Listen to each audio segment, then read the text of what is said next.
कनोदा हौरे कनोदा यार नंगी अकाउंट हापा बने बको प्रोग्रेसिव राइटर के अकाउंट ग्रुप शेयर तौर म्यूजिक लाइव चल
Nasi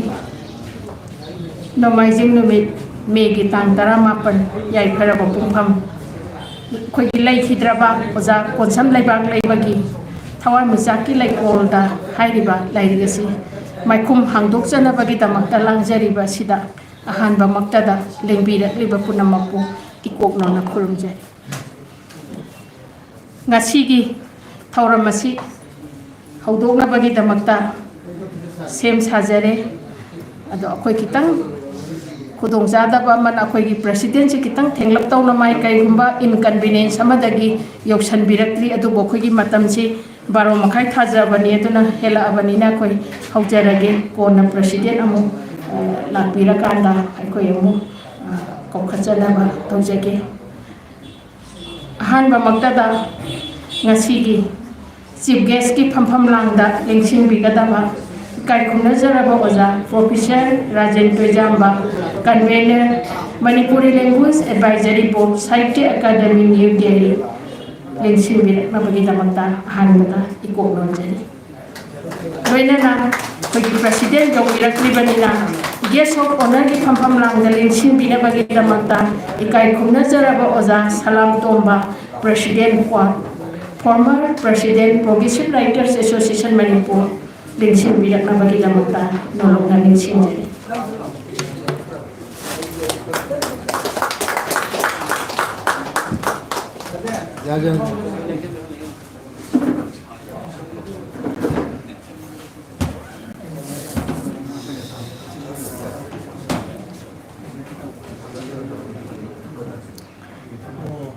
ꯑꯩꯈꯣꯏꯒꯤ ngasi dignitaries-singna phampham lamda lengsinbikraba matung asida ꯑꯩꯈꯣꯏꯒꯤ ꯊꯧꯃꯤꯁꯤꯡ ꯂꯦꯡꯁꯤꯟꯕꯤꯔꯛꯇꯨꯅ ꯂꯩꯉꯥꯛꯀꯤ ꯈꯨꯗꯣꯜ ꯇꯝꯕꯤꯅꯕꯒꯤꯗꯃꯛꯇ ꯅꯤꯡꯁꯤꯡꯖꯔꯤ.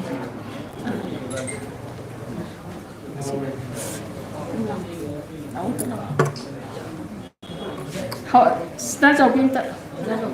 Salah.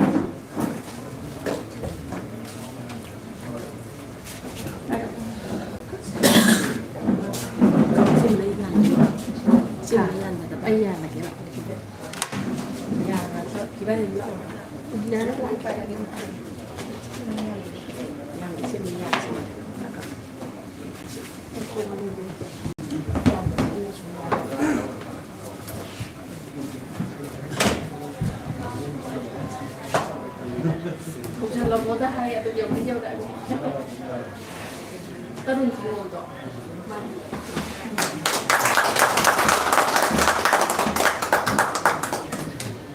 Dia pun mesti terus tu.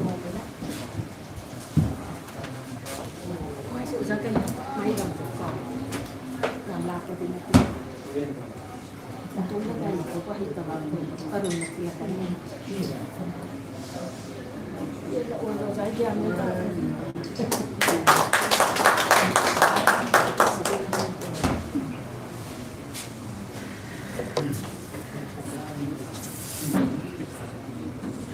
ꯑꯩꯈꯣꯏꯒꯤ ꯉꯁꯤꯒꯤ ꯆꯤꯐ ꯒꯦꯁ ꯑꯃꯗꯤ ꯒꯦꯁ ꯑꯣꯐ ꯑꯣꯅꯔꯒꯤ ꯃꯐꯝꯗ ꯑꯩꯈꯣꯏꯒꯤ ꯉꯝꯖꯕ ꯈꯔꯗꯪ ꯂꯥꯏꯔꯤꯛ ꯐꯣꯡꯖꯔꯤꯕꯒꯤ ꯃꯥꯏꯀꯩꯗꯒꯤ ꯂꯩꯉꯥꯛꯀꯤ ꯈꯨꯗꯣꯜ ꯇꯝꯕꯤꯈ꯭ꯔꯕ ꯃꯇꯨꯡ ꯑꯁꯤꯗ ꯑꯩꯈꯣꯏꯒꯤ ꯉꯁꯤꯒꯤ ꯊꯧꯔꯝ ꯄꯥꯡꯊꯣꯛꯆꯈꯤꯗꯧꯔꯤꯕ ꯑꯁꯤꯒꯤ ꯃꯪꯒꯣꯜꯒꯤ ꯃꯁꯛ ꯑꯣꯏꯔꯕ ꯑꯁꯤꯒꯤ ꯑꯩꯈꯣꯏꯒꯤ ꯃꯩꯔꯥ ꯆꯨꯈꯠꯄꯤꯅꯕꯒꯤꯗꯃꯛꯇ ꯆꯤꯐ ꯒꯦꯁ ꯑꯃꯗꯤ ꯄ꯭ꯔꯁꯤꯗꯦꯟ ꯑꯅꯤꯃꯛ ꯂꯦꯡꯈꯠꯄꯤꯔꯛꯇꯨꯅ ꯃꯩꯔꯥ ꯆꯨꯈꯠꯄꯤꯌꯨ ꯍꯥꯏꯅ ꯅꯣꯂꯨꯛꯅ ꯅꯤꯡꯁꯤꯡꯖꯔꯤ.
Lagi, ini dah mulai cepat lah.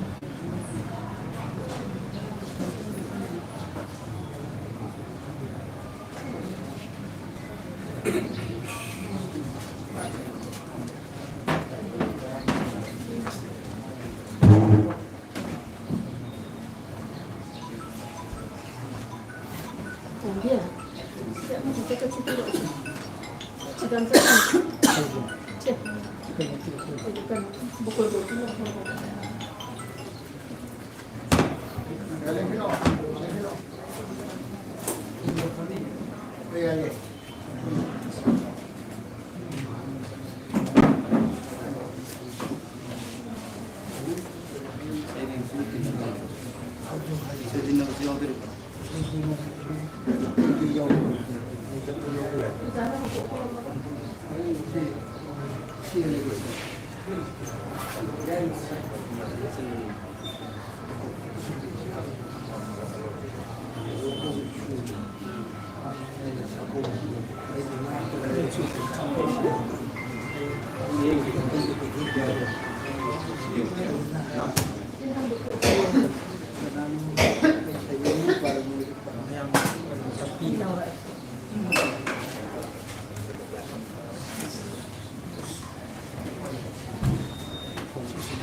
ꯂꯦꯡꯕꯤꯔꯛꯂꯤꯕ ꯉꯁꯤꯒꯤ ꯑꯣꯖꯥꯁꯤꯡ ꯄꯨꯝꯅꯃꯛ ꯏꯟꯚꯥꯏꯇꯤꯁ ꯄꯨꯝꯅꯃꯛꯅ ꯑꯩꯈꯣꯏꯒꯤ ꯂꯩ ꯃꯅꯥ ꯑꯃꯃꯝꯇꯪ ꯀꯠꯄꯤꯗꯨꯅ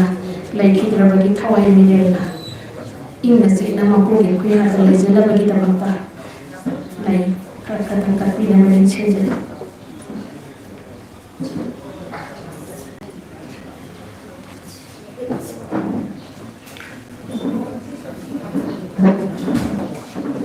ꯊꯧꯔꯝꯁꯦ ꯁꯨꯝ ꯃꯈꯥ ꯆꯠꯊꯖꯒꯦ. ꯍꯧꯖꯤꯛ ꯑꯩꯈꯣꯏꯒꯤ ꯉꯁꯤꯒꯤ ꯊꯧꯔꯝ ꯑꯁꯤꯒꯤ ꯋꯦꯜꯀꯝ ꯑꯦꯗ꯭ꯔꯦꯁ ꯄꯤꯕꯤꯅꯕꯒꯤꯗꯃꯛꯇ ꯔꯟꯕꯤꯔ ꯀꯨꯃꯥꯔ ꯌꯦꯟꯖꯦꯝꯕ ꯅꯤꯡꯁꯤꯡꯕꯤꯔꯛꯅꯕ ꯅꯤꯡꯁꯤꯡꯖꯔꯤ.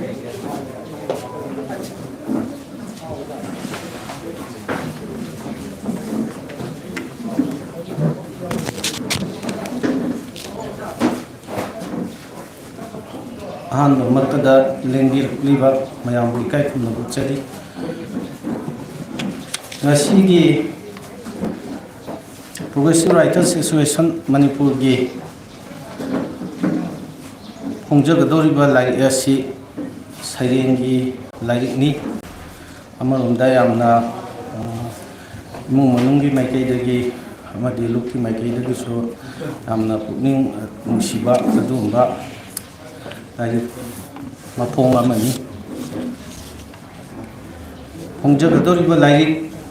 ꯊꯋꯥꯟꯃꯤꯆꯥꯛꯀꯤ ꯂꯩꯀꯣꯜꯗ ꯏꯪꯅ ꯆꯤꯛꯅ ꯐꯣꯡꯕ ꯑꯃꯗꯤ ꯊꯕꯛ ꯑꯁꯤ ꯐꯣꯡꯕꯒꯤ ꯊꯕꯛ ꯁꯩꯔꯦꯡ ꯄꯥꯅꯕꯒꯤ ꯊꯧꯔꯝ ꯃꯆꯥ ꯑꯃꯁꯨ ꯍꯥꯞꯆꯔꯤ. ꯃꯁꯤꯗ ꯑꯩꯈꯣꯏꯒꯤ ꯊꯧꯔꯝ ꯑꯁꯤꯕꯨ ꯃꯄꯨꯡ ꯐꯥꯅ ꯏꯪꯅ ꯇꯞꯅ ꯄꯥꯡꯊꯣꯛꯄꯤꯒꯗꯧꯔꯤꯕ ꯑꯁꯤꯗꯩꯗ ꯑꯩꯈꯣꯏꯒꯤ ꯂꯦꯡꯕꯤꯔꯛꯏꯕ ꯏꯀꯥꯏ ꯈꯨꯝꯅꯖꯔꯕ ꯑꯣꯖꯥ professor Rajen Toijamba, convenor Manipur language advisory board Sahitya Akademi New Delhi, ꯉꯁꯤꯒꯤ ꯊꯧꯔꯝ ꯑꯁꯤꯗ ꯁꯔꯨꯛ ꯌꯥꯕ ꯆꯤꯐ ꯒꯦꯁ ꯑꯣꯏꯅ ꯂꯦꯡꯕꯤꯔꯛꯄꯒꯤꯗꯃꯛꯇ ꯑꯣꯖꯥꯕꯨ ꯄ꯭ꯔꯣꯒ꯭ꯔꯦꯁꯤꯚ ꯔꯥꯏꯇꯔꯁ ꯑꯦꯁꯣꯁꯤꯌꯦꯁꯟꯒꯤ ꯃꯥꯏꯀꯩꯗꯒꯤ ꯇꯔꯥꯝꯅ ꯑꯣꯛꯆꯔꯤ. ꯌꯥꯝꯅ ꯅꯨꯡꯉꯥꯏꯖꯩ ꯑꯣꯖꯥꯅ ꯂꯦꯡꯕꯤꯔꯛꯇꯨꯅ, ꯃꯇꯝ ꯆꯥꯅ ꯂꯦꯡꯕꯤꯔꯛꯇꯨꯅ ꯑꯩꯈꯣꯏ ꯈ꯭ꯋꯥꯏ ꯅꯍꯥꯁꯤꯡ ꯑꯃꯗꯤ ꯂꯥꯏꯔꯤꯛꯏꯕꯁꯤꯡꯒ ꯂꯣꯏꯅꯅ ꯑꯩꯈꯣꯏꯒ ꯄꯨꯟꯅ ꯐꯝꯃꯤꯟꯅꯗꯨꯅ ꯃꯇꯝ ꯂꯦꯟꯃꯤꯟꯅꯒꯅꯤ ꯍꯥꯏꯕꯁꯤ ꯈꯟꯖꯕꯗ ꯃꯊꯪꯗ ꯑꯩꯈꯣꯏꯒꯤ ꯏꯀꯥꯏ ꯈꯨꯝꯅꯖꯔꯕ ꯄꯥꯕꯨꯡ ꯁꯂꯥꯝ ꯇꯣꯝꯕ ꯄ꯭ꯔꯁꯤꯗꯦꯟ ꯀ꯭ꯋꯥꯠ, ꯃꯁꯥꯃꯛ ꯀ꯭ꯔꯤꯇꯤꯛ ꯑꯃꯅꯤ, ꯂꯥꯏꯔꯤꯛꯏꯕ ꯔꯥꯏꯇꯔ ꯑꯃꯅꯤ. ꯄꯥꯕꯨꯡꯅ ꯉꯁꯤꯒꯤ ꯊꯧꯔꯝ ꯑꯁꯤꯒꯤ ꯁꯩꯗꯦꯡꯅꯕ ꯑꯗꯨꯒꯤꯁꯨ ꯁꯩꯗꯤꯟ ꯃꯄꯨ ꯑꯣꯏꯅ ꯂꯦꯡꯁꯤꯟꯕꯤꯒꯗꯕꯅꯤ. ꯄꯥꯕꯨꯡꯕꯨꯁꯨ ꯉꯁꯤꯒꯤ ꯂꯥꯛꯂꯤꯕ ꯃꯌꯥꯝꯒ ꯄꯨꯟꯅ ꯉꯁꯤꯒꯤ ꯄꯨꯡꯖꯥ ꯈꯔ ꯄꯨꯟꯃꯤꯟꯅꯒꯅꯤ ꯍꯥꯏꯗꯅ ꯍꯔꯥꯎ ꯍꯔꯥꯎꯅ ꯌꯥꯕꯤꯕ ꯂꯦꯡꯕꯤꯔꯛꯄꯒꯤꯗꯃꯛꯇ ꯅꯨꯡꯉꯥꯏꯕ ꯑꯃꯗꯤ ꯇꯔꯥꯝꯅ ꯑꯣꯛꯆꯔꯤ. ꯉꯁꯤꯒꯤ ꯄ꯭ꯔꯁꯤꯗꯦꯟ ꯂꯝꯕꯤꯗ ꯂꯩꯔꯦ. ꯃꯍꯥꯛꯀꯤ ꯈꯤꯇꯪ ꯉꯁꯤ ꯈꯨꯗꯣꯡꯆꯥꯗꯕ ꯑꯃ ꯂꯩꯕꯗꯒꯤ ꯊꯧꯔꯝ ꯍꯦꯛ ꯍꯧꯕꯃꯛꯇꯗ ꯌꯥꯎꯕ ꯐꯪꯖꯗꯦ. ꯃꯍꯥꯛꯄꯨꯁꯨ ꯑꯩꯈꯣই ꯃꯇꯝ ꯄꯨꯝꯅꯃꯛꯇ ꯃꯍꯥꯛꯅ ꯑꯩꯈꯣꯏꯒꯤ ꯂꯝꯖꯤꯡ ꯂꯝꯇꯥꯛꯄꯤꯗꯨꯅ ꯂꯩꯕꯤꯕꯅꯤ. ꯃꯍꯥꯛꯁꯨ ꯉꯥꯏꯍꯥꯛꯀꯤ ꯃꯅꯨꯡꯗ ꯂꯦꯡꯕꯤꯔꯛꯂꯒꯅꯤ. ꯃꯍꯥꯛꯄꯨꯁꯨ ꯇꯔꯥꯝꯅ ꯑꯣꯛꯆꯔꯤ. ꯂꯣꯏꯅꯅ ꯑꯩꯈꯣꯏꯒꯤ ꯂꯦꯡꯕꯤꯔꯛꯂꯤꯕ ꯁꯨꯌꯥꯎ ꯌꯥꯎꯗ꯭ꯔꯕ ꯌꯥꯗ꯭ꯔꯕ ꯑꯁꯤꯒꯨꯝꯂꯕ ꯔꯥꯏꯇꯔꯁꯤꯡ, ꯚꯥꯕꯣꯛꯁꯤꯡ ꯑꯃꯗꯤ ꯏꯃꯨꯡ ꯃꯅꯨꯡ ꯃꯔꯤ ꯃꯇꯥ ꯄꯨꯝꯅꯃꯛꯄꯨꯁꯨ ꯉꯁꯤꯒꯤ ꯊꯧꯔꯝ ꯑꯁꯤ ꯃꯄꯨꯡ ꯐꯥꯍꯟꯒꯅꯤ ꯍꯥꯏꯗꯨꯅ ꯂꯦꯡꯕꯤꯕꯒꯤꯗꯃꯛꯇ ꯂꯦꯡꯕꯤꯔꯛꯄꯒꯤꯗꯃꯛꯇ ꯇꯔꯥꯝꯅ ꯑꯣꯛꯆꯔꯤ. ꯄꯨꯝꯅꯃꯛꯄꯨ ꯁꯤꯊ ꯅꯥꯟꯊꯕ ꯑꯃꯠꯇ ꯌꯥꯎꯗꯅ ꯑꯩꯈꯣꯏꯅ ꯇꯔꯥꯝꯅ ꯑꯣꯛꯆꯔꯤ. ꯑꯩꯈꯣꯏ ꯌꯥꯝꯅ ꯄꯨꯛꯅꯤꯡ ꯅꯨꯡꯁꯤꯕ ꯑꯃꯅꯤ. ꯌꯥꯝꯅ ꯏꯔꯝꯒꯗꯧꯕꯤ ꯑꯗꯨꯒꯨꯝꯕ ꯑꯍꯜ ꯑꯣꯏꯔꯕꯤ ꯀꯣꯟꯁꯝ ꯂꯩꯕꯥꯛ ꯂꯩꯃꯅ ꯁꯩꯔꯦꯡ ꯈꯔ ꯏꯕꯤꯔꯝꯃꯤ ꯍꯥꯏꯔꯤꯕꯁꯤꯡ ꯑꯁꯤ ꯂꯨꯞꯀꯤ ꯃꯦꯝꯕꯔꯁꯤꯡ ꯁꯦꯀ꯭ꯔꯦꯇꯔꯤ ꯑꯃꯗꯤ ꯑꯇꯣꯞꯄ ꯁꯦꯅꯤꯌꯔ ꯃꯦꯝꯕꯔꯁꯤꯡꯅ ꯌꯥꯝꯅ ꯋꯥꯅ ꯍꯣꯠꯅꯖꯗꯨꯅ ꯇꯥꯁꯤꯟꯖꯗꯨꯅ ꯃꯤꯡꯊꯣꯜ ꯄꯤꯖꯗꯨꯅ ꯂꯥꯏꯔꯤꯛ ꯑꯁꯤ ꯑꯩꯈꯣꯏꯅ ꯐꯣꯡꯖꯕꯅꯤ ꯑꯍꯤꯡꯕꯁꯤꯡꯅ ꯂꯩꯈꯤꯗ꯭ꯔꯕꯁꯤꯡꯒꯤꯗꯃꯛꯇ ꯇꯧꯕꯤꯕ ꯀꯔꯤꯒꯨꯝꯕ ꯈꯔ ꯇꯧꯕꯤꯕ ꯅꯠꯇꯅ ꯀꯅꯥꯅ ꯇꯧꯕꯤꯒꯅꯤ ꯃꯗꯨꯒꯤ ꯋꯥꯈꯜꯂꯣꯟꯗ ꯑꯩꯈꯣꯏꯅ ꯂꯥꯏꯔꯤꯛ ꯑꯁꯤ ꯐꯣꯡꯗꯣꯛꯆꯕꯅꯤ ꯃꯇꯝ ꯌꯥꯝꯅ ꯂꯧꯖꯗꯨꯅ ꯑꯁꯣꯏ ꯑꯉꯥꯝ ꯀꯔꯤꯒꯨꯝꯕ ꯌꯥꯎꯕ ꯊꯦꯡꯅꯕꯤꯔꯕꯁꯨ ꯃꯊꯪꯒꯤꯗ ꯑꯩꯈꯣꯏꯅ ꯁꯣꯏꯅ ꯆꯨꯝꯊꯣꯛꯆꯒꯗꯧꯔꯤꯕꯅꯤ ꯅꯨꯡꯉꯥꯏꯖꯩ ꯏꯃꯨꯡ ꯃꯅꯨꯡ ꯑꯃꯗꯤ ꯑꯩꯈꯣꯏꯒꯤ ꯁꯦꯅꯤꯌꯔ ꯃꯦꯝꯕꯔꯁꯤꯡ ꯄꯨꯝꯅꯃꯛꯄꯨ ꯂꯣꯏꯅꯅ ꯑꯩꯈꯣꯏꯒꯤ ꯃꯦꯝꯕꯔꯁꯤꯡ ꯑꯁꯤ ꯑꯃꯠꯇ ꯀꯩꯅꯣ ꯇꯧꯗꯕ ꯌꯥꯗꯕ ꯃꯥꯒꯤ ꯍꯦꯔꯣꯖꯤꯠ ꯍꯥꯏꯔꯦ ISBNꯒꯤꯗꯣ ꯍꯦꯔꯣꯖꯤꯠ ꯂꯝ ꯈꯤꯇꯪ ꯂꯥꯞꯅ ꯆꯠꯂꯒ ꯊꯕꯛ ꯃꯁꯥ ꯈꯤꯡꯕ ꯇꯧꯔꯕ ꯃꯇꯝꯗ ꯇꯥꯃꯣ AKM ꯑꯗꯒꯤ ꯑꯃꯒ ꯄꯥꯎ ꯐꯥꯎꯅꯕ ꯉꯝꯕ ꯈꯣꯠꯄ ꯁꯦꯀ꯭ꯔꯦꯇꯔꯤ ꯊꯥꯗꯣꯛꯅꯕ ꯌꯥꯗ꯭ꯔꯕ ꯑꯗꯩ ꯆꯦ ꯆꯥꯡ ꯆꯠꯊꯣꯛ ꯆꯠꯁꯤꯟ ꯑꯃ ꯇꯧꯕꯗ ꯑꯩꯁꯨ ꯌꯥꯎꯔꯤꯕꯅꯤ ꯑꯩ ꯍꯦꯛꯇ ꯍꯥꯏꯔꯛꯀꯅꯤ ꯑꯩꯈꯣꯏꯁꯤ ꯀꯥꯏꯅꯕ ꯌꯥꯄꯣꯟꯇꯦ ꯑꯩꯈꯣই ꯈꯔ ꯂꯩꯔꯤꯕꯁꯤꯡꯒꯤ ꯈ꯭ꯋꯥꯏ ꯃꯔꯨ ꯑꯣꯏꯕ ꯑꯗꯩ ꯂꯨꯔꯤꯕ ꯑꯣꯐꯤꯁꯀꯤ ꯃꯇꯥꯡꯗ ꯄ꯭ꯔꯁꯤꯗꯦꯟ ꯑꯗꯒꯤꯗꯤ ꯑꯩꯈꯣꯏꯒꯤ ꯇꯥꯗ ꯇꯣꯅꯦꯁꯣꯔ ꯃꯈꯣꯏꯅ ꯑꯔꯣꯏꯕ ꯐꯥꯏꯅꯦꯜ ꯑꯣꯏꯅ ꯃꯈꯣꯏꯒꯤ ꯑꯦꯄ꯭ꯔꯨꯚꯦꯜꯅꯤ ꯑꯩꯈꯣꯏꯅ ꯍꯧꯖꯤꯛꯃꯛ ꯇꯧꯖꯔꯤꯕꯁꯦ ꯀꯩꯁꯨ ꯍꯥꯏꯅꯤꯡꯉꯥꯏ ꯂꯩꯖꯗꯦ ꯂꯥꯏꯔꯤꯛ ꯐꯣꯡꯕ ꯑꯁꯤ ꯌꯥꯝꯅ ꯅꯨꯡꯉꯥꯏꯅ ꯑꯁꯣꯏ ꯑꯉꯥꯝ ꯌꯥꯎꯗꯅ ꯆꯠꯊꯃꯤꯟꯅꯔꯁꯤ ꯄꯨꯝꯅꯃꯛꯄꯨ ꯇꯔꯥꯝꯅ ꯑꯣꯛꯆꯔꯤ ꯑꯁꯤ ꯍꯥꯏꯔꯒ ꯑꯩꯒꯤ ꯇꯔꯥꯝꯅ ꯑꯣꯛꯄꯒꯤ ꯋꯥꯔꯣꯜ ꯂꯣꯏꯁꯤꯟꯖꯔꯤ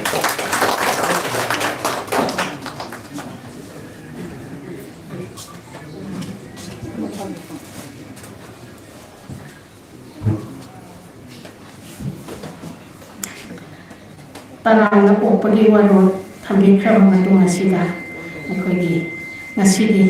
ꯑꯩꯈꯣꯏꯒꯤ ꯐꯣꯡꯖꯒꯗꯧꯔꯤꯕ ꯂꯥꯏꯔꯤꯛ ꯊꯋꯥꯟꯃꯤꯆꯥꯛꯀꯤ ꯂꯩꯀꯣꯜꯗ ꯍꯥꯏꯔꯤꯕ ꯂꯥꯏꯔꯤꯛ ꯑꯁꯤ ꯑꯩꯈꯣꯏꯒꯤ ꯃꯥꯏꯈꯨꯝ ꯍꯥꯡꯗꯣꯛꯆꯅꯕꯒꯤ ꯃꯇꯝ ꯑꯗꯨ ꯌꯧꯖꯔꯛꯂꯦ ꯑꯗꯨꯅ ꯑꯩꯈꯣꯏ ꯃꯥꯏꯈꯨꯝ ꯍꯥꯡꯗꯣꯛꯆꯔꯒꯦ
ꯑꯩꯈꯣꯏꯒꯤ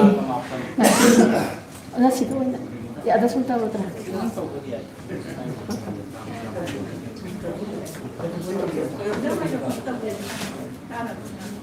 ꯁꯤ ꯑꯩꯈꯣꯏ ꯑꯦꯛꯁꯇ꯭ꯔꯥ ꯄꯨꯊꯣꯛꯄꯗꯤ ꯌꯥꯗ꯭ꯔꯥ ꯌꯥꯒꯗ꯭ꯔꯥ ꯌꯥꯔꯗꯤ ꯑꯝꯇꯪ ꯄꯨꯊꯣꯛꯁꯤ ꯏꯁꯇꯦꯟꯁꯤ ꯌꯥꯎ ꯆꯤꯡꯒꯗ꯭ꯔꯥ ꯅꯠꯇꯦ ꯁꯤ ꯈꯛꯇ ꯑꯣ ꯑꯩꯈꯣꯏ ꯑꯣꯖꯥ ꯂꯦꯡꯊꯣꯛꯄꯤꯔꯛꯇꯣ ꯑꯣꯖꯥ ꯁꯤ ꯁꯨꯝ ꯇꯧꯔꯁꯨ ꯌꯥꯏ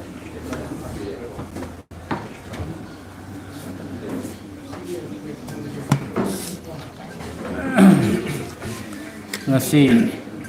Mei tang taraga mapal nongaijing namit thadok hendokna yai pharaban namit state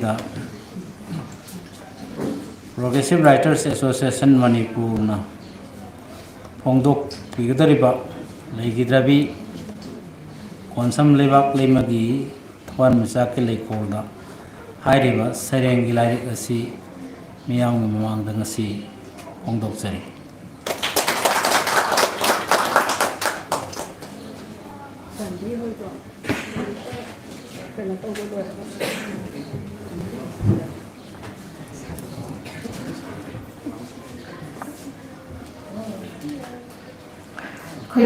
ꯉꯁꯤꯒꯤ ꯆꯤꯐ ꯒꯦꯁ ꯑꯃꯗꯤ ꯒꯦꯁ ꯑꯣꯐ ꯑꯣꯅꯔꯅ ꯑꯩꯈꯣꯏꯒꯤ ꯉꯁꯤꯒꯤ ꯐꯣꯡꯖꯔꯤꯕ ꯊꯋꯥꯟꯃꯤꯆꯥꯛꯀꯤ ꯂꯩꯀꯣꯜ ꯍꯥꯏꯔꯤꯕ ꯂꯥꯏꯔꯤꯛ ꯑꯁꯤ ꯃꯈꯨꯝ ꯍꯥꯡꯗꯣꯛꯄꯤꯈ꯭ꯔꯕ ꯃꯇꯨꯡ ꯑꯁꯤꯗ ꯑꯩꯈꯣꯏꯒꯤ ꯅꯨꯡꯒꯤ ꯑꯣꯏꯕ ꯑꯏꯕꯒꯤ ꯋꯥꯔꯣꯜ ꯑꯗꯨꯕꯨ ꯑꯏꯕꯤ ꯃꯁꯥꯃꯛꯇꯤ ꯂꯩꯇ꯭ꯔꯕꯅꯤꯅ ꯃꯍꯥꯛꯀꯤ ꯃꯄꯨꯔꯣꯏꯕ ꯑꯣꯏꯕꯤꯔꯤꯕ ꯑꯣꯖꯥ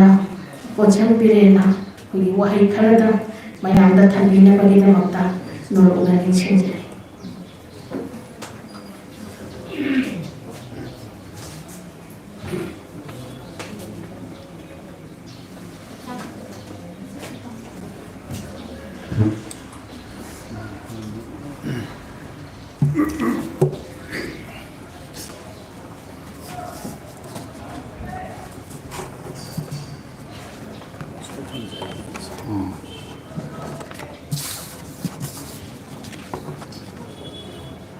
ꯑꯍꯥꯟꯕꯃꯛꯇꯗ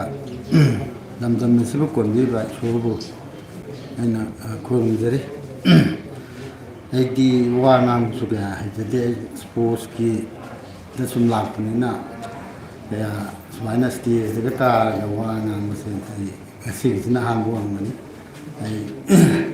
adubo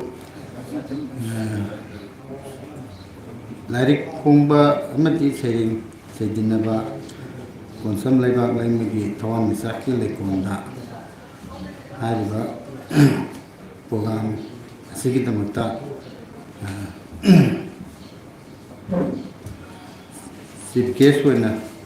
Ningbiregiba to Ningwana Panjabada to Rajan Jamba convener Manipuri legal advisor Sahitya Academy UTV Boina Purumjari Masanga President Ningwana Panjabada Gosna Kuman Progressive Writer Association Manipur Pokemon Kwaramjari Amasung Case of Owner Salam Tomba President Kwan Busuaina Pokemon Kwaramjari 8 Pelona Haningai Nijade Ligi Matanga Mayam Atsin Bakaya Kaitoki Duna Saying at Sipomba, Hawaiian, Lingi River Pai, Puno Kusu, and Pokemon Kwaramjari. Like Gidrabi, I will only be see saying the Yamna Pamzaba, Hawaiian Taujaba, the Gate Masi Mana Irambel, I may am saying the crack Pungarda. I'm suddenly can not given Lady Davaniam. Aduna man sagi khong na bai da mata man simjaramba kadoba du amata nangila adida aina magi khana iramba la sing degi diary da kaila degi mayam jeina khungalaga man jam pamjaramba la amati khongge khoti habsi aina yam toina su haja adaina magi ningbe thungal namagi da mata aina Masih pun orang mana berdaya karena sila kain tak khang jadi, rai pun bagi malam dah jadi karena katana ke dalam kamai tu je, hari kain khango teraba, jadi magi diary dah, cuma ia ke tanam bawa wajah sobita gayna, jadi wajah ekasini, jadi wajah maya gayna cuma iram berkaya awak, tu kemudian phone number tu kena tahu kan dah, aham dah wajah sobita. Daina phone tanjarkanda silai pumbagi marando jaga ye tanazaba adu wajana kuna maksi waja dona doneso haba waja doneso ne waja subitane moijingina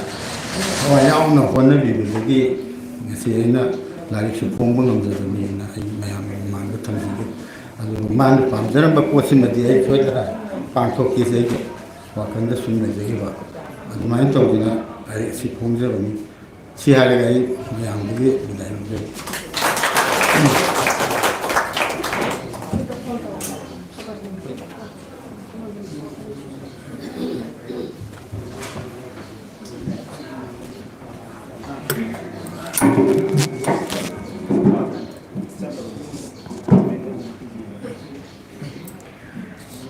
थागतचरी ngasiगी लाइक असिबो इबेबा ओजा लेगिरबा ओजा कोनसम लेबा लेबगी मापुरबा ओबेबा ओजा कोनसम बेरेना थमुगी ओबो वाखम खरक थंबिरबगी तमता नमाय बफुम चबगा लोइनाना प्रोग्रेसिव राइटर्स एसोसिएशन मणिपुर की माइकेदगी हन्ना हन्ना थागतचबो फोंदोजरी कोई थवैना की नोट एड्रेस ती थमजद्रे अतोबो लाइक सिंह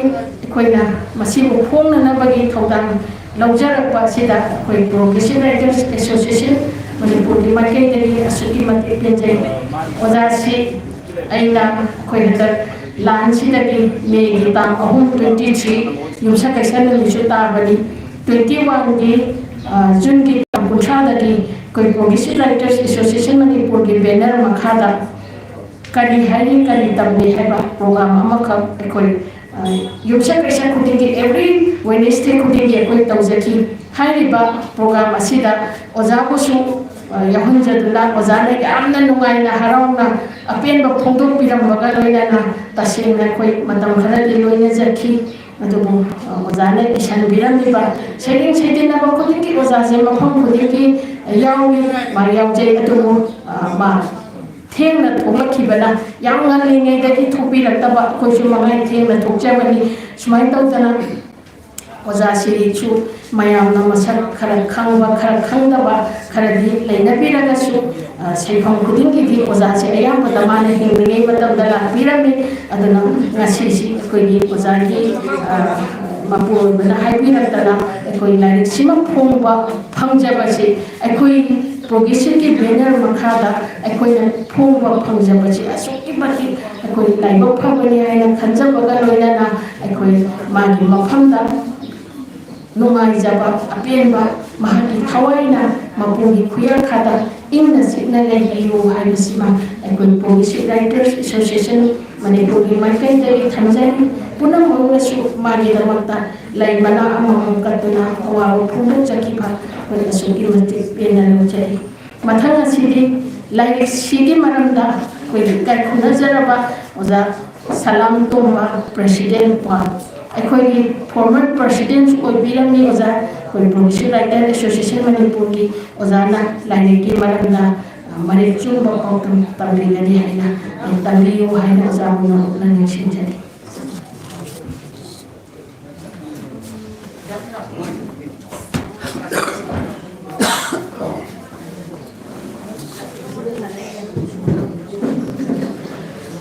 मसी मेगी तार तरामापल नमाजिन नमिति सुमन बिलासिदा Progressive Writers Association Manipur chapter ना सिबिदना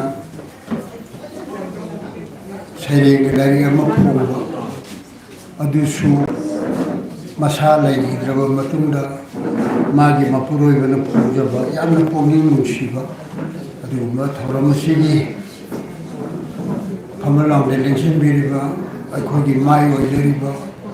अखोइना ओंथोंना बेबार तौजरिबा इनाव कन्वेनर गजेट तुजंबा अहम मुक्तदाई जायखोंदबु उत्सरी अदुगा मांगददी ओंथोंना यामना अइबु ताकपिबा तमबिबा ngamba के यावना लेरे ओजा मेमो यावबिरी ओजा गुणचंद्र यावरी आइना कौबु ngamjabada आइगा प्रहलाद लेंगाई नुपी लक्तसु यामना यावरी बेबे कासिनी ओइके आई समजिनजगे तसेंबा प्रोग्रेसिव की निबो हारदी आइन हितोकपो ngamda प्रोग्रेसिव सिमुल उरबदगी मयाम चंगरे हिंगलप्पा अदुदा आइसु मयामना थाजबिदना सही तरु प्रेसिडेंट ओरगा तामनिरा ओजा लाइवगरबा ओजा रविचंद्रगा पुमिनादना प्रोग्रेसिव से ओनो नवान हिंगखरबा अदुबो इबेबा सोबितागी खुद तागी बदगी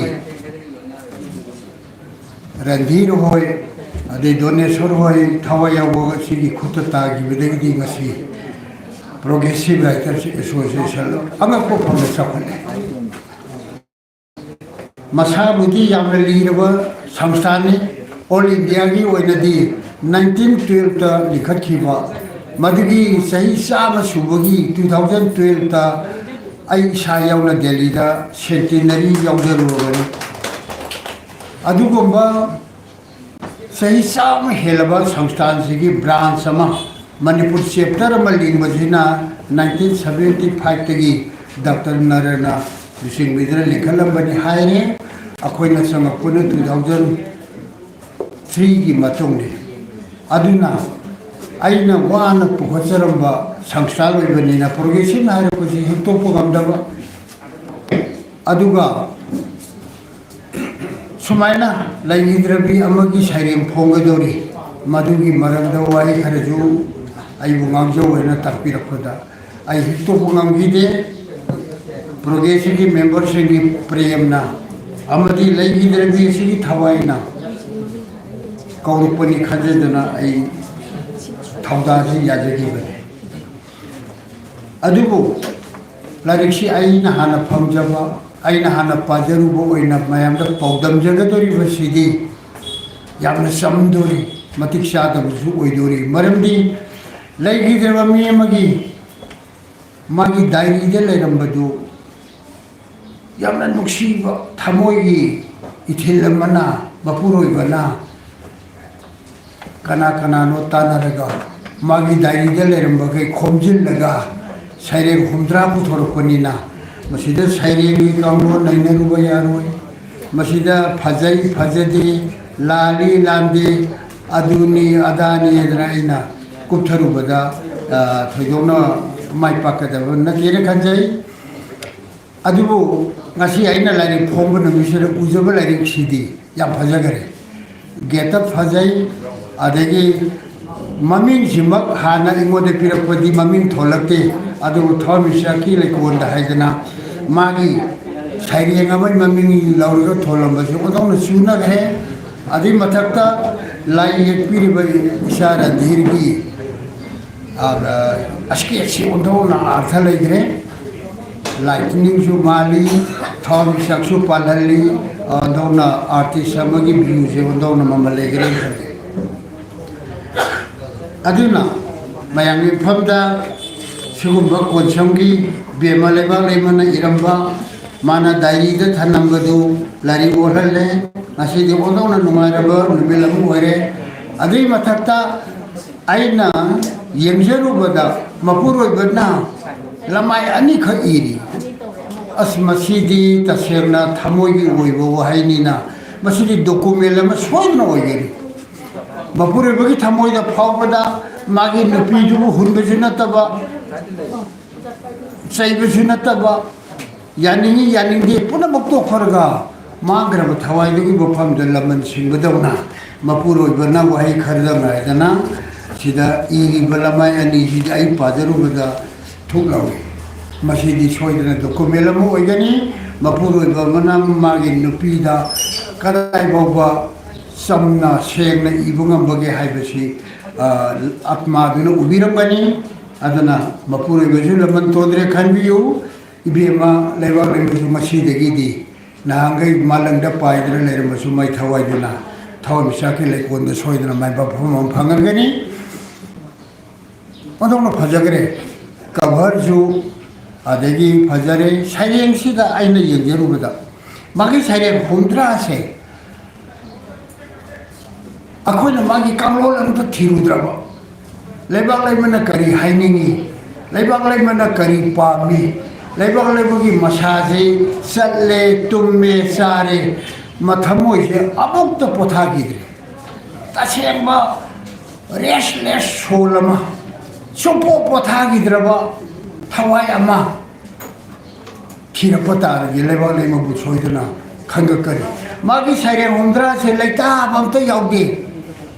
harau bamta yaude penda bangakta aduna mana kari haire ai talong panse lejening re haire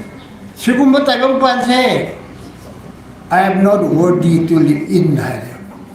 adu bon sakhrabe khalle mana haire sida ani yauri bisi manungda saireng ani mokje hanjeni hingjening re hayate haibama hingjening samsari haibama ani sina magi philosophy ma hairiya ai miyoiba pusi yam nungsi miyoiba pusi se ondona nungsi ipuroibagi isajegi narakta tinangi adu sigumba samsar jidi ai hirningokri hai karino yengu babata maham chadre pot yengu babata nungsiba yaugre yengu babata phaba yaugre adu mana magi thamoi di ningba kaina atmaga tawrige de khangi bra sukan khandi karigino didi mana asa amakha pairi su paibu magi mathamoina lainingdraba hiningdraba samsar imung manung manipur khunai sida mana hiningam bagi asa amakha lai madudi karino haida mahuksa manipur ki mahuksa manipur ki natural beauty sing tampa ture punamak magi thawai ge totra lei adina mahuksa-di phajari mahuksa-di asumba chali mahuksa-di ishwar ga nangnari taibong mi da ni phatri se adu budi chume manipur da ngasi asum wari se mi phatabana ni mahuksa-di adawna phare so phajana semam ba prakriti khusem se karnagi Switzerland and Kashmir ka ido mawalo biruno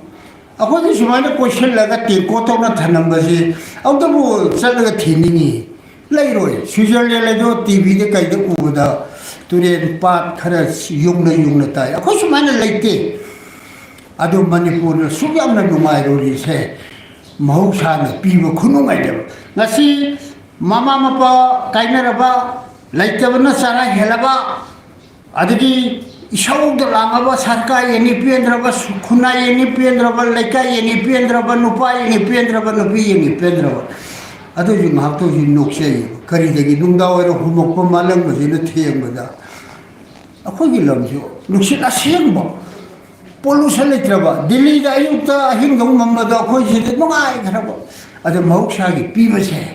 masimadi ma yarambe adana aina hingi je mahuksa na hingan bani ma mahuksa budi yam thaje puna maksidi khusem sembiru ishor do ma yam thaje adonde yege baje mystic oire adu as well as romantic feeling yawre adu mana ithor padi dam pale mangonda akibelete sini magi sincerity boina thagali je magi sairegamata kamloni yenga padigano leibak leimana kari hayam dingi leibak leimagi mathamoi da pudra chakri ba polum do magi diary da thanami ba sida phawre akhoi de inau kiran kumar na handoki ba any franki diary duna ngasi phawri dina sahi tara ni thum du anga du iram ba do aduna leibak leimagi diary do hingagadi lairagadi madu amukka ri edit tawada ondo pothorkare sidi saring dam khangalabre khale dari de wai pari abdu shi yoram minimai philosophy dari du mungano mangan bi sumde masu progressive custody de thamanni laibak laima another laibak laima naine rakhini magi si de sisirti yauri oja toja belin sim biri akhoi sahitya se akhoi ngasi honari ba sahitya punama lam khudi ke manaroi lon khudi ke manaroi pandam amakki manai karino adu the main purpose of literature is to humanize life akhoi ki punsi je mi oiba akhoi ki mi eba khoje mi onba maduna tapadi sahitya ni yengi ngasi ki mi je mi oidre.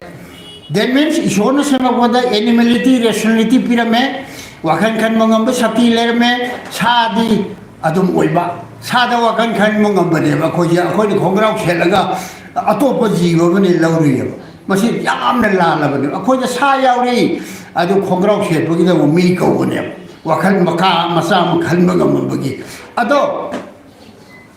hojik taibong mi se mi oidre sa rong den namseli animality sibu 파절라가 줍리라가 rationality도 ngamaga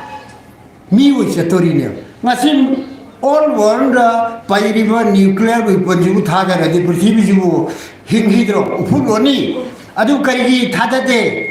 Masina Japan दा तागिबा अदुमना मांगनी को ऐसे India nuclear power नि पाकिस्तान नि north Korea हौजी अंगावम न पाइरी थोकलंग पुदा कोई लोइदोइ pony Adoor बोइदि अखोय reasoning की शक्ति से याम वाले मसे कनाना फानी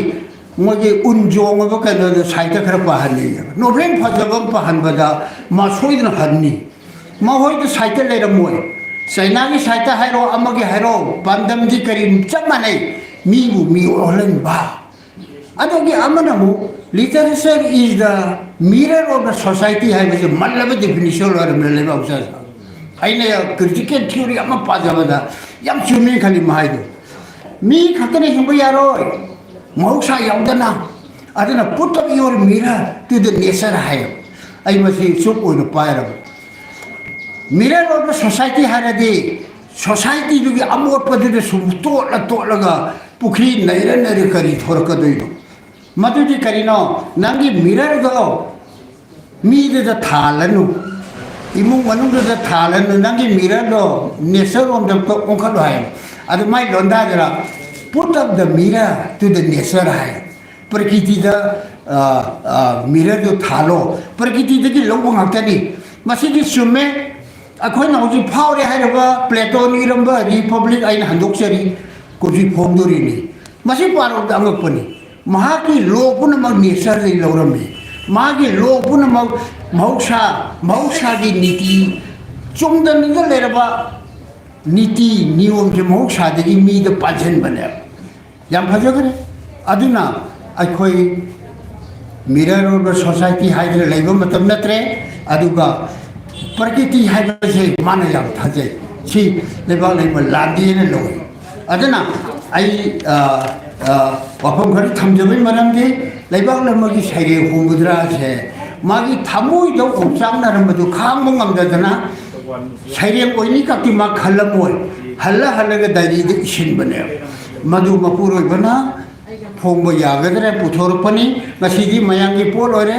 लेबा लेमगी मरमद सोइदना कृति खरना पाखलअनी माना हायरमी बस मा ना इरमी बसे असुके मति सिंसियरिटी लैरे साइरेंग इबगी नंबर 1 साइरेंग इबगी ख्वाइदगी मरोइना चंगदो ये सिंसियरिटी ने तक्सनबनो साइरेंग इब सुया यारोय तक्सनबा लैबागनिंग बना लैबागनिंग बगी साइरेंग इर पद कना जु कपोय मागी थमोय दगी अदना मिल्टन हायरे साइरेंग दी the poetry should be simple sensual and impatient संगदबनी मी पुनमुना पावदा अर्थ खंगदबनी अखोय साइदा जी अर्थ खंगदब इगे अर्थ खंगदब बु इरदि साइदेंग अरुबु हेले फजा हेले हौजी अमेरिका की फावरिबा कवि वर्ल्ड व्हिटमेल जी पाबियो मान हारी कारखाना की नुंथंग मखोंदो रिदम ओयो नंगी मीटर नुंदर तो अदना नेहरू दाना जो है रमी नोबेल प्राइज होगी माँ करे हरी आईगी साइरेंग दी खुशा ममी तहल्लू अदु आईना पामजई अदु आईगी साइरेंग दी लेखोम थिलगा तो लिबो लो माई माना थिलिबो दो वाइटाइना बो थिलिबो कंबू दो अदुगी ममी तहल्लू है अदुना लेबा लेबगी से मधुदी सोइदे माजे मिशम की कवि ओरमे इसम चमने इबदा अशोकी फोर्स लेबा माना की बमते लेती कनाल ता अपानन सैरम दे बीरेन सैरम दे मोदी सैरम दे कनाल द सैदी मागे बो महा सेंटर ओरे अकोइबा यंगे अदगी प्रकृति यंगे अदगी माना लक्ष्यव मी खरेगी मरम दे इजबने अदना माना करी हरी इमानगी तैबम से हाइबसे मणिपुर इमा की दमदा मान कपसे यंबियो कनामता इमा सना लेबा मणिपुर नंग कोरी लेबा ओरे जे कनाम इनद्री मादी हाइबो नमे कोरी लेबा ने अखोय जे सना लेबा नत्रे ममांगी ग्रीक कंबुना आर्काडिया की लाइफ अदगी लैटिन कंबुना बेजांटियम की लाइफ मिहु गोदो अदुम नखोय सना लेबा जे आइडियल मोन लेजग्रबनी सना लेबा की सुमोय ओद्रे हुजी सना लेबा ओरे मिकरम मकांदा अहिंदा साइकल थौदा कीद्रिङै सना लेबा ओरमी कुममगी पुनुदा लोक्सिलगा था खुदिगी कुमै तौदना था खुदिंग लाइक तादना निंगो मसा पाली अदु नोवा होरांदना कना मत पुलिस दा केस फौका द्रिंगाई मतम दो सना लेबा ओरमे था अमा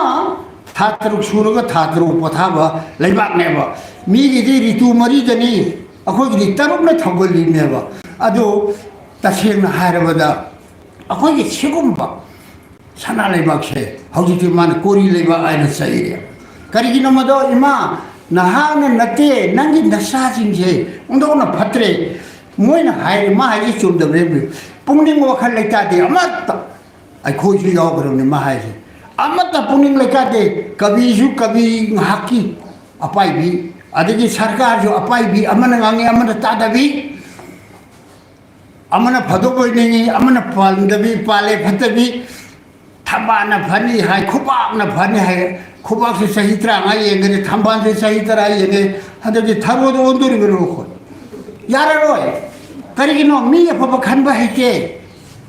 यबियो हंदक लान मनुंगदना अमा भोट मयादना अमा मणिपुर अमपो ओय अदुना माना सैरंबजे यादबराबो इमान कुरी लेबा ओले मरमसि नंगना नते करिगिनो नंगी नसासिंजे वखलम त लेतादि अमन हाय अमन तादे अमन हाय अमन तादे अमन फदोबोइनिंगी अदुने फते अमन फदोबोइ अदुने फते इबो बि पालिंगा जे इबो बि जिदे कनानो लोथोकबियो हायरमेनि हौजिना मो अममु हायरे मम्मी पल्लू या पोते अदुना आइना हायजरिसने लेबाक लेमना असुक थौना फना हायबसिदि लेके अदगे अमना मान हायरियो ngasi ba boda oja toy jamal limsim biri nuksi ba minungsi haibasi karai de hore jam lu buni ko mai je tha da nupa mutana nupim tana manipur gi kabim tana world gi kabim tana nuksi bai machu piram de love is white idea love is blue idea nuksi bai machu lepon de minung sigi machu jina lairang gum salama ba kai gi hainai kari machu noi di haibang am de lebang lebi di hairam me hairam ba se lange lange nu ko lebang sa ja haibang am ma nuksi bai machu di angang bane si thaja bidri ko pabiro angang ba machu ji da lamai nipan da yaure lamai nipan ma hairi nuksi bagi machu मान Hiram बजे अंगांग मचु न make सेंबगुम नुक्सीब मचु सी अंगांग बनी नुक्सीब मचु अंगांग बनी Anir Hiram ले अदुंदे नुक्सीब जे rake ने जे मणिपुर दे चलंगी बयारे waste रोम दा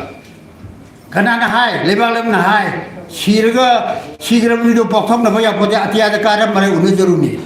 अखोय दिन नु रे लक इज रे जे हायरम या येंगी दी दैट मींस माना करिगिनो mana rate is love is rate hai mujhe karino si am khanda bi over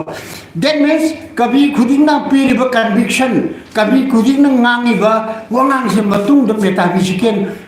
background mum le ngangi ne maram char positive effect le ngangi ne mana hari ba angang ba je mana pamja ba socialism ki communist ki angang ba masu dunia madu tasyen iraga di phajara roi dongni angang manang panjai ne community masu panjai ne nang na phiral oi na panjai ne I masu ngangi ne adu di kana pabiroi kare hai aina nuksibidi socialism ne khunai chak manaba laira ina khubali taba asok bisa khaida ba adu ba leibak ne adu ki phiran di amang bani adu aina nuksibagi masu ne lobani hai masu ya masale jabani na nuksibagi masu di amang bani si lobatai aduga mo mana nuksibada saireng ohum iramne nuksibongangi ya losin jage 69 da amaga hairi ma 69 gi saireng sida ma hairi sina nuksiba me bagi nuksibaga minungsiga kana chawi adudi akhoi loi khange nuksibadi loksin bani minungsina pithok bani nuksibada khai ko ya pote my beloved to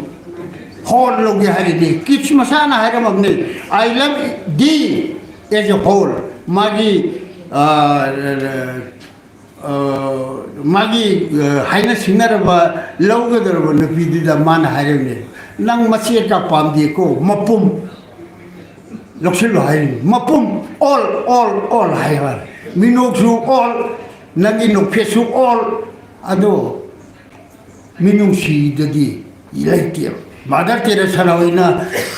maram jinata ba kalkata gi sham gi angam me manap siluga hingri ne pithopane minung sina nuksiba dagi chawi masima mayam jana batare nuksiba da khayo yaroi khamba thaibi khayo yadadana nongbanda kita khayo chumnagi poilagdi biyo yadadana siminagri doni adage romeo juliet jembiro songi romeo duna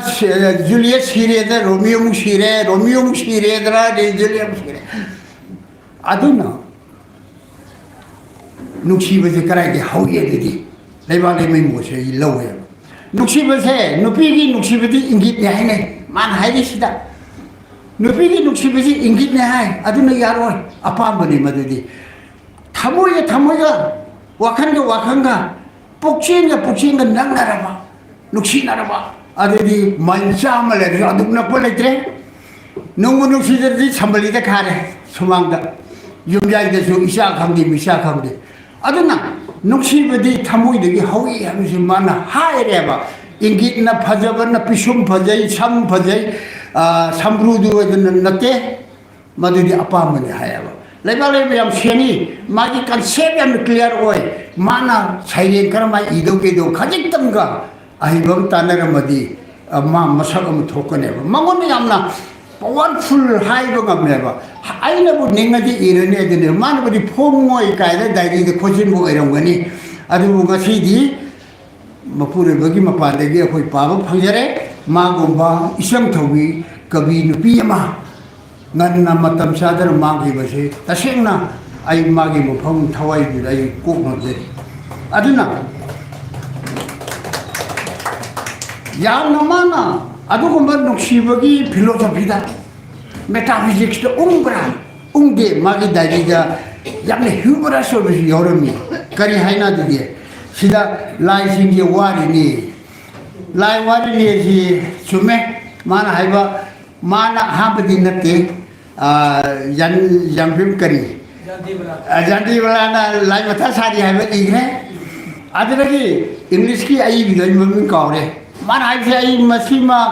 anywhere lagi definition pio the ICP rani maji ai bot pire kari hai mana oh my god nangu the heaven cannot hold sarga de su phajin ngam di hai aduga and the world cannot sustain maliam is nang thakong ngam potia lai ka to the pin banai poteba lai ji ju we kala kanong ta hai dia aduna mana haire oh god nabu library letabra sarga de ju phajin ngam di hai maliam di te sakhiba maliam na su nabu thakong ngam potia ador boidi lai se man wari di sume mana hari se yamna iron ni oina hari ni ko kanada no di pari ba mi khudi mo pan bi gani kat pudi la ko la pha hamta ni bna bora si lai bu ya gadra ne ang tai haugi yem bio si da kali bi se la poi la pha ngam te ne ba ni ri dim te ba le ba le mo ki atma gi su ni ramani choi da ngam da ba gi ni ramani ma hai ai yam nong ning nan chi ro kat pudi la pha hamta ni bna ko thu ma lai si pun mo si yana wa no waram ne aduga amana lai nang su corrupted oire ko ma hai ba mamai da ai loi pa da gi sak matam phangabdi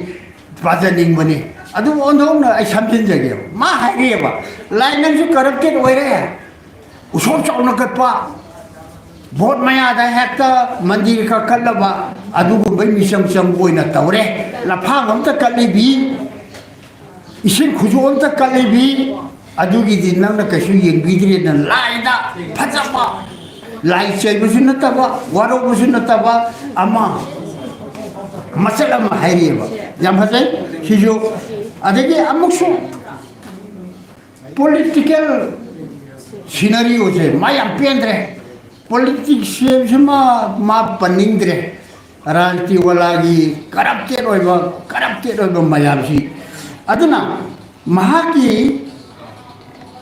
pen da mayam dudi akhoi ga manare राज्य वाला pen लेते माना माना फजब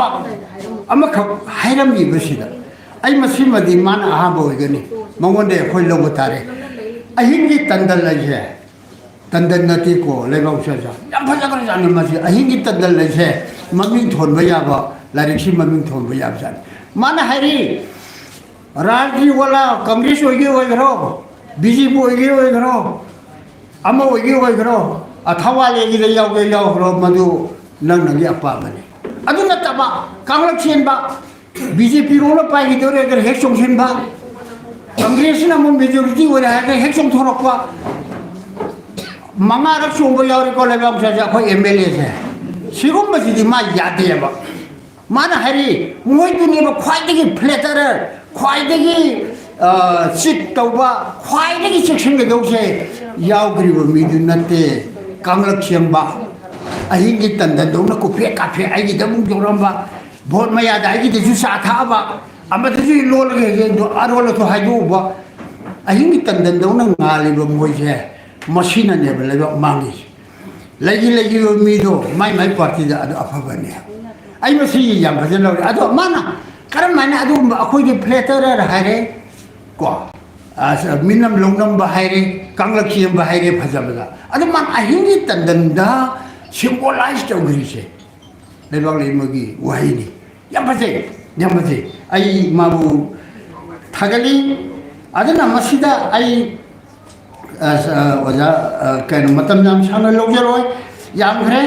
मसीदा चमदै चंब यावी याते yakpu yawi asida mahana angau wakhaledan iri masida magi wakhanje leitadre imung nasu saibiramani nang apuna bomna purabra sak thongde thom thakpa maung tade de tawge madi tumbe sare kokse angakpa factory mu oire puna maksigi khalli mana aduna man angau wakhale sida kari haire ai wakhanje leitabam khangdre Taware मालंगदा करी दगे आइना यानिंग बमते यावग्रे अदुना माना करी हरी मदो आइना ngauri bu wakhan punamakse आइने नते को समाज दोइन ngauhan bani हाइरेबा अदुना माना ngauraबा माना साथी मा फंगक्त्रबा अतिया दे खली अतिया की थाजे उर मा पोथाय अदुनानी माना आइना करिगुंबा असुथुना सीनी दी मा खलमोय आइने गंगो ताइबं पाले दि सिबो दि सोइद्रबनिना सिबो तारबदि आइ कराय दे सुलैरोय आइ कराय दे सुलैरोय थाव मिसाकी लेकोन द लैरोगे को हाइजरम बदो ngasi laibu ora sanu cover jinu jutae yam phajai yamna artha seli aduga magi atmadi थाव मिसागत तिलेने लोसी मिल्की वे द लेरिबो मसिं लांगाम दरबो थाव मिसाक से लेबाक लेमा हमर यावरे आइबसे अखोइना ओसि खनसि अदुना मागे यामना फजबा थाव मिसाके लेकोन द हाइबसि मगा ngauram godara biswamitra हाइबसि मगा अनि जिदि साइरेंग फजरबो जानि मसिदि पादबंगम दे औतंग पाजर के लमाय कुंथ्रा निथोइदा थाव मिसाके लेको दे यिंबिउ को माना थारिबो खुथारे नाइतों मानबा थाजना आइनि थमोय लेकोनदा ngaline nahaki maithona masi ani thora lobe yai magi bilapu ju be yai thabu ju be yai pungning na khoida ba lairel lising manangum lehaw lairel manam lising gum maki mom milungna sumali gi thamoy bu thabanda mangau ju baduni thamoy namda lachaba nangna thingbu ngambra sisu madaro nuksi bai se kanana thingbu ngamoy chepon na pan na thingbu ya potem aduna nangna thingbu ngambra nuksi sonjaba nangna thatpu ngambra ya bhajagare ko siboke sidigi to miliki adrege mo hena phajabana kaino makhagi mayam jimbiu kongom jaba nuksiba je kongom di jima chume penai da apamba jima penai de chume yimbiu kongom jaba nuksiba penai da apamba ridam mo nang da pabiu phajagram jani loinai da akiba loibenai di akiba panai da amamba gi loibenai di ꯐꯣꯡꯉꯝꯗꯕ ꯑꯋꯥꯕ ꯍꯧꯉꯝꯗꯕ ꯑꯆꯥꯛꯄ ꯌꯧꯉꯝꯗꯕ ꯊꯨꯡꯅꯤꯡꯕ ꯊꯨꯡꯗꯤ ꯊꯨꯡꯅꯤꯡꯉꯕ ꯌꯧꯕꯗꯤ ꯁꯨꯡꯌꯧ ꯌꯧꯗꯕ ꯐꯪꯅꯤꯡꯗꯕ ꯀꯥꯏꯅꯕ ꯍꯥꯏꯁꯤꯕꯨ ꯁꯨꯡꯂꯥꯛ ꯂꯥꯛꯄꯤꯔꯅꯨ ꯍꯥꯏꯔꯤꯅꯤ ꯑꯗꯨ zone ꯀꯤꯠꯁꯇꯗꯤ ꯃꯔꯤꯟ ꯆꯨꯝꯃꯤ मादे हाय I welcome Joy and सरो together नुंगाइबगा अवाबगा नोइना सिना नावि हाय अमता लाकनु पुलम लाओ तबददी कुइरकनु minute अममदा थांना थांना लाओ that means ngasi wardi hore di nungairege yam phajai akhoi mi ba khone nungaibada pami madadi yara roya ma khangya human nature ni awabaga nungaibaga Masimanaw ni Masi Masani aduna ma hayaba I welcome joy and sorrow together I know in pura lau tawatadi kananu ko hayriyo I masi minimum ay matunda luba la phangni diog ji kanano ne lukham ji thabiyo yani mai khangane nungai beduna thurakadu bodo adana mailam la paduna ne bangasi pamnadri se ado man hayriyo phangning da ba kaina ba kaina besi kana pamoy ado mana thari khomning da ba aroi ba lemning na loi da ba ai khangre kari no pusi nam pusi sina mana yengam misi yengo ba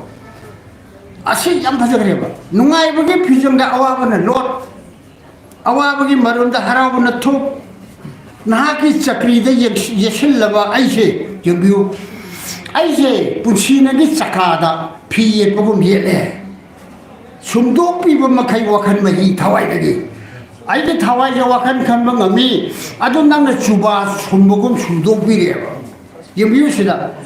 kamshin ba makai mahau yaudana kamshin na ba lejening re ai thaw mi sa lejening le ai thaw mi sa ke le kondida sanami na deno ke kulopi magi wish harga ai na wafam am ke pandani 시름다이 다 위시 아무맘디 담비라모 마시 랭신도 가비 부나모 아이 마시 한다 자판기 하이쿠 자이나 감닝만 가르잖아 라릭 시엘레 인원다 레레 하이쿠 하이비세 야암나 아르탈레라 그래 자판 나타나 하이쿠 엄테 이름들이 사이나나 바우 이데 가르마이네 이도게 하이쿠 이제 가리노 이제 마야미 이베데기 머두비 아르케 머두비나 करीने इबदे अखोजु तमदने इ अदुबो concept लालने हाइकोगे अर्थसे माना फजन हायरे आनेस ने बानेस अखोजि canoe नुद बा आ हाइबसे आनेस तो अदुदगी current हेनबा यादे haiku इबदा पास ते सुगा यादे मोय नियो पिरबनिको इबिनिंग बा लारिक्सम ते यंबिरे इबियो मोना नोदो फोने अखोनि इबा हाइकोजे हाइको द पास ते लेबे यादे हाइकोदा आनेस ते हेले इबियादे अदन मोन परेन अहुमदे हेले इदियम अदुसु आबा परेन सेलेबन मंगा अनि सुबह साइरेन अरि ब्लाइन सेलेबन तरे अहुम सुबन मंगा तरते मसी इदबा यादे अदुगे आसाम बै गे हरदि तरे अनि म हाफिलग परेन कुथा माथोय अदो हाइकोददि हारिबा परेन लम सेलेबल तरामाथोय तरा तरेसिदि हेब सुया यादे अदुना मान हारि नांना करिम पोलमुबद खंफाव फावरपदो नंगी सिरमदाइदा ngasi सिग्रिबा कवि अफावबो याम सिग्रे मसिगी मागी ngasi अयुक्ति सिरेने दुदा मान कोलम पाइ ममिदा नांना हुजि करि फावयेसि अखोइन हाइरुदि यादे मानदि हाइबे जापानीज गी डॉक्टर जु इरमी महाजो जु इरमी चामा लरे इंगोंद हाइकू मीम तो मानदे कभी तो नते सिरमदाइदि नांना करि फावि at the last moment of your death सिरमदाइ में कोप्तरे नांना करि फावि मसी आई इनिंगियो मधु विश कवे परे बहुमजि इबिरम दौने अदर मामा हारे हाय मा हाजे थम सकेले कोदे लेनिंग हाइबे समायना इरमी अदुबो महांगना थम सकेले कोदे लेगिबसे महांगना पेनन दबदगी मालेमदि हलकनिंग दबने अदुबो सिरी बिरेंददी मा हाय अतियाद चलोय थाबिसाक चलोय आइदी इमा नंगी लमदम सिदा हाइखा मपालोयना सुमरी मपालोयना सौग्री मपालोयना पोलकनी इसिंग त्रोंग त्रोंग लाउरिबदुदे यावरकनी कायसिसु अमकपद फजगरे सिमा मागी अपाबने अदुना लेबाक लेबगी विशे मागी हाइक्रू से करी वरे जो आइगुमना वाबरे अतोप मी नते मागी ईगो दुना चोंथोगा ngang pale sibu kari kawi literary tam the alter ego ai ego jinata ba atop ego ma adana mana nupi mana nupa sarari iri besi adona phajagre sigi ngauram gere bisamitre je sigi mamonda anobo hai am yaure ya phajagre man nupa sare iri si alter ego ni aina nupa oiramaga ai gi nuksibi amada ngang badugi monde ngangi kari haina मेना काजी जगो जुदा मोमोन मिनो अमदा महागना गाउरी बसिगुम अहागना गाउरम गद्रे विश्वामित्र अकोय हाके वारी के तारे मेना काजी जगो दा विश्वामित्र लाइडिंग बदो ध्यान थुगाइरगा शकुंतला पोइने अदो विश्वामित्र ना मेना काजी जगो दा गाउरी दु आइना आइगी नुक्सिबिदा गाउरी बसुमान गाउरम गाउजेरम गद्रा हायरियो यामजे खौराम लंगद्र नंगौ बिदो अखोइना नंगौ बिसे अतियादगी तारफ नोम थागे हिंगे हायरि तारफ ngaय हायरि करमायना माबु सही कया नोम लाथ्र खांगम दङ मायदा मवाबिबा खबम लंगद्र नंगौ बिदो इंगा नंगौ तंगाय बिदो खौराम लिबो सिगुमना इहांना नुक्सि वाहि अमतंग ना हाकि आइना नंगी नुक्सि वाहि अमतंग तारादि न ngaयरि बसिगा नंगौ बिना नों तारफ ngaय बेदुगा kana हेलम दौगियाबा हेलमोय सिनिमाय वाले जामहारि तावथरम गद्रा तुरेली कौसिन कलवेसिल इरेदा तावथरि बसिगु मैहांना मपानाय देब नुक्सि पाक नाकी नंगी नुक्सि पाक आइना तावथरि बसुमायना तुरेने तावथरि कौसिन दुना अमदुम थेन अमदुम पन तौरि बिदुने हेलम गद्रा यिमबिको माय कंपैरिजन मायान थे खौरांगबदा नंगौ बिदगी हेले तावदाबदा कौसिनदगी हेले ओइरबसु नोंथांगु मी यिमबिरो मी एंगो को मिगोंददी नोंथांदौना नंगी नगुंदो सोपदा मै चापो ओइजरबसु यिमबिरो मी एंगो लमानब लंबी उदुना पुसी सेसु सुदुना नुक्सि पथुम योजगे नंगी नोंथांगु मुतोबो मी एंगो नोंथांग ओरिसु किरक्तरबनेबा नुक्सिबैदमा अदुना नंगी मियेंग दुदा ngaktang ngalingayda ai punsi sesu sura chachage haire yaglabasु nongkhongbagum tahan biu nawa khol asagi pirang saiduna thamoi mayon chongna nawa punsi bachanta oidi laiti siguma praman laiti manipur da kabib kya phawre si praman ya ahamani yembiu yaglabasु nongkhonggum मी भाले ने खोबदा असे नंगी न खोदो अदु होरबसु अयोंददी ताहन बिउ नवा खोर मदुना अयोददी असागी पिराम साइदिना थमोय मोय चोंगन बहनदी या भागिरी या भजगरी मागी ओल्टरिगो नुपा सारगा माय बिलप तंगांगे से ओदोना भजगरी अदुना आई लोशिंजेगे आइदा वजा तोजा मगी बसोन तानी अदुना मसीदा यामने इग्रे मसीदा महाना पूर्ण फमलम दम नुक्सिबी हाइबा अदे मागिदा अमखले इसी इसेंजने इरक्पा अखोइना ngasi मणिपुर द साइड तवनेद्रा कोइ साम चनी तौरी छे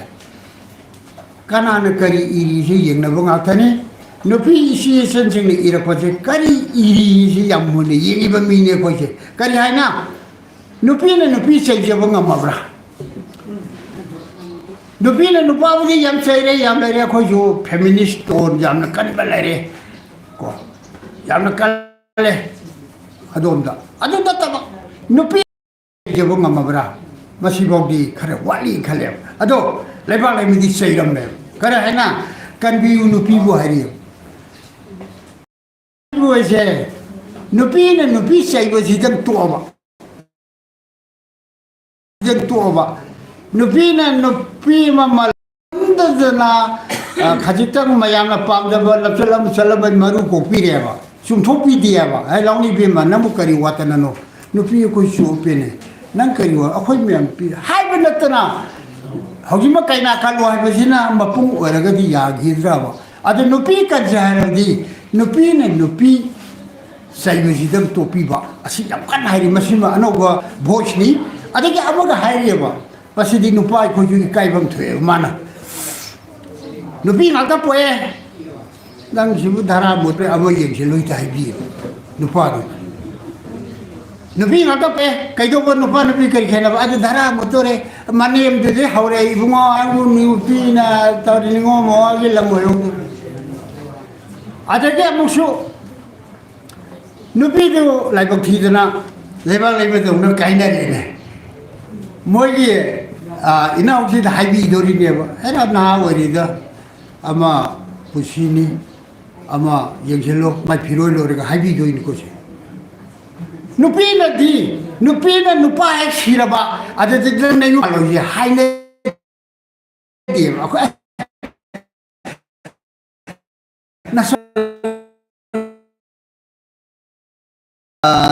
खरा समझे थमोदी थोरप मोई इमा मकी लेतबदा माना थारी पी तादना लेते इमा आई खोंग थाबम खंगत्र कासित नमु निसिंग इने कायबा परेंग अमनि यावरियबो याम फजेबा अदु थमोई वहाई कवेबा लेतबा मगे रमचपद इमा हायबदा भाबो पुनुम पी ताबदु माइना मागी मथमोइदगी मामादुना वामेनरपदो इमा है इमा मखल नियम इरी यूनिवर्सल मदर इमा लेबाकी मदर अवोब पर्सनल मदर की अदे मसक उजहोगे आई थमोय अति याम फजे सैरें युक्ति मसी मचा नुपीगुम कायनगिब्रा खंगे अदुना मसापी अमगी थारग इबनी माना याम फजगरे पाबियु आइना तौबनी नुक्सीबना हालुरे से माइ लोस लब लेरम याय लेरम दब याय मपुरोय बन सिंगनब याय सिंगनब याय मदु अमने मी पुनो पुलब लेते बहुनदे मी पुनो पुमा की बिलब अमा थमदब बहुनदे आइजु मिजु सुजगत पुनम आइना नुक्सीबदा हेमाबा याय सिदा नुक्सीबो से लोस लब कवे अखोगी पोट नतबा एब्स्ट्रैक्ट ओइब लबदो आइना नुक्सीबदो अमा यावरी माना नुक्सीबना हालुरे से याम फजे नंग कनानो खंद्रिङै अदु तौद्रिङै नुसिरुरे अदुबु सिसिदा महाकी से इमुंग दमागी थोइबा दुमक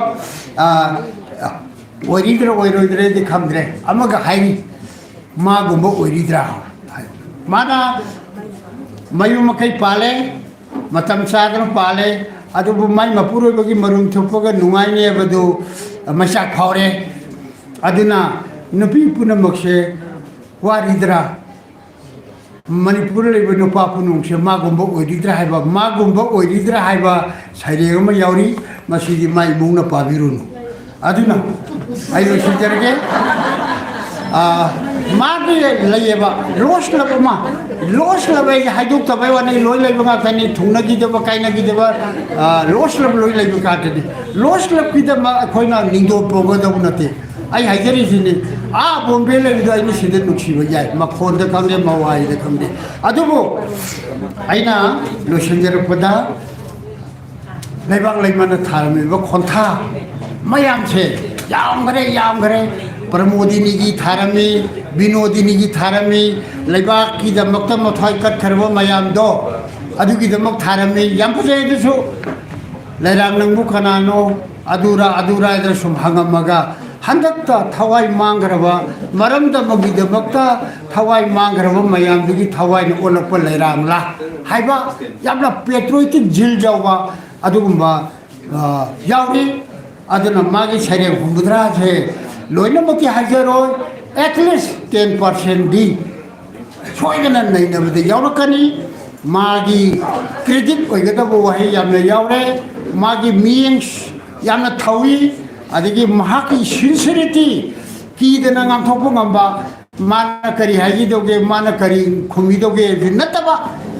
माना निंगिबदो दक दक हाइबो ngamba मदुदी साइरेगे कांगलोन नैनब तारे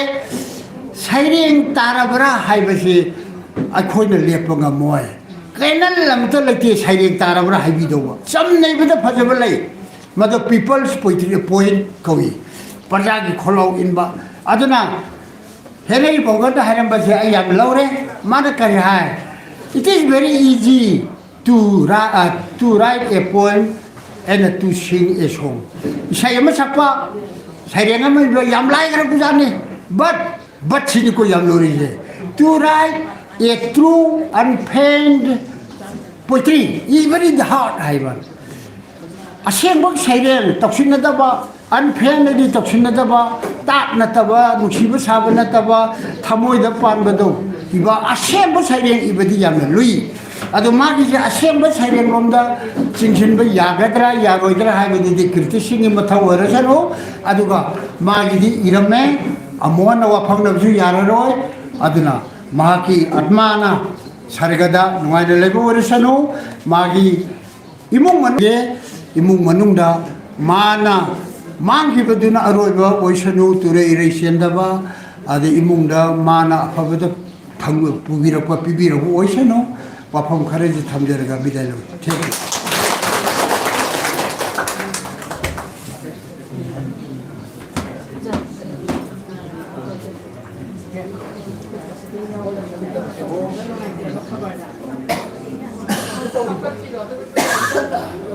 Zakat tu sih. Bunga, bapa sih. Foto untuk long jadi. Kabar dah kita. Nasai presiden sudah kita. Lagi kamu terpakai lagi.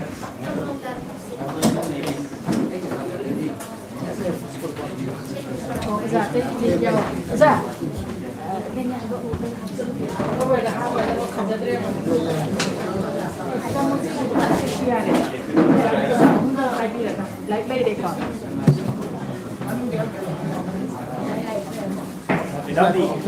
Nak koko.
Ay nathag na mga ay basi ay nathag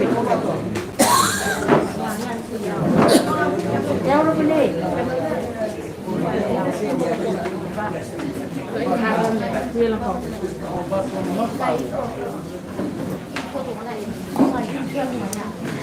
Hagajani oza koi za salam to bana asuki mati mayek sengna oza leba re magi lai asida masakta pikiba koi na khangje ta ba kaya manung kutta pa ta ba kaya lai se mayam na paning bagi ikhawla masu popi ra kani loina na lai sima su pa biu aduga lai si oina na bar kona ra pata tawiba loki waro amadi ai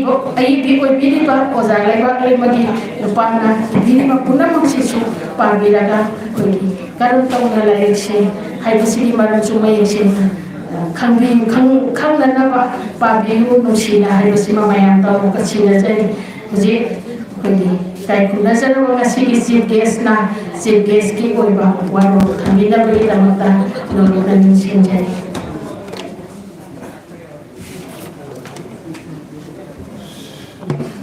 Kumar.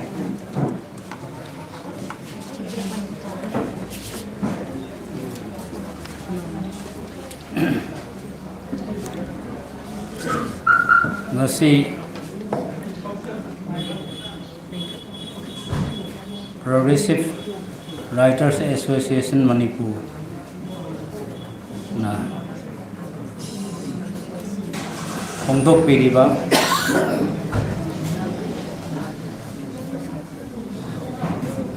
ꯊꯋꯥꯟꯃꯤꯆꯥꯛꯀꯤ ꯂꯩꯀꯣꯜꯗ ꯂꯥꯏꯔꯤꯛ ꯑꯁꯤꯒꯤ ꯏꯕꯤꯔꯤꯕꯅ ꯀꯣꯟꯁꯝ ꯂꯩꯕꯥꯛ ꯂꯩꯃ ꯂꯩꯈꯤꯗ꯭ꯔꯕꯤ ꯃꯁꯤꯒꯤ ꯊꯧꯔꯝꯒꯤ ꯃꯄꯨ ꯑꯣꯏꯅ ꯂꯦꯡꯁꯤꯟꯕꯤꯔꯤꯕ ꯏꯕꯣꯁꯅꯥ ꯈꯨꯃꯟ ꯏꯀꯥꯏ ꯈꯨꯝꯅꯖꯔꯤꯕ President Progressive Writers Association Manipur loinana hojik ngahakki mangda lebak lemagi lariki maramda yamna macha tana tambigiba ngasigisu guest of honor oina lengsinbiriba Zatomba amadi ngasigi lairik phongba sigi sabagi leiteng oibiriba Guru Singh Alaman Singh ibung Ibema Singh Satra Satri Singh Scholar Singh Aiba Singh punamaki mafamda ahanbada aigi kai phunaba du thamjari Manipuri Sahitya ki hauzik oirakliba saktam khongchat asida aikoina saireng gi art saireng gi kala gi lamda yamna hena Manipuri Sahitya gi maroiba makal amoina sangsilakpasi aikoina thenai sairenggi art of poetry sairenggi kalagi lamsingda sangsilakliba sing asina aikoigi Manipuri Sahitya da lauriba saklon sing ase yamna achawbamni aikoigi kalagi makhal kayamu le mayamna adum khangbiri dini dramatic art le short story le fiction le novel lamkoi wari biography autobiography tongan ba mayam ma le adu aikoina hojik Manipuri gi Sahitya da saireng iba amasung wari macha iba asina khara henna aikoi gi art ki fields deida khara henna changsilapra aina kum ujabane literature is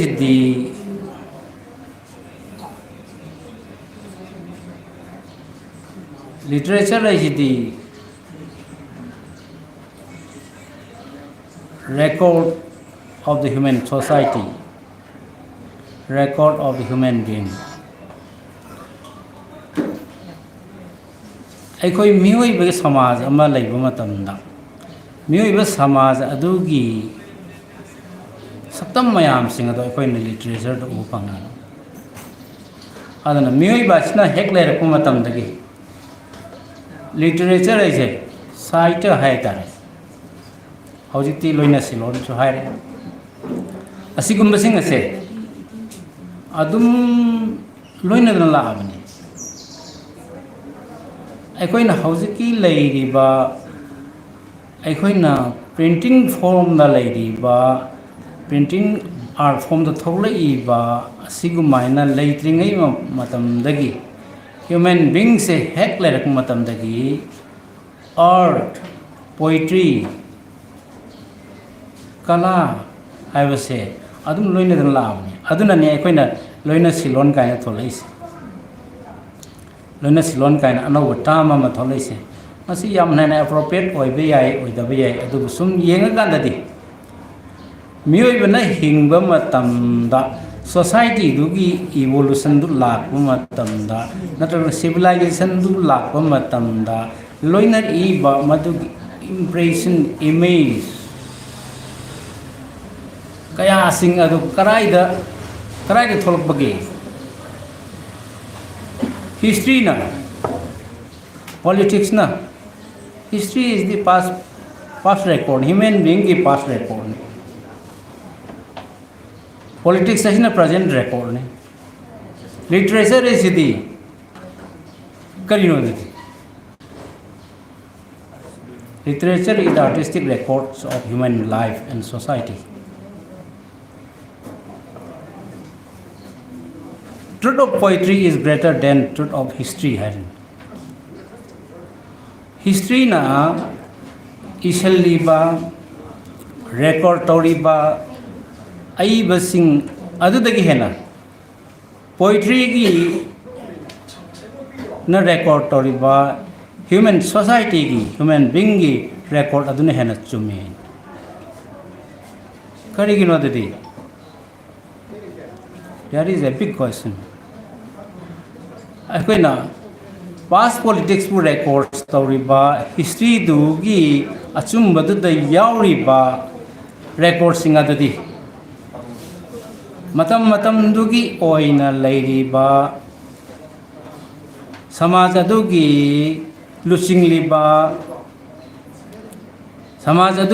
लुसिंगलिबा अंगम मथौसिंग निंगथौसिंग मखोइसिंग अदुना याबा अदु हक्ता record तौने literature ददी मदुदगी हेना कुपना हाइरिबा मपान थोंगिंग द उरीबा अखोना रिकॉर्ड और हिस्ट्री की रिकॉर्ड अदुने यौदबा ह्यूमन लाइफ टुगी नतुगी ह्यूमन सोसाइटी टुगी मदुगी अकुप मयाम सिंग अदु अखोना लिटरेचर द रिकॉर्ड तौरिबनी मरम मदुनानी truth of poetry is greater than truth of history हाइस अदना होजे अखोना सैरेंग हाइबा आर्ट से अखोईगी मियोइबा सिदे द कमाई लोइना रखे हुजिकी प्रिंटेड फॉर्म द लाक्त्रिङै ममांग द अखोई सैरेंग लेरमद्राब्रा अखोई मियोइबसी सुम हेक पोलपा मतमदगी अखोई मियोइबसे लैननबा युम चाननबा सेननबा असी खक्तगी अखोई मियोइबसे अदुगी मनाय ओरकुनते मसी मयाम सिंग असी लैना अखोइना मधुगी मनुंग अदुरीद मियोइबा हाइबसे सुमनतगी हिंगबा खक्त नतना हिंगलिबादुगी वैल्यूज मयाम सिंग अदो कनाइदा फोंदोरकपगी हाइबा मियोइबा अखोइगी इमोशन फीलिंग्स लाइनिंग लाइसोन अखोइ मियोइबा अखोइना अखोइदगी हेन्ना चावबा अदुगुंबा शक्ति लेबा अदुगुम मपु अमा लई हाइबसे मियोइबा अखोइना हेक पोकपदगी बिलीव तौन लाए मसि थादोकु ngam लाए अदुगुंबा ईश्वर सिंग अदुगी मफम द मियोइबा अखोइ असिबु कन्वीननबा निंगथिनि योकपिननबा नेचर दा ईश्वर दा करीदा असिगुम मयाम सिंग असे मसि दगी ngathok chanarabak gidamakta miyoiba ikoina akoi wakal dagi poklaktana isor mabu khurumjaba matam ayong mabu mabu khurumjaba matam dagi akoi chin seida tongan ba rhythmic oiba adugumba wahi kaya thule tongan ba rhythmic oiba wahi kaya thule adu ikoina madu verbal art oral literature and like oral literature singsi hana ikoida sum matang lai aduna hojiki aikoina saireng hair kan the modern poetry kind of tholis modern poetry kind hek tholis asi hek da chong kunati aikoi se jam tor kunati aikoi ki evolution dagi aikoi ki civilization dagi saireng ki hek jam tor kunati generation by generation handed down thousand like iba ꯑꯩꯈꯣꯏꯕ ꯃꯤꯑꯣꯏꯕ ꯑꯩꯈꯣꯏꯒꯤ ꯄꯨꯛꯅꯤꯡꯗ ꯂꯥꯛꯏꯕ ꯄꯨꯛꯅꯤꯡꯗ ꯐꯥꯎꯔꯛꯏꯕ ꯃꯌꯥꯝꯁꯤꯡ ꯑꯗꯨꯕꯨ rhythmic ꯑꯣꯏꯅ ꯑꯩꯈꯣꯏꯅ ꯉꯥꯡꯗꯅ ꯁꯛꯇꯅ ꯁꯣꯟꯗꯅ ꯊꯧꯔꯛꯄ ꯃꯇꯝꯗꯒꯤ ꯃꯊꯟꯇ ꯁꯩꯔꯦꯡ ꯑꯁꯦ ꯄꯣꯛꯆꯔꯛꯄꯅꯤ ꯑꯗꯨꯅꯤ ꯃꯗꯨ ꯀꯔꯤꯒꯨꯝꯕ ꯇ꯭ꯌꯨꯟ ꯑꯃꯅ ꯑꯃꯨꯛ ꯀꯔꯤꯒꯨꯝꯕ ꯁꯨꯔ ꯑꯃꯅ ꯅꯠꯇ꯭ꯔꯒ ꯀꯔꯤꯒꯨꯝꯕ ꯑꯃꯅ ꯈꯣꯜꯍꯦꯛ ꯑꯃꯅ ꯁꯩꯗꯥ ꯑꯃꯅ ꯂꯣꯏꯅꯈꯤ ꯇꯥꯔꯗꯤ ꯃꯗꯨ ꯏꯁꯩ ꯑꯣꯏꯔꯅꯤ ꯏꯁꯩꯁꯤ ꯀꯃꯥꯏꯅ ꯄꯣꯛꯂꯛꯑꯦ ꯁꯩꯔꯦꯡꯁꯤ ꯀꯃꯥꯏꯅ ꯄꯣꯛꯂꯛꯑꯦ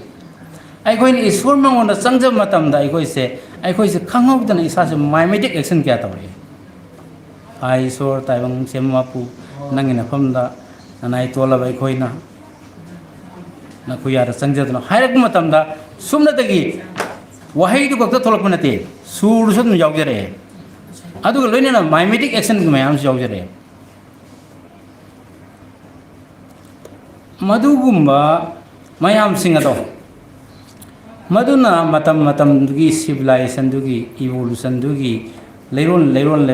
ꯅꯥꯏꯅ ꯁꯨꯝ ꯂꯥꯛꯄꯁꯤꯅ ꯃꯤꯑꯣꯏꯕꯁꯤꯕꯨ ꯁꯨꯃꯥꯏꯅ ꯅꯥꯎꯌꯣꯝ ꯁꯥꯗꯅ ꯌꯣꯛꯇꯅ ꯂꯥꯛꯏ ꯑꯩꯈꯣꯏꯅ ꯁꯨꯝ ꯌꯦꯡꯕꯤꯌꯨ ꯃꯅꯤꯄꯨꯔꯤꯁꯤꯡꯒꯤ ꯁꯩꯔꯦꯡ ꯏꯁꯩ ꯂꯨꯂꯥꯕꯥꯏ ꯍꯥꯏꯗꯤ ꯑꯗꯒꯤꯗꯤ ꯅꯥꯎꯁꯨꯝ ꯏꯁꯩ ꯑꯉꯥꯡꯒꯤ ꯏꯁꯩ ꯈꯨꯂꯪ ꯏꯁꯩ ꯃꯌꯥꯝꯁꯤꯡꯁꯤ ꯀꯗꯥꯏ ꯊꯣꯛꯂꯛꯏ ꯀꯅꯥꯅ ꯏꯔꯝꯃꯤ ꯊꯥ ꯊꯥꯕꯨꯡꯇꯣꯟ ꯑꯁꯤ ꯀꯅꯥ ꯏꯔꯝꯃꯤ ꯅꯆꯥ ꯃꯔꯥꯝꯕꯤ ꯄꯣꯕꯤꯒꯦ ꯊꯥ ꯊꯥꯕꯨꯡꯇꯣꯟ ꯍꯩꯕꯣꯡ ꯆꯔꯣꯡꯕꯗꯪ ꯊꯥꯗꯕꯤꯔꯛꯎ ꯍꯥꯏꯁꯤ ꯀꯅꯥ ꯏꯔꯝꯃꯤ ꯅꯣ ꯑꯏꯕ ꯑꯃꯇ ꯂꯩꯔꯝꯕ ꯅꯠꯇꯦ ꯑꯏꯕ ꯑꯃꯇ ꯂꯩꯔꯝꯕ ꯅꯠꯇꯦ ꯃꯁꯤ ꯑꯉꯥꯡ ꯁꯨꯝꯕꯒꯤ ꯏꯁꯩꯅꯤ ꯂꯨꯂꯥꯕꯥꯏꯅꯤ ꯑꯃꯅꯤ ꯑꯁꯨꯃꯥꯏꯅ ꯇꯧꯗꯅ ꯏꯁꯣꯔꯒꯤ ꯃꯐꯝꯗ ꯆꯪꯖꯕ ꯑꯣꯏꯔꯣ ꯄꯣꯊꯥꯕꯗ ꯁꯛꯄ ꯑꯣꯏꯔꯣ ꯒ꯭ꯔꯨꯞ ꯑꯣꯏꯅ ꯋꯥꯛ ꯇꯧꯕ ꯃꯇꯝꯗ ꯑꯩꯈꯣꯏꯅ ꯌꯨꯅꯥꯏꯠ ꯇꯧꯔꯒ ꯑꯩꯈꯣꯏꯒꯤ ꯁꯤꯟꯊꯥꯁꯤ ꯄꯥꯡꯅꯕ ꯍꯣꯠꯅꯕ ꯃꯇꯝꯗ ꯏꯁꯩ ꯊꯣꯛꯂꯛꯏꯅꯤ ꯁꯩꯔꯦꯡ ꯊꯣꯛꯂꯛꯏꯅꯤ ꯊꯥꯏꯅ ꯁꯤꯅꯥꯏꯐꯝ ꯀꯥꯔꯝꯃꯤ ꯇꯔꯦꯡ ꯁꯤꯅꯥꯏꯐꯝ ꯀꯥꯔꯝꯃꯤ ꯆꯅꯨꯔꯥ ꯃꯌꯥꯝꯁꯤꯡꯁꯤ ꯄꯨꯟꯅ ꯀꯅꯥꯒꯨꯝꯕ ꯄꯟꯊꯧ ꯑꯃꯒꯤ ꯃꯥꯡꯒꯣꯟꯗ ꯇꯔꯦꯡ ꯁꯤꯅꯥꯏ ꯇꯥꯟꯕ ꯃꯇꯝꯗ ꯏꯁꯩ ꯁꯛꯑꯝꯃꯤ ꯔꯤꯗꯜ ꯌꯥꯎꯔꯝꯃꯤ ꯄꯥꯎꯈꯣꯡ ꯆꯟꯅꯔꯝꯃꯤ ꯄ꯭ꯔꯣꯚꯥꯕ ꯀꯌꯥ ꯄꯨꯊꯣꯛꯅꯔꯝꯃꯤ ꯏꯁꯩ ꯁꯛꯅꯔꯝꯃꯤ ꯑꯗꯒꯤꯗꯤ ꯋꯥꯔ ꯃꯇꯝꯗ ꯌꯨꯅꯥꯏꯠ ꯑꯣꯏꯅ ꯑꯩꯈꯣꯏꯅ ꯂꯧ ꯂꯤꯡꯕ ꯃꯇꯝꯗ ꯈꯨꯂꯪ ꯏꯁꯩ ꯍꯥꯏꯁꯤ ꯀꯗꯥꯏ ꯊꯣꯛꯂꯛꯏ ꯑꯗꯨꯗ ꯌꯥꯎꯔꯤꯗꯨ ꯁꯩꯔꯦꯡ ꯅꯠꯇꯕ꯭ꯔꯥ ꯁ꯭ꯇꯤꯜ ꯍꯧꯖꯤꯛ ꯌꯦꯡꯕꯤꯌꯨ ꯑꯩꯈꯣꯏꯒꯤ ꯀꯛꯆꯤꯡ ꯈꯨꯅꯧꯗ ꯑꯗꯨꯗꯒꯤꯗꯤ ꯈꯣꯡꯖꯣꯝ ꯃꯃꯥꯡꯗ ꯂꯩꯕ ꯈꯨꯟꯗꯣ ꯀꯥꯎꯈ꯭ꯔꯦ ꯑꯗꯨꯗꯒꯤ ꯈꯨꯔꯈꯨꯜꯗ ꯑꯗꯒꯤꯗꯤ ꯑꯔꯥꯞꯄ ꯃꯐꯝꯁꯤꯡꯗ ꯑꯩꯈꯣꯏꯅ ꯂꯧ ꯂꯤꯡꯕꯗꯒ ꯁꯛꯅꯔꯤꯕ ꯏꯁꯩꯁꯤꯡꯁꯦ ꯌꯥꯝ ꯐꯖꯕ ꯁꯩꯔꯦꯡꯒꯤ ꯃꯑꯣꯡ ꯉꯥꯛꯇꯅꯦ ꯑꯗꯨ ꯄꯣꯊꯥꯕꯒꯤ ꯏꯁꯩ ꯂꯥꯏꯁꯣꯟ ꯏꯁꯩ ꯊꯕꯛ ꯁꯨꯕꯒꯤ ꯏꯁꯩ ꯂꯥꯏꯁꯣꯟ ꯏꯁꯩ ꯑꯁꯤꯅꯆꯤꯡꯕ ꯃꯌꯥꯝꯁꯤꯡ ꯑꯁꯤ ꯑꯗꯨ ꯁꯩꯔꯦꯡ ꯍꯥꯏꯁꯤꯒ ꯏꯁꯩ ꯍꯥꯏꯕꯁꯤꯒ ꯑꯅꯤꯁꯤ ꯄꯨꯟꯅ ꯍꯧꯃꯤꯟꯅꯔꯦ ꯏꯁꯩ ꯍꯥꯏꯕꯁꯤꯒ ꯁꯩꯔꯦꯡ ꯍꯥꯏꯕꯁꯤga ꯑꯅꯤꯁꯤ ꯄꯨꯟꯅ ꯍꯧꯃꯤꯟꯅꯔꯦ ꯑꯩꯈꯣꯏ ꯃꯩꯇꯩꯁꯤꯡꯒꯤ ꯑꯔꯤꯕ ꯂꯥꯏꯔꯤꯛ ꯃꯌꯥꯝꯁꯤꯡ ꯑꯁꯦ ꯏꯍꯥꯟ ꯍꯥꯟꯕꯗꯗꯤ ꯏꯁꯩ ꯑꯣꯏꯅ ꯂꯩꯕ ꯑꯣꯏꯔꯒꯁꯨ ꯍꯧꯖꯤꯛꯀꯤ ꯃꯇꯝꯗ ꯑꯩꯈꯣꯏꯅ ꯌꯦꯡꯕ ꯃꯇꯝꯗ ꯑꯩꯈꯣꯏꯅ ꯃꯁꯦ ꯁꯩꯔꯦꯡꯒꯤ ꯂꯨꯔꯕ ꯋꯥꯐꯝ ꯃꯌꯥꯝ ꯌꯥꯎꯔꯤ ꯌꯦꯡꯕꯤꯌꯨ ꯑꯩꯈꯣꯏꯒꯤ ꯑꯧꯒ꯭ꯔꯤ ꯍꯥꯏꯔꯣ ꯈꯦꯟꯆꯣ ꯍꯥꯏꯔꯣ ꯁꯅꯥ ꯂꯝꯃꯣꯛ ꯍꯥꯏꯔꯣ ꯈꯣꯏꯖꯨ ꯂꯝꯃꯣꯛ ꯍꯥꯏꯔꯦ ꯀꯅꯥ ꯏꯔꯝꯒꯦ ꯁꯩꯔꯦꯡ ꯅꯠꯇ꯭ꯔꯁꯦ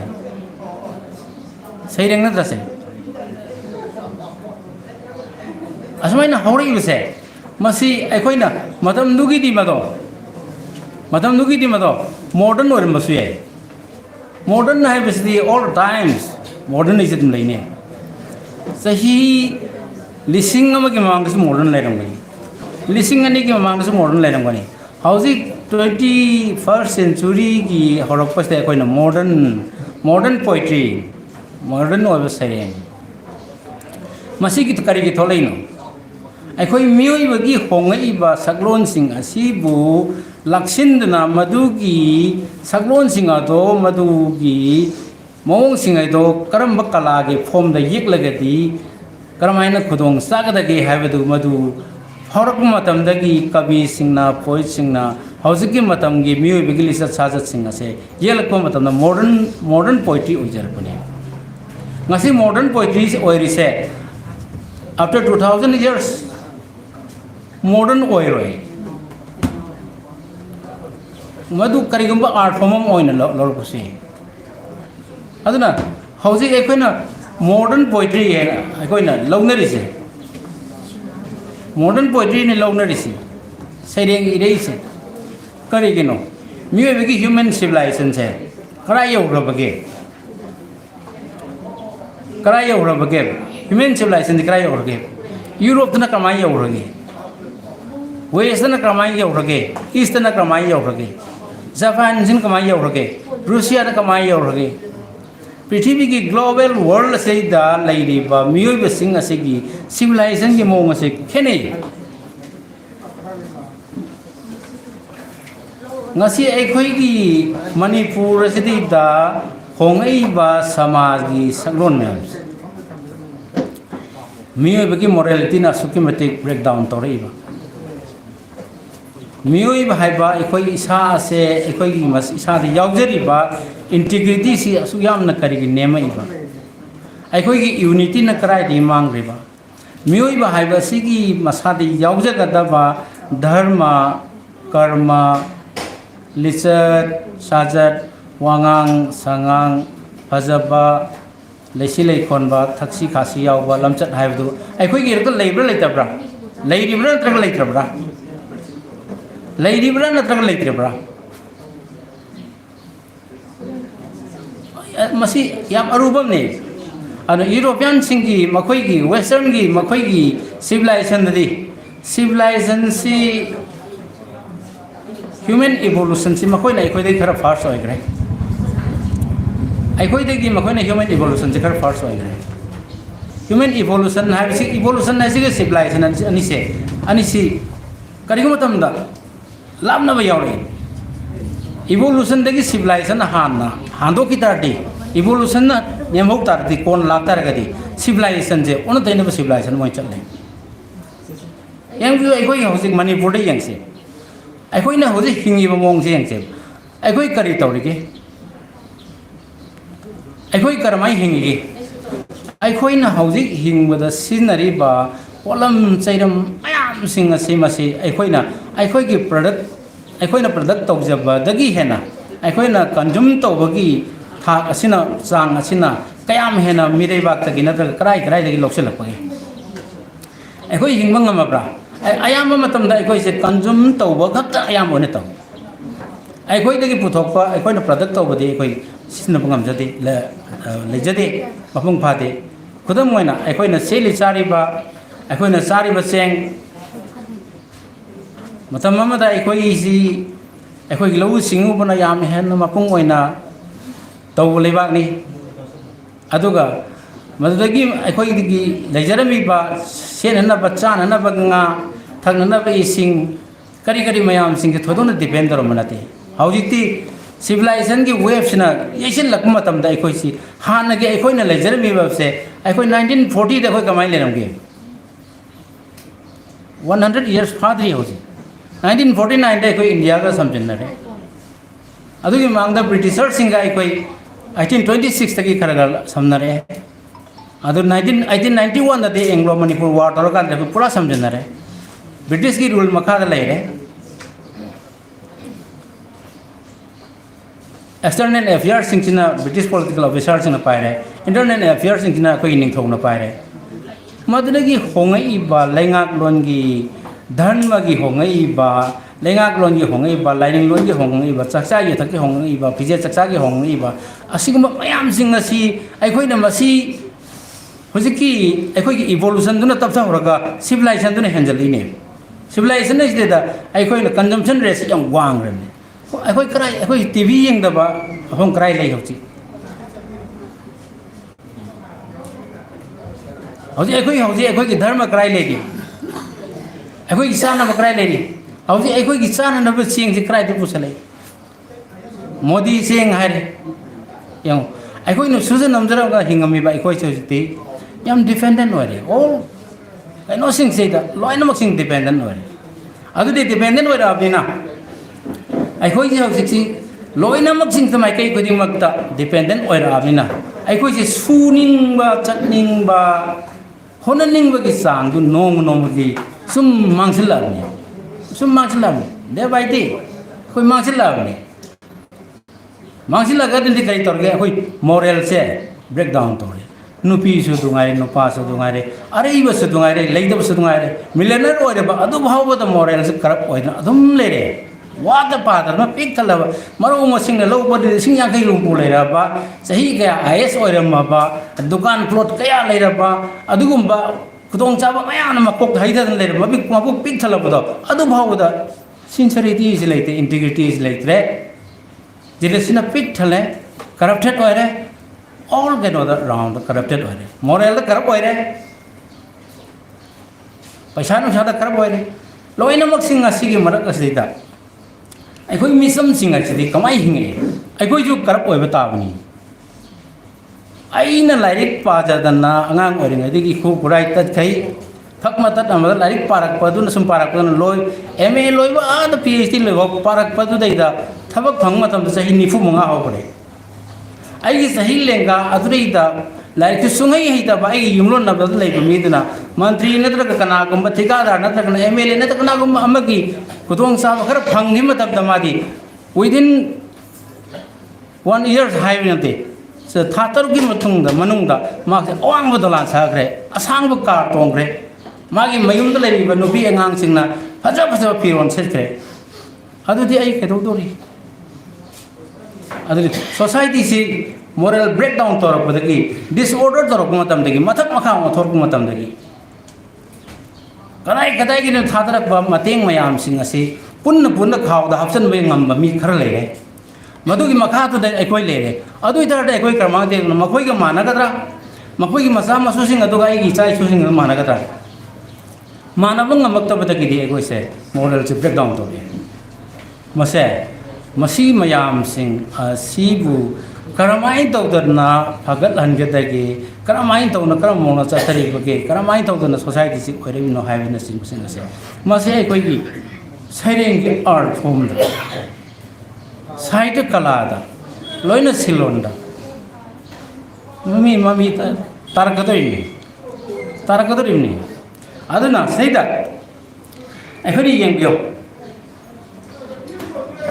akhoi na hoji akhoi gi saireng gi kalana drama gi kalana akhoi su ulaiba akhoi miui basing ase asigumba akhoi gi ithakta leiriba akhoi gi society asibu handling tawna thammi ba mi sing asigi mathakta akhoi se singnare saita kalana singnare asigumba akhoi gi saita kala gi art form ase singnare masigumba se akhoi na karai dagi hogi ye ba koina mayam na koina realism ka haris realism hai si karai dagi lakhim Gustav Courbet ke painting amadagi 1950 ke dai dagi 1850 ke dai dagi horokim adu realism ste ke amuk ai koina hojik lai si karai lakh rake bu socialist realism Karl Marx ki magi socialism ki theory de mi be koina society hi de hingba matam da aikoi ki ithakta kari gumba kana gumba sakti paiba singna aikoi ki punsi singa si mathak makha onana sanari ba singa se masibu singna daga masidagi kona na bagi lambi thi na bagi damta tholk pamadu socialist realism ko Karl Marx ki socialism ki theory de gi lai aduna asigumba mahakang asisu yen aikoi ki konsam lebak lain bagi saireng lairik asasu magi asigumba society gi disorder oira ba aso mi singna ekoi macha sing asibu haid macha sing hajibu nate koi sakti lere sing asina ekoi misam sing asibu karamai tawna ओट पीब नैबीबगे हाइबनचिंबा मसिदगे एक कोकनरब करी तौबदगे करी तौबक ताई हाइबा सिगुमगे वाखलोंदा फोंदोक मागी सैरें खर यावरी आइना कुमना पाजम मतम socialism गी कार्ल मार्क्स की सोशलिज्म थियोरी दगी थोलकपा सोशलिस्ट रियलिज्म की मसक खर उपम अदु आइना हाइजरीबसे वाखल से इताउ ताउ बमी नोम की थो थोब चानी नत्रगना मिहोंदगी नीर चानी करिगुम खर अरेब खर दगी एको हिंगनी है खनब मी तानिमोय हजी लेकाई दा चेंग येले हाय मतमदा मयाम जी हुबसन चेंसन मुनरी अदु कराई बिथरी चेंग नो मधुदैदा अखोइना चेंगदु तानरगा युमथों खुदिंग चेंग केजी कुन कुंथ्रा फंगीबा अहोंग चेंगदु फंगीबदु मधुदै हिंगा कान डिपेंड तोर कान अखोइसे हाउ लॉन्ग वी सर्वाइव अखोइ करमाय कयाम कुइन हिंगदुइनो कोई कयाम कुइन हिंगदुइनो भारत सरकार ना थादरीबा सेंजाव मयाम सिंह असी खरा अमन मकोक लेब खरना पायरगा मधु पाइसल लका मचुम तप तप तारकदो अखोइ प्रजा सिंह मुनरीदना अदुना मंत्री भाजी की अदंग मथौसिंग थोंगांदा लेपुबा ngamba matam mangba ngamba mi singri nungaiba yam thui adugi machum jab jing nungaiba thui adu ekoi hojik se ekoi kari dodare madui matong sum insa kadra koi adugum society dura ekoi se adum lupsala legadra asiguma mayam sing asisu ekoi gi saita kala gi lamda adum aikoina onari basine masi aikoigi lebak leimana iriba saireng sing asigum sing yam jawri ana sum yang jamatam aduna aikoina kari tawgani adudi tawdadi man iriba saireng art haibasti da aikoina kari yawda ge haibadudi art haibasti kala haibasti tongan bamni masidi kala haibasti tongan bamni mangondadi aesthetic quality si yam yaw batai ai mioi bagi pungning mebi wakhal samaj asibu hongan ge hai tar kadi madu achum banga ta nganga ga da thakon propaganda tawna laura microphone da laura kan in gdo na te saita kala ge mateng na madu hongan lake hai tar di madu saita kala da madu gi lesal so ha patai madu gi aesthetic quality sing so ha patai anu saireng kama I da ge di saireng kama I ge da ge Tsering से करमाई इगदगी I am romantic फेरता Wordsworth की colonies की मतमदा William black की मतमदा इरमीब सेरिंग मधु खतना मधुना मी हुजिकी मी human society से कोन भी यारेब्रा यादरब्रा अदगी मधु हौजी home मधुना यारक्रे मी भी पुंसी समसक ताकपदा romantic फेर की रोमांटिसिज्म की रोमांटिक पोइसिंग की सेरिंग संग अदुना आइको मी भी समसक ताकप यारक्रे मियोबी मपान थोंग उरीब फजब एक्सलेंट ब्यूटी से मसी खतम पोंगतोग सैरेंग यारत्रे मियोबी माइंड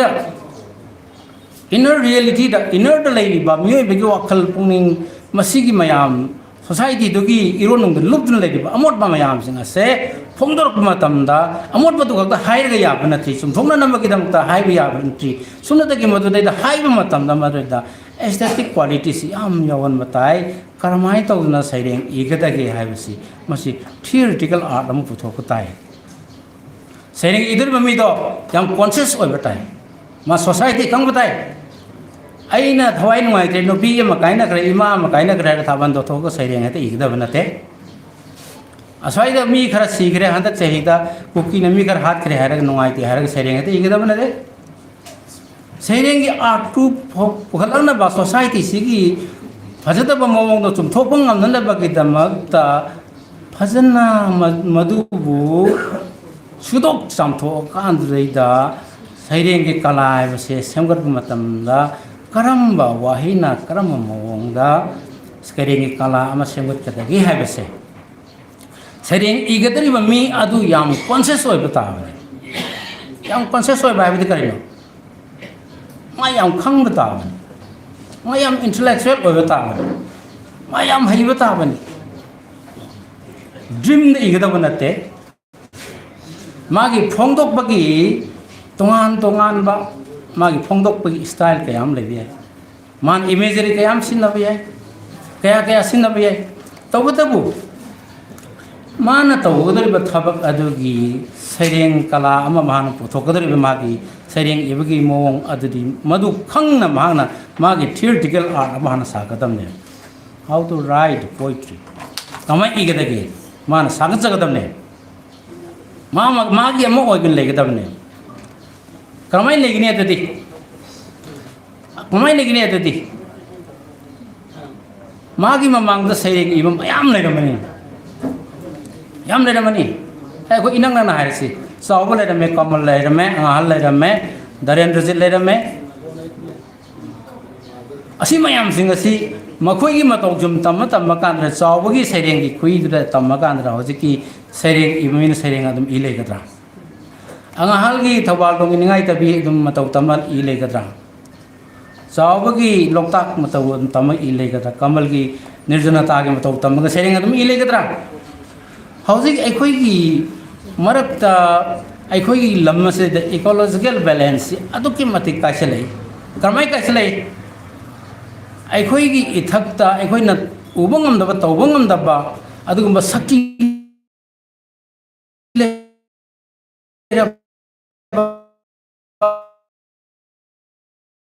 खर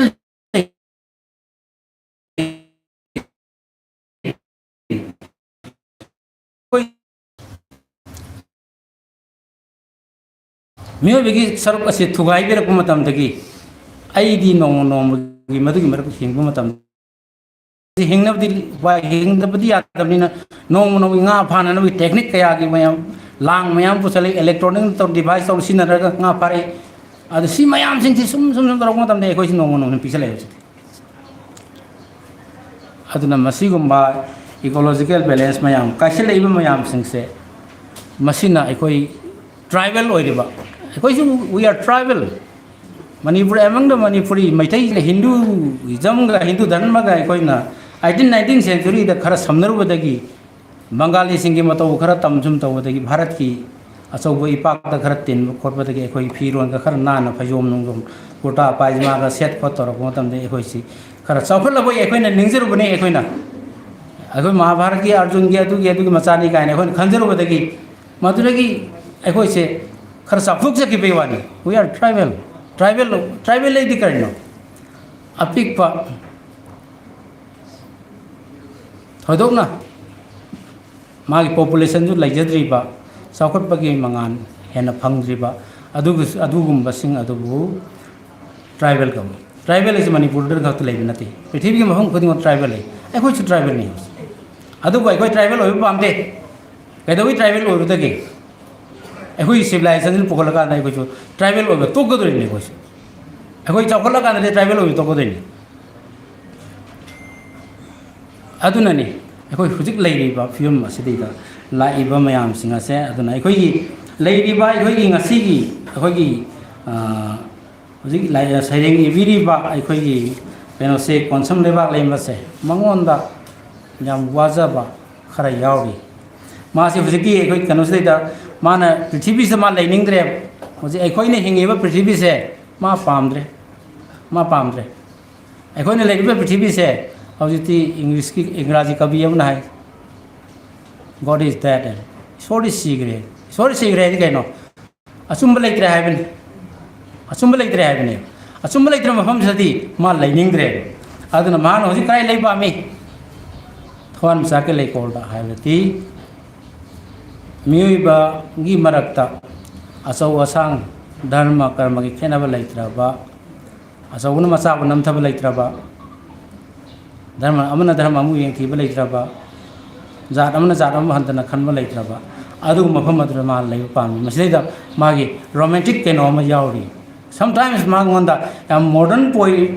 पोइट्री मॉडर्न पोइट ओइना संगा अगसु मोंदा करिगम तमदा रोमांटिक एगोनी की केनो यावरी मा yang wajai prakriti ni sidara kogi ma yang wajai miu ber sidara kogi ma yang wajai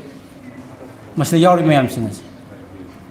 asini lai riba mayam singa se akhoi ne wakhan yamun khan batai side to ba se sumna dagi hekta fashion da to da banate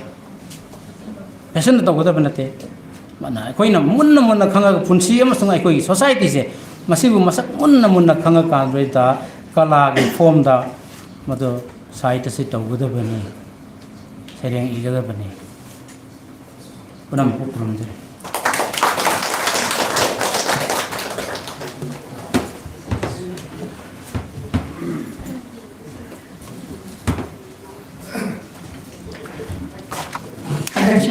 Zabu mukhay leitala ngasidi CKS ki warung pipiramba za Professor Rajendra Janba convener Manipuri Language Advisory Board Sahittya Academy New Delhi na marik chubu pautam thanbiramba ki tamata hanna hanna thakachari koi ngasidi lai phongbagi thoram asidi koi president ki speech piraga presidential speech piraga loijaraga ni adubo कोई सैदें सैदें नबा मखा मयाम रेंबी कितनबा आई मरक थना लौथोकसा होगे मरमदी ngasi सैदें सैदें नबा से यामना मरु ओइबनी हाइना सु खनबियो अदुगा यारगदी लोइनमक्तदे कोई हाइजबा ngamdragasu अखोइगी मनुंगी ओइबा खरा मखैगी सुम ओजाना इबिरंबा सैदें like सिदगी कोई कथोकजबा ओइना कोई ओजागी सैदें खंकलगा खरा पाजगनी लोइनमक कोइना फजैना लौजरबनी ओजाना थममिबा वहाई खुदिमक सैरेंगी आइडिया सिदा लोइनमक फजै हाइना लौजरगा अमुक हन्ना उबो फंगलरोइदबा ओजागी मफमदा कोइना ओजाबु ओजागी मफमदा लैमना अमा कचबगा लोइना सैमागी सैरेंसिसु कोइना पाथोकजतुना कचनबगी तंजा अमख लौजगनी जे कोइगी नसिगी थौरमसिगी President की फफम लांग लेंसिन बेनिबा ओजा कोई काय खुनेजर ओजा इमोशनल खुमना presidential speech बिबिना बगी लमता नोरो लेंसिन जाय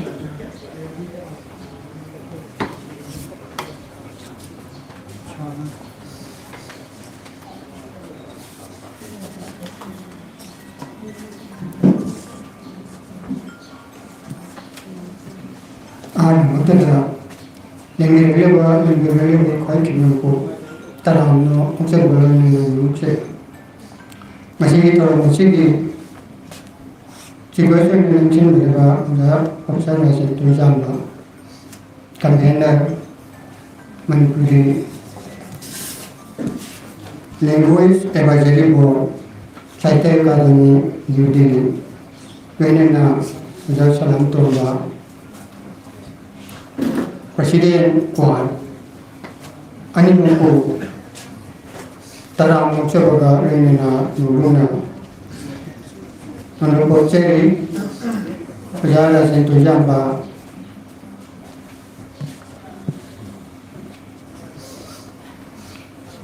Manipuri Advisory Board Ki New Delhi New Delhi Advisor Convener of the Tanatana Mayamna Hey, my second radio drama, Lila drama, Miam and second drama, Aduma, Zaras and Tujamari,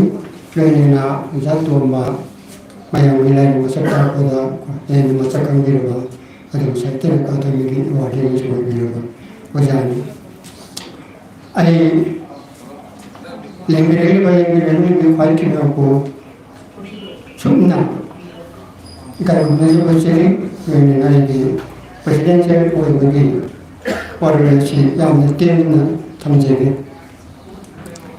Anina, I'm going to have him with you. Labor and now, Ivinamba Aduna Masali, Kiramotunda, Magi, Makura, Masasina, Yam the Pamjana, Yam the Harana. Like she talking with them, I'm telling Queen, Namusu, Uncle Robo. That's a phone. Marindi, Asumna,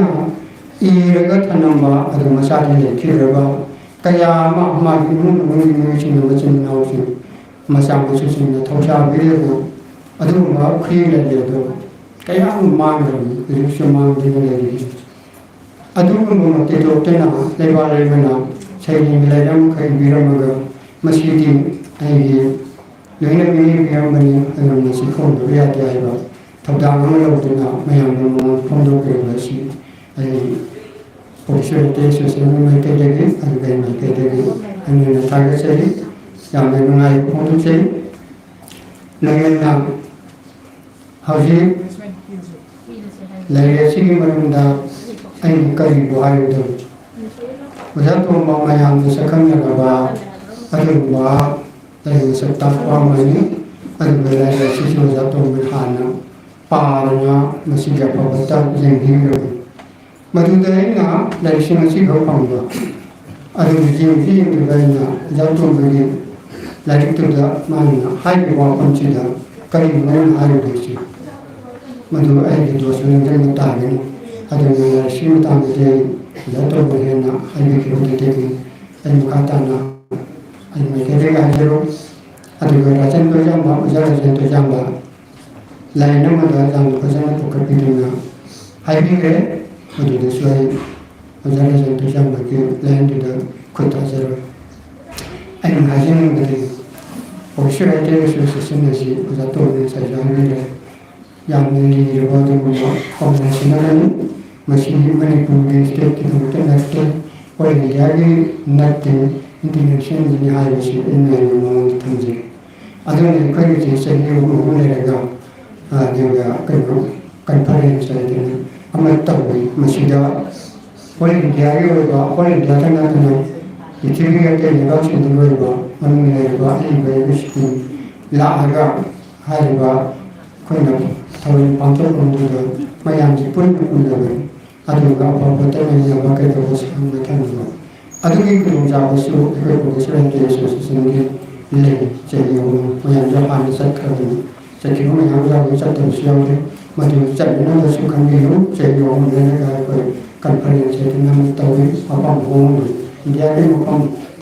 home में ना तो और ये तो वो तो सो मैं लोग देखी यहाँ पर ना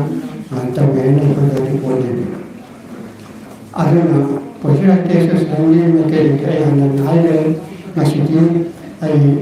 aksar bukan kesulitan dunia kadang saya ada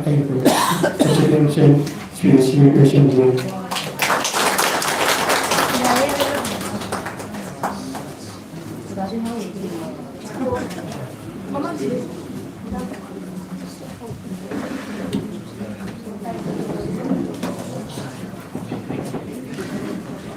Thagachari koigi president in Panjarabada za ibosna kuman presidential space pibiram baki damata hanana thagachari koigi ahan bagi thoramasi loisina bagi damata ngasigi board of things pibina bagi damata koigi nau pibiremba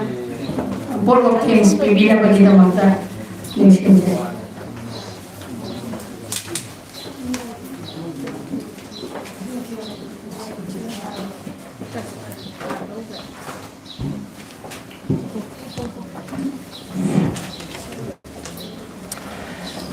ahan bermakna nasi lagi nanti bah kuai perongko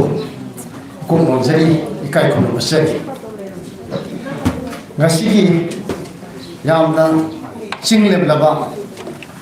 nungai raba lari ponggi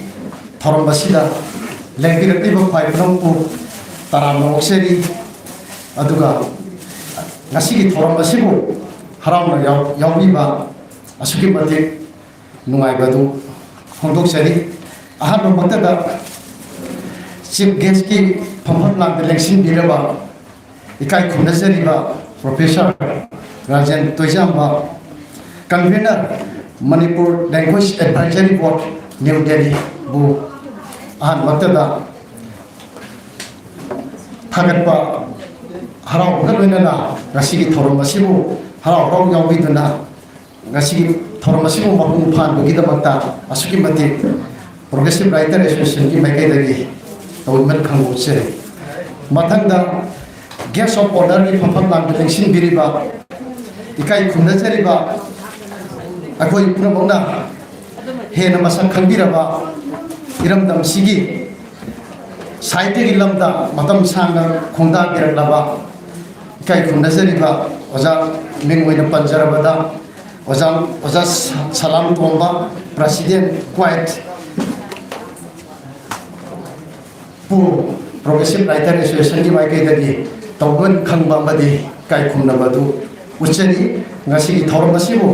ꯍꯔꯥꯎꯅ ꯆꯤꯜꯂꯕ ꯃꯇꯝ ꯀꯥꯏꯊꯣꯛꯄꯤꯗꯨꯅ ꯂꯥꯛꯄꯤꯕꯒꯤꯗꯃꯛ ꯊꯥꯒꯠꯄ ꯐꯣꯡꯗꯣꯛꯆꯔꯤ ꯅꯨꯡꯉꯥꯏꯕ ꯐꯣꯡꯗꯣꯛꯆꯔꯤ ꯃꯊꯪꯗ ꯄ꯭ꯔꯁꯤꯗꯦꯟꯠꯀꯤ ꯐꯝꯐꯝꯗ ꯂꯦꯡꯁꯤꯟꯕꯤꯔꯤꯕ progressive writer ꯑꯦꯁꯣꯁꯤꯌꯦꯁꯟꯒꯤ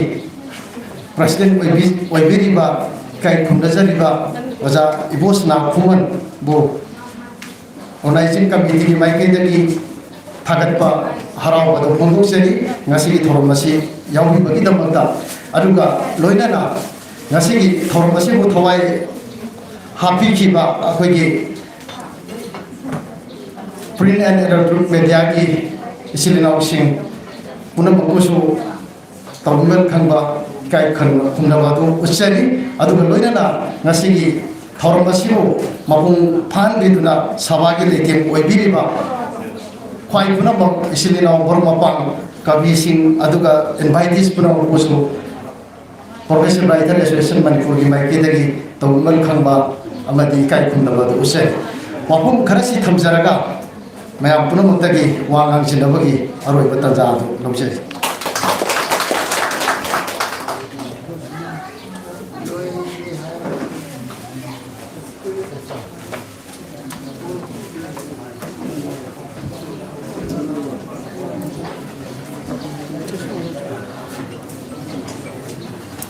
ꯑꯩꯈꯣꯏꯒꯤ boat of thanks ꯄꯤꯕꯤꯈꯤꯕ ꯑꯩꯈꯣꯏꯒꯤ ꯏꯅꯥꯎꯄꯤ ꯋꯤꯔꯦꯟꯕꯕꯨ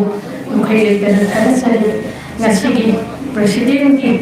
ꯑꯌꯥꯕ ꯂꯧꯖꯔꯒ ꯑꯩꯈꯣꯏꯒꯤ ꯑꯍꯥꯟꯕ ꯇꯥꯡꯀꯛꯀꯤ ꯊꯧꯔꯝ ꯑꯁꯤ ꯃꯇꯝ ꯁ꯭ꯋꯥꯏꯗ ꯂꯣꯏꯁꯤꯟꯖꯔꯤ ꯍꯥꯏꯅ ꯂꯥꯎꯊꯣꯛꯆꯔꯤ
ꯑꯩꯈꯣꯏꯒꯤ ꯑꯍꯥꯟꯕ ꯁꯦꯁꯟꯒꯤ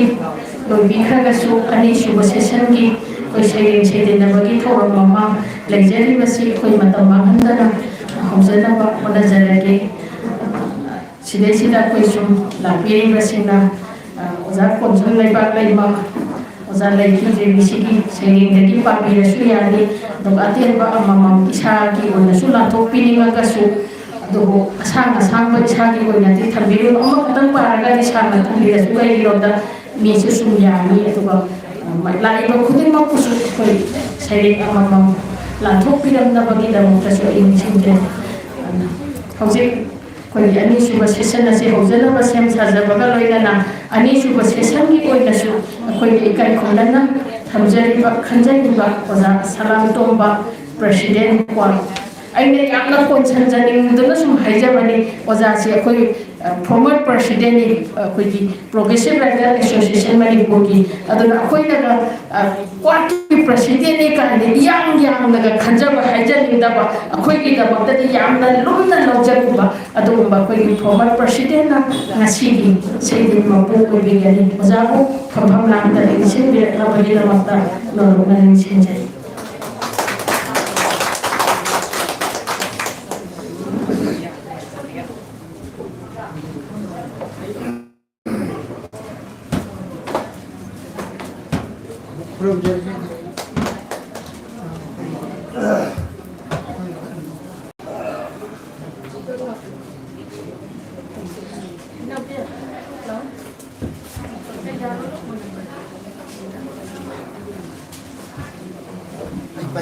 Ang sunya mo kayo ay nasa kaya le. Sang to me.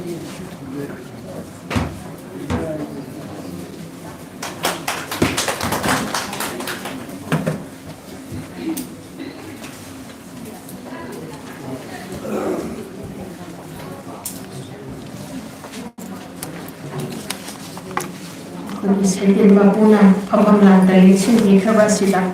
pwede ahanwa saying ama saydin mapunahan ang piraga na sige saydin na ba si hauna na ba nila magta lolo na din sinja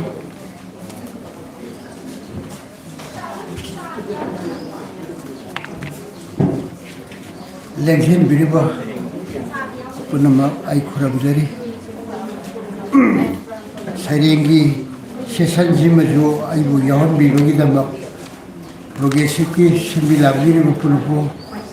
ay la tawimu khambu useri tasembadi ay di satsani ngabani thabak khare yamna lejaba saireng saidina basi haujarage niyogi matungina aina matang hana pathok kadoba leibunina aina saireng ama khaktam langjari ai saireng mami bah ima taret ki mafam da kok no jari nakhoi gi ming sondana kana gi soluni nakhoi gi nafam da kachari saireng asimatang bah samna matang ken bada pamu jakraba ngasina kogo kasuna sungde koklaba aduni dana maitai nupi gi lingjen powari sema medana bah famloi ko kadai da suna khoi gumbi mahabharata yaude ramayana thengnade maitai nupi tana sembani asigumba powari di adungai kangla mamanda malang phijetna ima tara ni thoina semlaba anauba ayo biliglam ngasina na khoi tarena sana na english edana nathadagi nasa mun khrabada milu de pirang leraktrabada kaidoruni samlang na khan aduna bu lu ko pangambani wadi ngangi na khoi mathonu uli sidu pangambini ha na khoi di imalai maren sidabigi lamoni ibudo pakhang babu kanbi kiba laisanura tareni kangla da kar khuni na khoi leiri taklabani bah ma tare na khoi bu khuram dana kana bu khuram ni nate na khoi di sam chambi nupi nupa da ngaiba na khoi di lesem bini lenga pini lekan bini yengsi mamit pang na udraba mana pana tadraba dwarka ki krishna khudom bidat sudarshan chakra pairi damoda kaido bogi haibidu gandhari ki sap amada loiki bani krishna tiel amada jadu sagai mutki bani nongtong leimana phuna bada nakoi tariat ki I tairama ming tariata kari tum loi damodar malemda numit ta khidraba sayab sing kari thoki maiti nupi ki mamangda lale haijaki bani maiti nupi na khangche chelat bada lepkada bakanano bah ima tariat nakoi gi humang na lesin on khre kumsi gi sajibu tha loiba naidre nongkhong leptre ngasisu hai tharasano thomlasano adu ngaigum tampak se isingtana adu tade khangani manipur kaiba yaroi haiba singde loina leimenaraga nuksinar kani loina ingna pangani matamdu data tampak sina tarang marang olusu punam khurina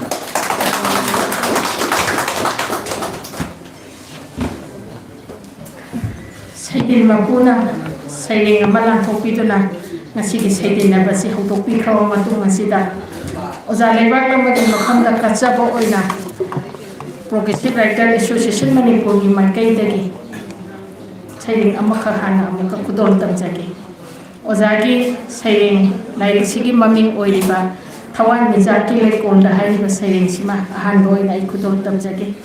mathangda sem sabina ba ningsing jari oza moto upendro ओजा लेबाक अमने इबीरम सैरें थवान Misaki लेकोंदा अइना लाइरिकतासु लोकि वारोंदा इजाबनी ओजाना सोइना थंबीरंबा सैरें मयामसी मा फोंगननबगिदमक्ता फोंगे खंजरगसु लैखिदबना हानबनिना फोंगननबगिदमक्ता खोमजललमदे अदो ओजाना सोइना थंबीरमिबसिंदो खोमजललगा ओजागे मापुरोइबना Xerox tawraga aingonda sinabirakpani aduga aina oza donation tana jaraga sai maming simasu aina oza donation ga tana jaraga maming simadi akoina thonjabani oza na su maming se koi khangjadre haibadagi masimadi mayam na napi gane na aina loki waro na su thamjabani mayam na babina bani singjari thawang mizaki lai konda Naitong ngan bathazana aigi thamoi lekonda ngalini na hakki mai thongna pukding khoidaba laire le sing leidam na hakki momon minona sumarli aigi thamoi Naitong ngan bathazana aigi thamoi lekonda ngalini na hakki mai thongna pukding khoidaba laire le sing leidam Nahaki momon minok na sumahaki ay gintay. Tamoy mong dalasaba nang nating mangambara. Nungsi swanjaba nang natat pangambara. Kawam daba nungsiba, pianay daba abamba, loynay daba akiba, panay daba amamba, pong daba awaba, hawam daba asapa, yawam daba tungba, Panging daba kaya ba, kaming daba aroy ba, lining na loy daba, ay kangre kanino punsiya. Nungay bagi pizanda, awa ba na lo, awa bagi marunda, haraw ba na to, nakakisa yasin ba ay, sundok biga makay, wakal mahi taway dali, kangsan ba makay, Mahal yang telah kimsina, lejening ay tawa misal kilay kolda, sana minadina kikul mapi. Puna mapu kulay pagari taway na, pagari ibirang baskaya nga si patok tadula, pagari taway na pilipino kunsan, pagari at tumana matang kuli mataing na sinalay kunsan, matang daling simbilat si oda motong upenya.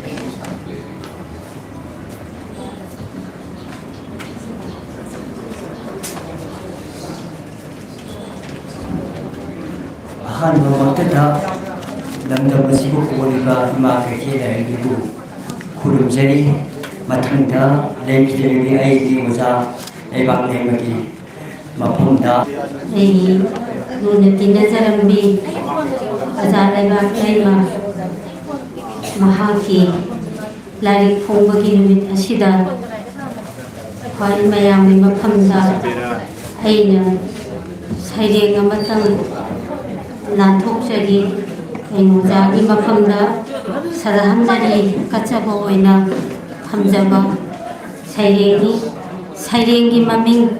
Thamoigi paudam Oh Zatla boire maruk loi Kana khanghan tahan lamdana Nadum tuminna awa piramdana Kana suwaru batawdana Ngahak leita pausana khiba awanungai punsi warini na khiba unama ngarang ta ore boy khalui tayo na ba mioi ba ki punsi ni lina khi na pasik na punsi gi wari sing ai gi damak na hak sukap khi na hak ki damak ai sukap khi laksa thiba angum ba singi thawong thamoy piena nungai taba nahaki paudam achum marang khai draba asan mirai nai banawong na thamoy sok na likhi adubu shatra gi singi damak hotnabadi lekhide minum sinayom laba thamoy gi mapaw ngasi sumang duna laigi thamoy da maitai sahitya bunum sijaba Thauram khuding saruk yajakhiba khongloi oiminakhi इसे जाधो ओजागा लोइनना अहिसु इबुधौ margin की मसाई दोंदा सैरेम सैदिन्नबगी थौरमदा मका लामना पाजखी नहाकना नुमितो कयादा नुगाइजखिबा April थागी तांग कुलहुंदोय लिसिंगानी कुलहुंदोय खोंजोम नुमित थौरमदा अथौबसिंगी सैथा सैरेम पाजखिबा अइबु तोइना पाकौरखी उनदबा यादे ngasidi अइगिदमक पिरमखी खुदोल अमा अइनसु तमजखी ओजाना पांगजबा सांगा येपा लेंयांखी नखुत इखुत लानखी निंगसिंग mummy तमंगाई हौरे मसीना अरोइबा हाइबदो ओइख्रमाले पावो मत फाउनखिद्रे लैबाक इरांगा इरोइनना खंगौदना पाउथांग lucky ओजाना दाइबम थादोखिबगी वा सुखा थाजरुदे थमोइसिना ngасidi खुरुरियमबु थमोइ चेत नंसिखिबा थमोइगी मपाउ नुसिबा सैरेम लाइरि कच्चरे मैतै खोरिरो लैकोंदा लाइबक फबी याय खबता ओइबिरो लाइबक फबी याय खबता ओइबिरो पुनमको अमुका हना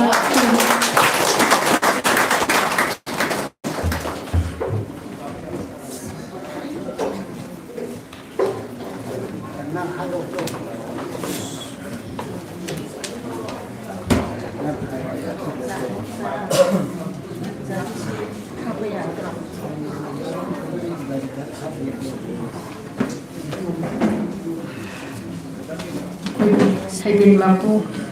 ओजासी अथुब थबा लापदगी पेंथोपीग्रे अदुना कोइना अखोइगी प्रोग्रेसिव राइटर एसोसिएशन मणिपुर की बीपी ओइबिरिबी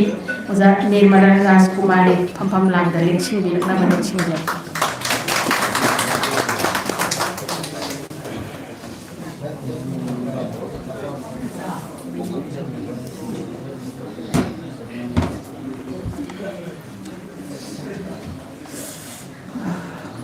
ओजाना फमफम लांगदा लिंसिंबी खरबा मतुंग असिदा खुगी मखा चथजगे ओजागीदी होरेन अरोइबदा ओइना थमजरगे सैदिन मपुना महौदोपिरमबनिना अइना लाउथोकजखिबा ओजा विजेंद्रजित तेलेम लिंसिंबिरक्सी मथंगदा अथुबा अनिखक तंगाई फदना लौखजगे रोमेन मैतै वाहेंगबम अमदि थबातोंबी ngangbam ani simtanga marakta ungtang thajage ओजागी head लोइबगा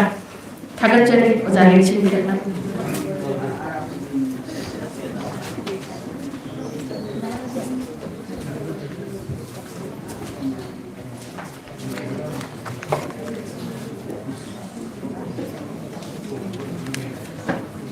Saitin mapuin election video la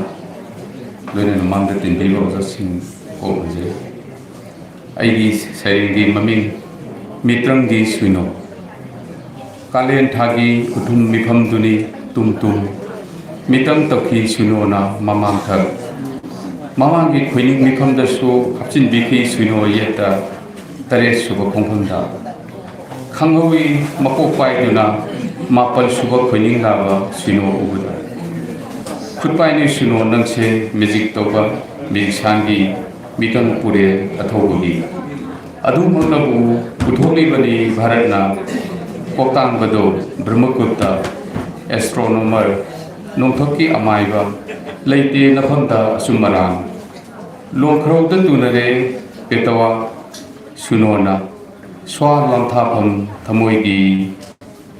समा सपीति अथोपा काप्सिन की रबर बेना थारो मारो यही कायकी सुनो नंतनी सुनो ngabadi malen prithibi matum tai tade leire nangi manada nangtabo ikhutta challaba singbi ge khwang de thuraga una ge mathakta thenduna suno sita sita nohowi lebak lei bora yonbi ine sakhi asum baga aran baga gi mareida kaphuk lui jarap otpa काठी नमखी शहर की गली सुनो संखी वखलदा थमोई की पीर निखायरा थुमत की lunging मतोन सु सने बिवाना उचुक एदुना पन थिंगलिबा नंबुल तुरेल इरोल नुंदा लक्षिन खरबा अयिबगी मंगनान की कलम ꯃꯄꯣꯛꯁꯤꯃꯒꯤ ꯍꯥꯀꯖꯒꯗꯕꯅ ꯉꯝꯖꯔꯣꯏ ꯈꯨꯟꯕ ꯉꯝꯖꯔꯣꯏ ꯅꯝꯕꯨꯜ ꯏꯆꯦꯜꯗ ꯏꯔꯨꯞꯇꯨꯅ ꯃꯤꯇ꯭ꯔꯪ ꯃꯥꯒꯤ ꯏꯆꯦꯜꯅ ꯂꯥꯍꯠꯈ꯭ꯔꯒꯅꯤ ꯉꯝꯅ ꯂꯥꯡꯖꯦꯟ ꯃꯊꯣꯠꯂꯛꯄ ꯇꯝꯕ ꯈꯣꯏ ꯃꯤꯇ꯭ꯔꯪ ꯃꯥꯒꯤ ꯏꯆꯦꯜꯅ ꯂꯥꯍꯠꯈ꯭ꯔꯒꯅꯤ ꯉꯝꯅ ꯂꯥꯡꯖꯦꯟ ꯃꯊꯣꯠꯂꯛꯄ ꯉꯝꯕ ꯈꯣꯏ ꯄꯨꯔꯨ ꯄꯨꯔꯣꯟꯖꯩ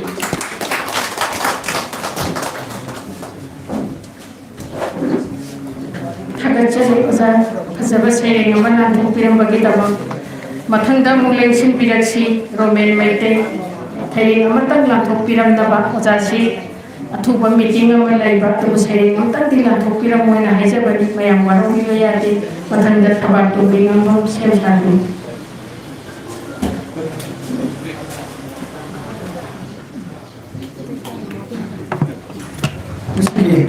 sering nabang sungai fumba sini sini mampu ini sini di bawah kayak kemudian sini mana yang ini kalau kau yang musim kayak kemudian sini sini sini bawah sini nanti sudah sana itu sini mereka sini dari sini dia bawah saya pun mereka cepat sini mereka sini ini teman sakit anda sekarang nanti kita bawah saya sini bawah sini dari sini teman sakit sini bawah Manipuri Kunaida Aiba Moina, Ibigam Sinjana,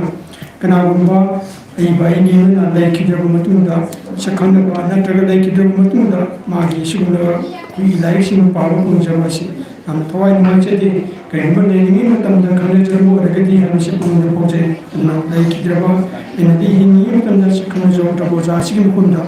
Aibu, Pamjana, and remember the Kika Kumusha Gaza, I say,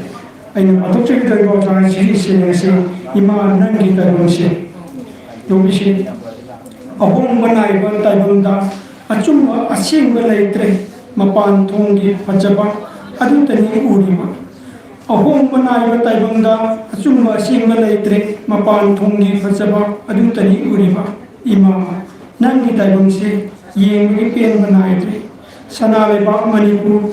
Pancana lebak Manipur, Kuri lebak Oidori, Ngahak Oiwakan, Kuning Irang Honari, Kuning Wakan Lenadri, Aman Pagara Makandi, Aman Hena Sachi, Saram Nusana, Masagi Menjak Kibum, Ras Nakiwalasin, Masagi Ojabatan, Kaiki Kangri, Ijat Sanman Laitre, Ojaba, Tan Milan Honda, Imam. Nang tayo kari thokagaba mipare kari thokagaba mipare imo nang tayo atanga ay shanga temsering tang ay don jege kasi mugidi saying lay sida ibigin mo bina loina bana tugon na mama ipunin yo wawo kara tumjaba sida unin bawjar basere yobisi nang nitama ngasi ba Kalian nilawar nasida harsit lang libra nangu hangal kokun taki ay ginapong adumay ay ginoy na dina mahusa nililawaran aminabad kokun ay napunki nasiri kalian sidati ay kapli nang dinamo tamoy kubang na kapli kalian kaya dapat kiba masyadari hena sa kiba nang kaya na begitu begitu musim na ay kapli nang dinamo project Thagachari Oza Roman Matanga Sidi Tabatombi Ngangbam Gi Matanga Sem Saduna Labina Bani Singjari Shanasam Asa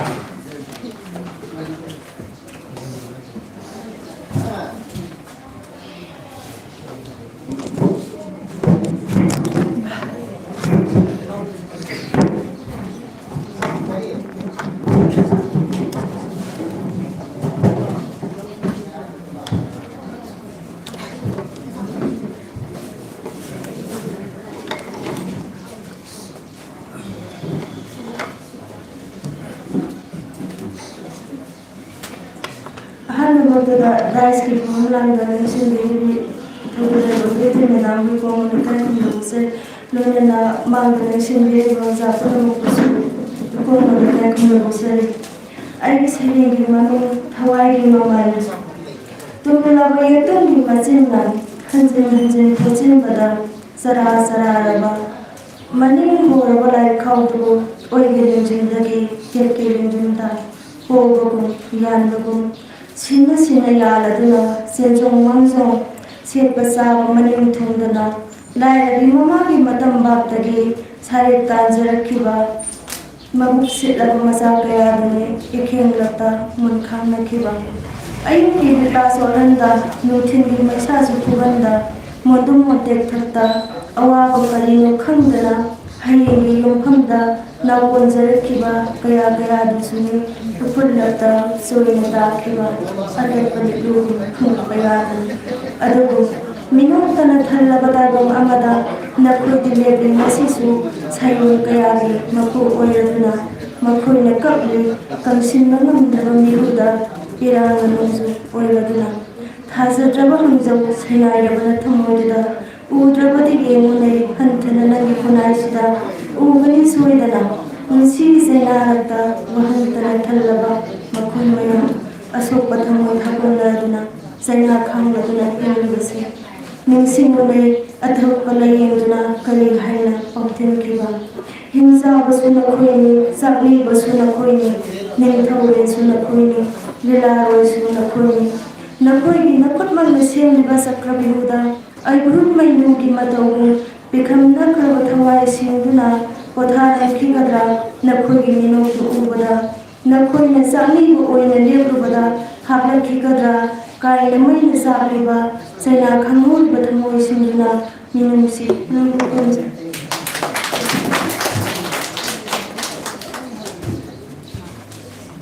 ꯀꯌꯥꯗ ꯃꯃꯜ ꯌꯥꯝꯈ꯭ꯔꯕꯅꯣ ꯊꯋꯥꯏꯒꯤ ꯃꯃꯜ ꯊꯥꯒꯠꯆꯔꯤ ꯃꯊꯪ ꯑꯁꯤꯗꯤ ꯂꯦꯡꯁꯤꯟꯕꯤꯔꯛꯅꯕ ꯅꯤꯡꯁꯤꯡꯖꯔꯤ ꯁꯅꯁꯝ ꯑꯁꯥꯒꯤ ꯃꯊꯪꯗ ꯁꯦꯝ ꯁꯥꯗꯨꯅ ꯂꯩꯅꯕꯒꯤꯗꯃꯛꯇ ꯅꯤꯡꯁꯤꯡꯖꯔꯤ ꯑꯩꯈꯣꯏꯒꯤ ꯏꯃꯥꯕꯣꯛ ꯕꯨꯙꯤꯕꯇꯤ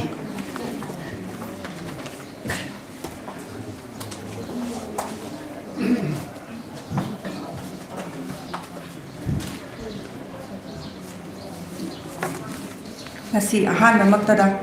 ꯃꯐꯝꯁꯤꯕꯨ ꯀꯣꯟꯕꯤꯔꯤꯕ ꯀꯩꯊꯦꯜ ꯂꯥꯏꯔꯦꯝꯕꯤ ꯂꯥꯏꯔꯦꯝꯕ ꯏꯃꯥ ꯏꯄꯥꯕꯨ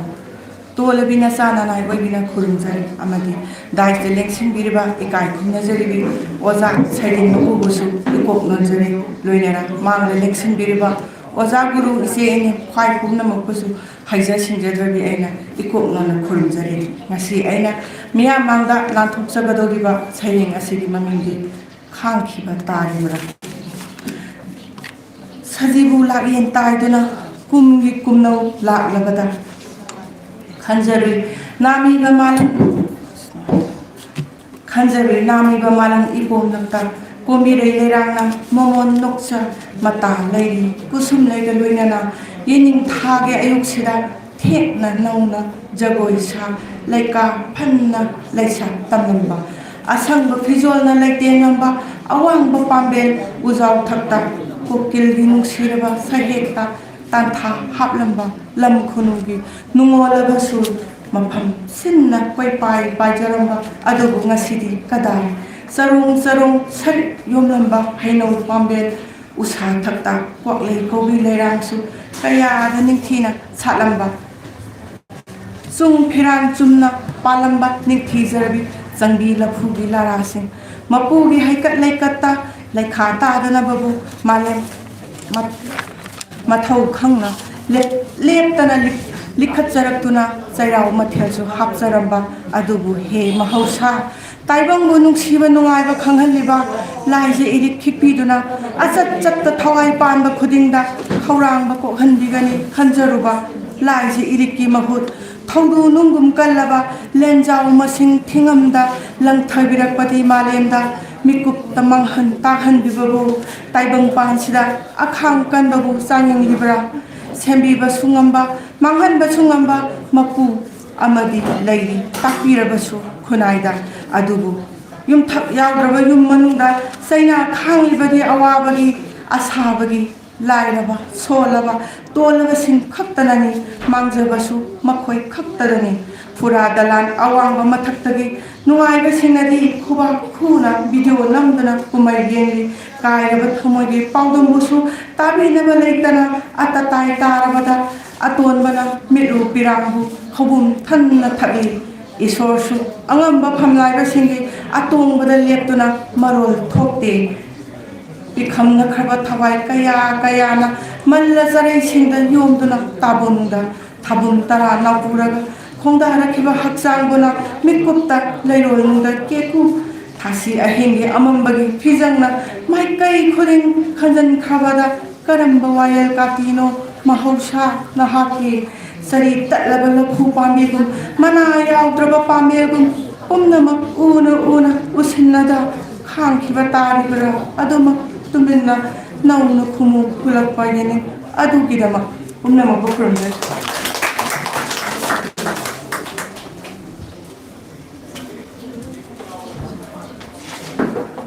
थागतचरी अच्छा मथंग असी दी लेंगसिन बिरंग लिंगसिन जरी इमाबो दुदीबती मथंगदा सेम सादुना लेबिना लिंगसिन जरी ओजा लवलियाम सांतने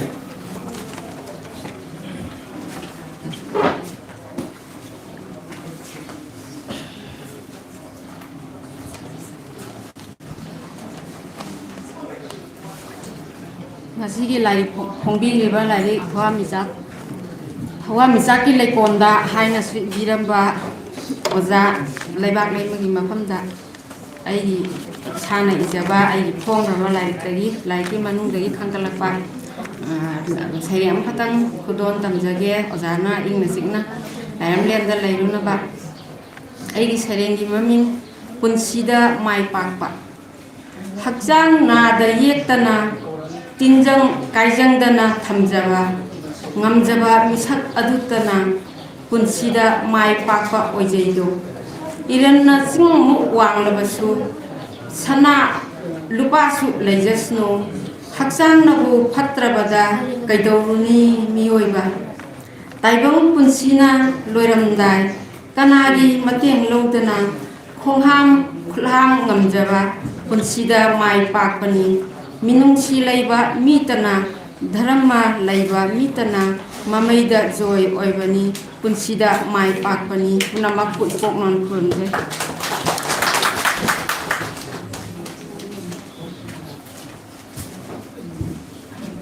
थागतचरी इमाबो मथंग असदी ओजा सांतनी लेंगसिन बिरकनबा लिंगसिंजरी मसिगी मथंग सेम सादुना लेदियु W देवजान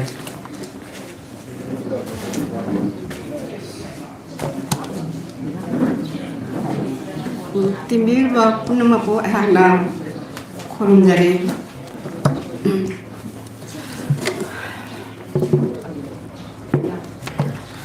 अहाकी साइरेंग से अतियनबा अनी खतम पाजगे अनी खत हान बगे सेना ओजाने इबा मागी साइरेंग लगे लोखचबने साइरेंग मरिना इमा आई कपसियत कले याना लेता imawu palem nang bonu sibi nung si sawi palem ni asan mirai nai debi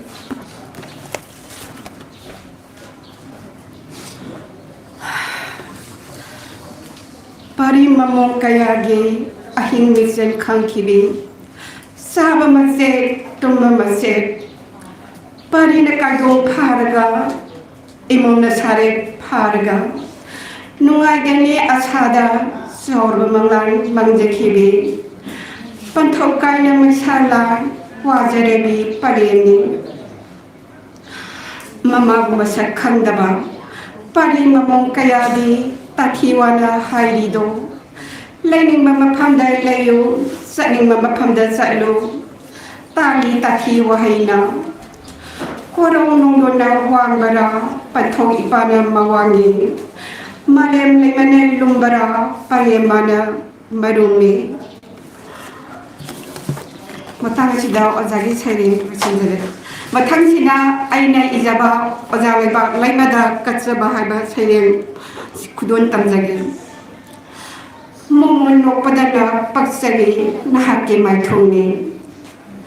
ozagi tabaraba simadona tatana haiki oza saselo ꯆꯥꯔꯒ ꯄꯥꯡꯒꯟ ꯀꯟꯕꯅꯤ ꯉꯁꯤꯗꯤ ꯀꯌꯥꯗ ꯅꯨꯡꯁꯤꯔꯕ ꯋꯥꯍꯩꯁꯤꯡꯁꯦ ꯁꯛꯇꯝꯗꯣ ꯎꯗꯨꯅꯇ ꯂꯩꯔꯦ ꯃꯤꯠꯃꯥꯡꯁꯤꯗ ꯋꯥꯍꯩꯁꯤꯡꯗꯣ ꯅꯤꯟꯗꯨꯅ ꯂꯩꯍꯧꯔꯦ ꯅꯥꯞꯄꯁꯤꯗ ꯀꯔꯝꯅꯕꯨ ꯀꯥꯎꯔꯁꯤꯒꯦ ꯈꯣꯏꯅꯧꯅꯕꯨ ꯆꯥꯅꯕꯤ ꯄꯨꯛꯅꯤꯡ ꯏꯍꯨꯟꯒꯤ ꯃꯄꯥꯎ ꯇꯝꯅꯕ ngasiди yai pharaba korosini ojana ikhong lamna ngaijekibadu lepnai draba matami khongjachida ngasidi yorakle ojana kari khalamba kari wabo haning lamba tamli napaw ikhoida asigumlaba tanglaba mikup asida ita nang karigi tuminna lotuna lairiba sibo अखोई बिलक नगीब्रा नत्रगा नुसी ममल कहलीब्रा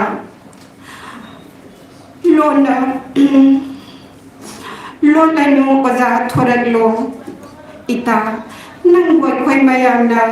इखौला नंगाइये गसिसो ओ खंगले थोरक लगोय सत्खबनी अमु खलक लरदबा लंबीदुदा सलोको खोई नंगनबु सानबी Mampu magi lekonda ingna signa pothabiruro puning lekonda satpa ikuna lamba phangjaba lairang kardang hetuna kachari nakuya thamanda lobi ko latnaba lektana punamapo kurumjari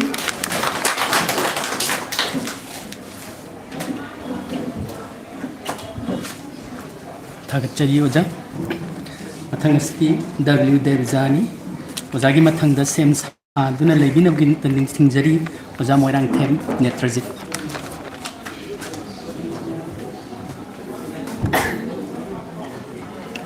ahana matada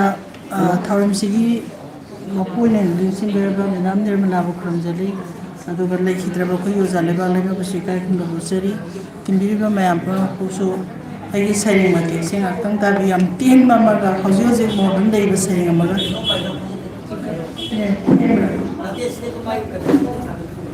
roji sai ga sai ta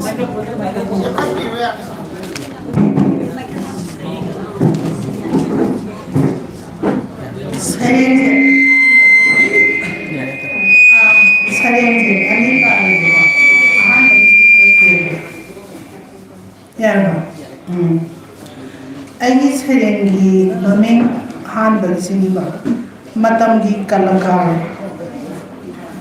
matamgi saini saisapatu grade A dagi B kare hani radio du lekhat lo bala sai balani pamjaba tabini bakayagi maming manga tara laukoroki tongan tongan ba mafam dagi imale paki kajin koya thumi khangdaba lamgi maming pareng pareng lauthok raba matungda isai du tharai munna taroi isai me duga sur duga isu suna de na oina taraga na ye thoki mai tu sobing sobung lawi sur du na sak sak thile ingjaba mengjaba thotpagi saruti kakhewum tawi taw taw thoki mikup amri matungda kongol gum kalakara Kongol ga pangkap oiki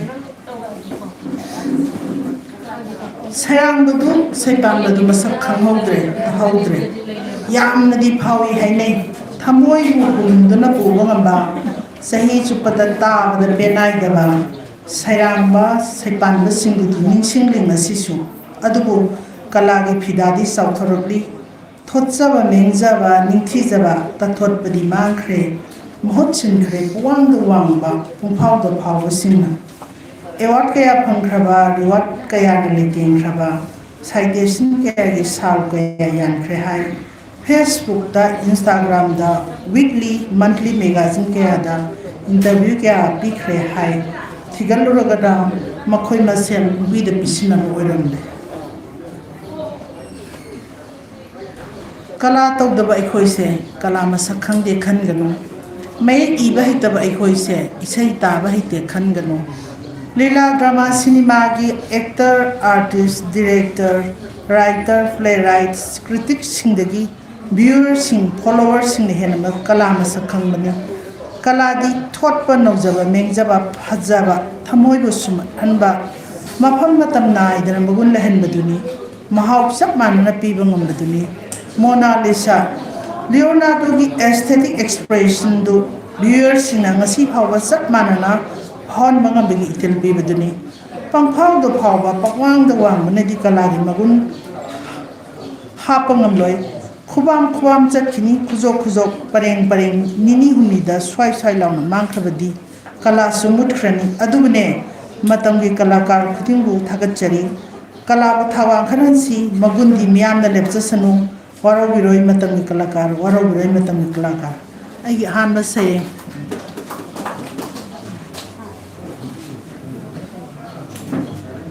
ani suba sarens na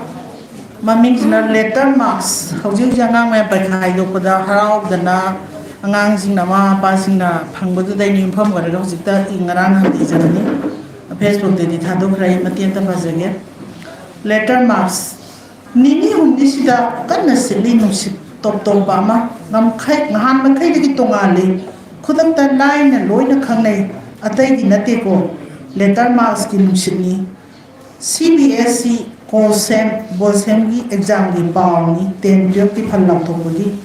ai ni cha gi letter mark manga ai gi sui cha gi letter mark mari ahum ani ama harau na raba mama ba singdu ine tharo iche tampasna ta da toma tamo soni gi fast food singda gi uleni krik inai khangna da ba leite macha wang na thanganai letter marks de gi phom oirga nongan maga mama papa no matha sarap tore kari kadai da taman sige kari line da general line da Delhi Chandigarh Bangalore Hyderabad Chennai India manungi wadi tokro foreign countries China Russia Nepal Bangladesh Kazakhstan Dr. Tampangi phi kaya no lupa paisa gi wadi darkar bo inadre letter ma manga mari laba chabo karamna doctor ko helo sige letter mark phangba angang singi quantity yame quality di kamdoba sama da IT werabadi competitive exam khudingi selection tawpham di thokuni adubu khajintang di taiwan bugum tawdra tasenga khankadaba kangbu di tuminna lona ehing misel khangdana paramni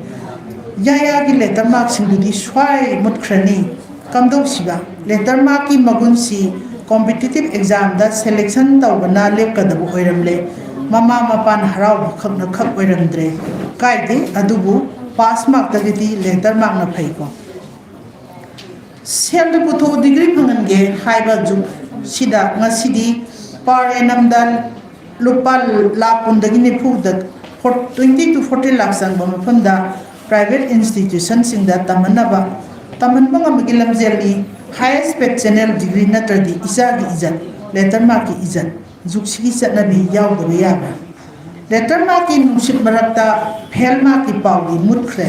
सुलाइबु लेट्रेदा थाइनदी metric 12 की फल लौथरपदा society मसिंग यामनामी अदो ngasiदी फदी phaco letter mark ना fail mark की mode सिनखिबा board बनो बु थागचरी exam थारिबा अंगांग खुदिंगु letter mark फंगन बिबगी सही super letter mark की जय कार लाउसी गवर्नमेंट की स्कूल कॉलेज गोजा सिंह पेज के हंगन बियु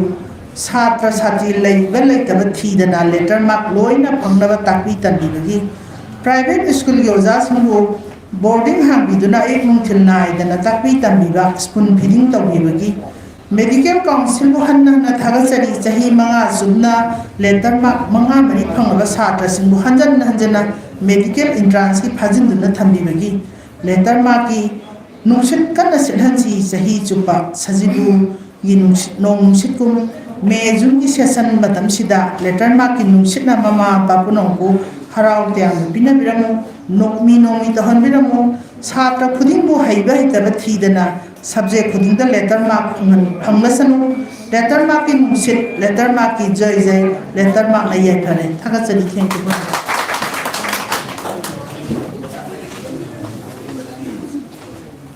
थागचरी ओजा हौजिक फंगी खुफंगी सुमाइना ओरम तारी अखोइसु लेटर से याम चलम या जाने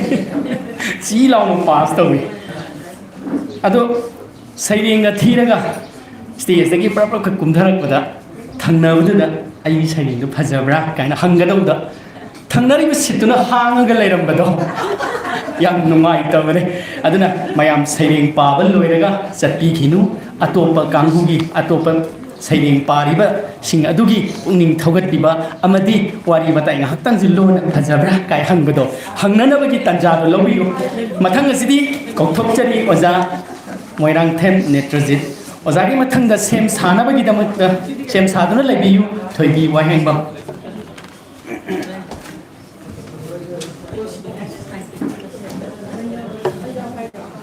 ꯑꯩꯒꯤ ꯁꯩꯔꯦꯡꯒꯤ ꯃꯃꯤꯡ ꯃꯔꯩꯕꯥꯛ ꯅꯤꯡꯕꯁꯤꯡꯒꯤ ꯋꯥꯔꯤ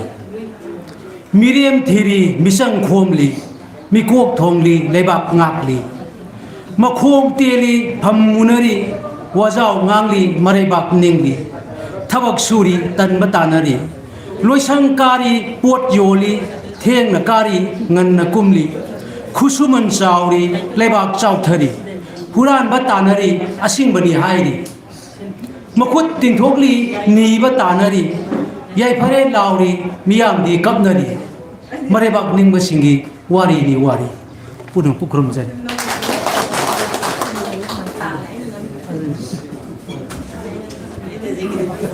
ꯇꯦꯟꯇꯛ ꯇꯧꯕ ꯐꯖꯔꯕ ꯁꯩꯔꯦꯡ ꯑꯃ ꯂꯥꯟꯊꯣꯛꯄꯤꯔꯝꯕꯒꯤꯗꯃꯛꯇ ꯑꯣꯖꯥꯕꯨ ꯍꯥꯏꯅꯤꯡꯉꯥꯏ ꯂꯩꯇꯅ ꯊꯥꯒꯠꯆꯔꯤ ꯃꯊꯪ ꯑꯁꯤꯗꯤ ꯂꯦꯡꯁꯤꯟꯕꯤꯔꯛꯅꯕꯒꯤꯗꯃꯛꯇ ꯅꯤꯡꯁꯤꯡꯖꯔꯤ ꯊꯣꯏꯕꯤ ꯋꯥꯍꯦꯡꯕꯝ ꯀꯅꯥꯒꯨꯝꯕꯅ ꯈꯟꯕꯤꯔꯝꯒꯅꯤ ꯃꯥꯒꯤ ꯃꯊꯪꯗ ꯑꯩ ꯂꯩꯈꯤꯕꯅꯤ ꯑꯩ ꯀꯧꯊꯣꯔꯛꯇꯦ ꯀꯔꯝꯍꯥꯏꯅ ꯇꯧꯔꯤꯅꯣꯅ ꯃꯌꯥꯝ ꯋꯥꯔꯧꯕꯤꯌꯨ ꯑꯩꯅ ꯁꯩꯔꯦꯡꯒꯤ ꯂꯤꯁ ꯈꯣꯝꯕ ꯃꯇꯝꯗ ꯂꯦꯐ ꯔꯥꯏꯠ ꯑꯅꯤ ꯊꯣꯛꯅ ꯈꯣꯝꯖꯈꯤꯕꯅꯤ ꯑꯗꯨꯏꯗꯨꯅ ꯅꯥꯃꯗꯒꯤ ꯂꯧꯈꯠꯆꯕꯅꯤ ꯑꯩꯉꯣꯟꯗ ꯀꯔꯤꯒꯨꯝꯕ ꯑꯆꯥ ꯑꯔꯝ ꯂꯩꯖꯗꯦ ꯑꯣꯖꯥ ꯊꯣꯏꯕꯤ ꯋꯥꯍꯦꯡꯕꯝꯒꯤ ꯃꯊꯪꯗ ꯁꯦꯝ ꯁꯥꯗꯨꯅ ꯂꯩꯕꯤꯅꯕꯒꯤꯗꯃꯛꯇ ꯅꯤꯡꯁꯤꯡꯖꯔꯤ ꯑꯣꯖꯥ ꯁꯔꯠꯆꯟꯗ꯭ꯔ ꯅꯤꯉꯣꯝꯕꯝ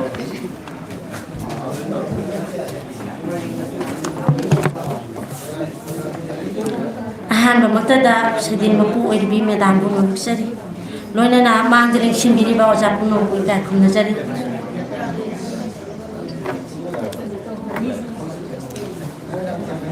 ꯑꯩꯒꯤ ꯁꯩꯔꯦꯡꯒꯤ ꯃꯃꯤꯡ ꯅꯨꯡꯁꯤꯕꯒꯤ ꯁꯛꯂꯣꯟ ꯅꯛꯅ ꯂꯩꯔꯦ ꯂꯥꯞꯅ ꯎꯏ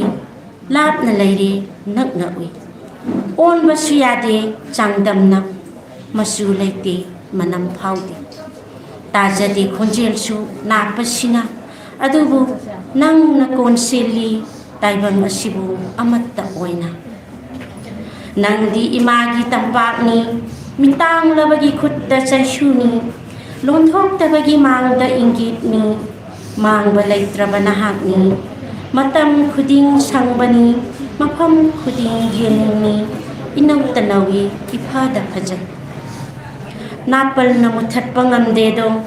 ꯐꯖꯕꯅ ꯆꯤꯡꯕꯁꯨ ꯌꯥꯗꯦꯗꯣ ꯂꯧꯁꯤꯡꯅ ꯃꯠꯄꯁꯨ ꯑꯣꯏꯊꯣꯛꯇꯦꯗꯣ ꯀꯥꯡꯂꯨꯞꯅ ꯅꯝꯕꯁꯨ ꯎꯈꯤꯗꯦꯗꯣ ꯃꯤꯆꯪ ꯅꯤꯡꯈꯥꯏ ꯅꯥꯏꯗꯅ ꯃꯥꯂꯦꯝ ꯁꯤꯟꯅ ꯌꯦꯜꯂꯤꯕ ꯁꯤꯗ ꯍꯤꯗꯥꯛꯅꯤ ꯅꯍꯥꯛꯇꯤ ꯀꯗꯥꯏ ꯍꯤꯟꯗꯨꯒꯤ ꯚꯒꯋꯠ ꯒꯤꯇꯥ ꯀꯗꯥꯏ ꯃꯨꯁꯂꯤꯝꯒꯤ ꯀꯣꯔꯥꯟ ꯀꯗꯥꯏ ꯈ꯭ꯔꯤꯁꯇꯤꯌꯟꯒꯤ ꯕꯥꯏꯕꯜ ꯀꯗꯥꯏ ꯃꯤꯇꯩꯒꯤ ꯄꯨꯌꯥ ꯁꯛꯇꯝ ꯇꯣꯉꯥꯟꯅ ꯎꯔꯕꯁꯨ ꯃꯈꯣꯏꯒꯤ ꯄꯟꯊꯨꯡꯗꯤ ꯑꯃꯠꯇꯅꯤ ꯄꯨꯝꯅꯃꯛ ꯅꯨꯡꯁꯤꯕꯒꯤ ꯁꯛꯂꯣꯟꯅꯤ ꯇꯥꯏꯕꯪꯗ ꯑꯌꯦꯡꯕ ꯄꯤꯕꯅꯤ ꯇꯥꯏꯕꯪꯗ ꯑꯌꯦꯡꯕ ꯄꯤꯕꯅꯤ ꯄꯨꯝꯅꯃꯛꯄꯨ ꯀꯍꯟꯅ ꯀꯣꯛ ꯅꯣꯟꯖꯔꯤ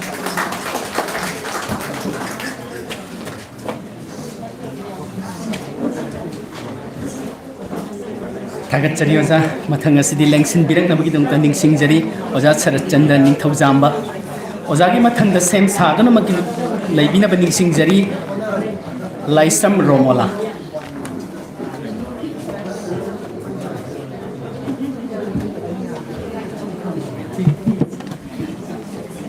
ꯑꯣꯖꯥꯕꯨ ꯈꯨꯔꯨꯝꯖꯔꯤ ꯄꯨꯝꯅꯃꯛꯄꯨ ꯈꯨꯔꯨꯝꯖꯔꯤ ꯑꯩꯒꯤ ꯁꯩꯔꯦꯡ ꯑꯁꯣꯏ ꯑꯔꯥꯟ ꯌꯥꯎꯔꯕꯗꯤ ꯄꯨꯝꯅꯃꯛꯅ ꯉꯥꯛꯄꯤꯌꯨ ꯑꯩꯒꯤ ꯁꯩꯔꯦꯡꯒꯤ ꯃꯃꯤꯡ ꯄ꯭ꯔꯚꯨꯁꯤꯡꯗ ꯑꯩꯒꯤ ꯋꯥꯀꯠ ꯁꯤꯕꯔꯥꯇ꯭ꯔꯤ ꯈꯨꯗꯤꯡ ꯀꯩꯂꯥꯁ ꯄꯔꯕꯠꯇꯒꯤ ꯃꯥꯂꯦꯝꯗ ꯂꯦꯡꯊꯔꯛꯏ ꯍꯥꯏꯅꯕꯗꯥꯏꯅꯤ ꯍꯦ ꯄ꯭ꯔꯚꯨ ꯁꯤꯕ ꯁꯝꯕꯨ ꯅꯤꯡꯊꯤꯔꯕ ꯑꯁꯪꯕ ꯃꯆꯨꯅ ꯂꯩꯇꯦꯡꯂꯝꯕ ꯆꯤꯡꯖꯥꯎ ꯈꯨꯗꯤꯡ ꯆꯤꯡꯁꯥꯎ ꯅꯥꯄꯣꯝ ꯃꯥꯄꯟ ꯃꯔꯨ ꯀꯣꯛꯈ꯭ꯔꯦꯅꯦ ꯃꯍꯨ ꯆꯦꯜꯂꯕꯤ ꯄꯣꯄꯤ ꯂꯩꯔꯥꯡꯅ ꯃꯀꯥ ꯐꯟꯈ꯭ꯔꯦ ꯌꯦꯡꯕ ꯅꯨꯡꯉꯥꯏꯔꯤꯕ꯭ꯔꯅꯦ ꯄ꯭ꯔꯚꯨ Sararo nahak kitanda zagoy papi sing sibu lambiro. Hada Krishna Jagat ki mabungo. Hada Krishna Jagat ki mabungo. Radhika ki chanava he antrayami. Nahak ki bhakti ki raspu khandraba khandravi kayana 21st century sigi seichu gumlawa smartphone leitingla ahing kaya tumnadre nungdil kaya dana wanchanare punamak sarvana saradeni kali juksida takpirune mapan naidraba nahak ki bhakti ki rastu he bhagavan he antrayami nahak ki sudarshan sakradagi tholakpa paralwe ki maidi duna papi sing sibu sakthik halabatungda pembi rabadi nahakna bhim gumba mantri amatang pithok pada hakling khidraba dan bi karna gumba aroi ba yahib talamdai dasu yatum matonda pakpa phau bi khidaba wasak chet paning thoren durzadhon gumba khoida zakre da ko prabhu Dharmaraj Yudhishthir gumba asum batangang baning thoren dudi oithok garui da ko he antrayami yabiradi kaubiganuba Gandhari gumba mapuroi baning jabi amatang pinabiyo he jagat bondhu he antaryami he Bhagavan puramjari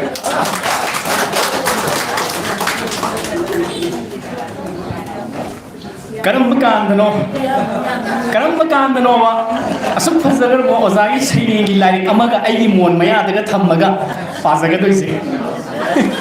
oza yam tuna pongdo pinabatawiyo mathang sidi kausinjari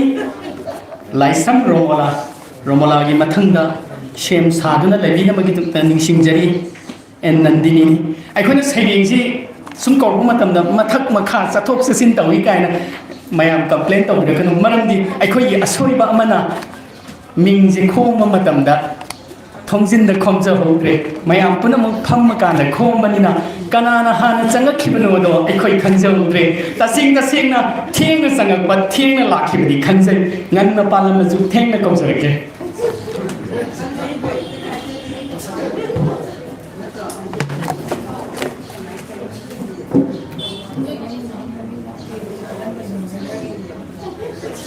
Handa kumang pagkuunang karinjay. Kasi, bazagi kong ibalay sila dito. Sa ilinga ba tayo? Mayam de kudotan sila. Sa ilinga ba niyo? Kaya na pirang. Page number 76 tayo. Sarat Bashanta Himantana Hadok lang na ba siya ay koibu halak ito amo ito giyawalda adobo ni atawba kang naimagi na magta tawai na pon tawai kiba na koidi halak tre na koidi ito giyawal kaya da siya na koidi nising numiti mut pamang balay na roy numintana tayo ba makay kang nagpaki sumangda ina law kong chen kiba kang naisya kaya na punsi lerang ken kiba at hoba na kuhi na pamda kachani kaya pilang si lobby ko at hoba matanggaran to chini at yung bisari nga matang isani jaban jumtang di maku Nimidang way nang di tanjada kang hauda na haulat pa watching din nung hauna to gay biki mangla Jodan ki hakchang pumba nung ginong na Jodan ki hakchang pumba nung ginong na Juram da na pay kiba nung hoy ram na ba Juram da na pay kiba nung hoy ram na ba ay punin ki sa kuy itan Masih kang dan nirang bali musidor banda kang hau dan lep ki mikuk ki oi ki tugay biram naganong simang lang pai kilahap na miging giwang mada angang manong jabi na chinturat na lagnaki angang manong jabi na chinturat na lagnaki kay huraki kirusi tumthanggi makhu tamak mana shol hawi aibu matung ilesina aibu matung ilesina mana mo biko mana khulu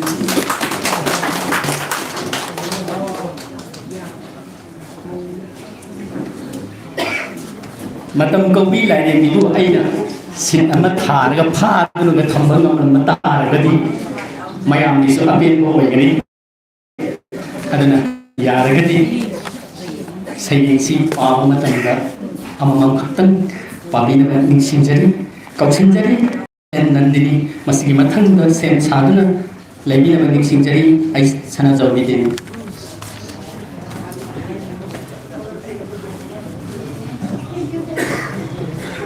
ahan matda saye makubu kongnojari oja kurukuna makoi kongnona kongjari pajagadoriba saye jina yosin bikro amamba ahingna loikhiduna anganba porakliba ayuki koro nangi nasek nanganbu karigumbada kupsin khibadu yawi amanga nongi mapaina masidi mahusani thokidabadi yawde nomatasu nongkok thangba maikaidagi ayuk haina kaunaduna kaijadriba nangi khongsatni nangna ayukta thoraktuna malem pumbada yeliba nangi nasek nangalbu lali haina sengdoktuna thamamba ehingni hainarakli namthiraba lukha komda hayingna ngorong inbaduda nathai-ruriba miyoiba kharana mihauba ama phangnabagidamak lukhak tairaba mafi marol singna koisen jelaktuna taisinaba hotnari atopadasu ururiba kanagi missingbu lali sengdo u hairapada ude haina sengdoknari yaningba kanabu yawbage asumbabu aranbani sengdokpada sengdoktrabadi phanggadoribara aranba singna piba ahakpa saira ama aduna sengdoknaribara angaubabu amubani haina oikhragadra asuma angaubabu amubani haibasida aduna yaningdaba singa kanna singkhainarapada tap tarakliba I marik singna malem laimada taisinbiri malem ima akhangkanbi nang sauro hainingrakle malem ima nangna sauraduna yosin bikro oidaba singse ayupu thamambani haina angaubabu amubani haina amuhanna yetnadanaba yosin bikro ima malem laima. Thank you.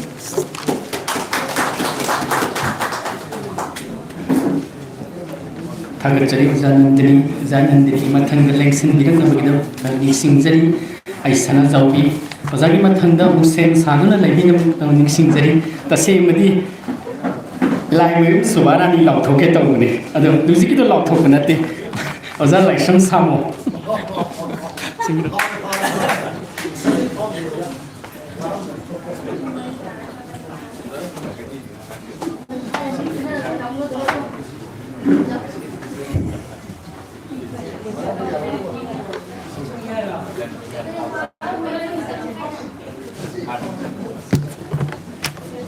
ahanba maktada limbirakliba oja mayambu aina ikongona khurumjari aigi sereng oja mayambu khudon tamjari aigi serengi maming nausum isai imagi pari saudriba palemna khomnang ilage pibuk thanna thaksero khomnen tumkhun tanjero palemna mamu konjero palemni samunam da pobirage sarai pidi nawnongpi nahong phina porage sarai pidi lengwonpi inapi mana kolage hai haina sonjero haya haina sonjero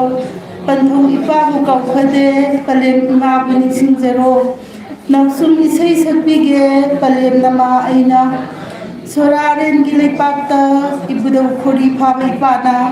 angang nawa oringai khonang pibuk thankide lai thaki tarik thana midu pirang ihojai nongdon thaki thawan misakna ningba kaina kapsaki panthau ipabu kaukhade palem lama buning singjero sanagi kairak thabige nongthangni manama aina likla laije oi khipiram lage malem lekoi pungsida hayeng kauba nonga soi sawleptam pharaga ayuki korung nganjero numidangi thajagu malenda anga ꯑꯏꯪꯕ ꯃꯉꯥꯟ ꯌꯦꯟꯖꯔꯣ ꯏꯄꯥ ꯏꯄꯨ ꯁꯣꯟꯖꯔꯣ ꯄꯥꯔꯤ ꯄꯨꯔꯤ ꯂꯝ ꯇꯥꯛꯄꯤꯔꯝꯂꯒꯦ ꯄꯂꯦꯝꯅ ꯈꯣꯡꯅꯥꯡ ꯏꯜꯂꯒꯦ ꯈꯣꯡꯂꯦꯟ ꯈꯣꯡꯒꯨꯟ ꯇꯥꯜꯂꯣꯀꯣ ꯑꯩꯒꯤ ꯁꯩꯔꯦꯡ ꯃꯇꯥꯡꯁꯤꯗ ꯂꯣꯏꯁꯤꯟꯖꯔꯦ ꯃꯌꯥꯝꯕꯨ ꯑꯩꯅ ꯑꯃꯨꯛꯀ ꯍꯟꯅ ꯈꯨꯔꯨꯝꯖꯔꯤ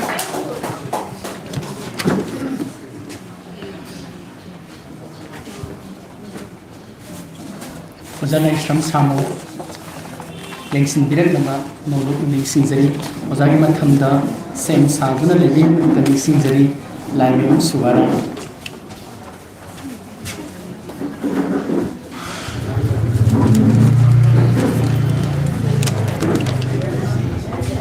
ꯑꯍꯥꯟꯕ ꯃꯛꯇꯗ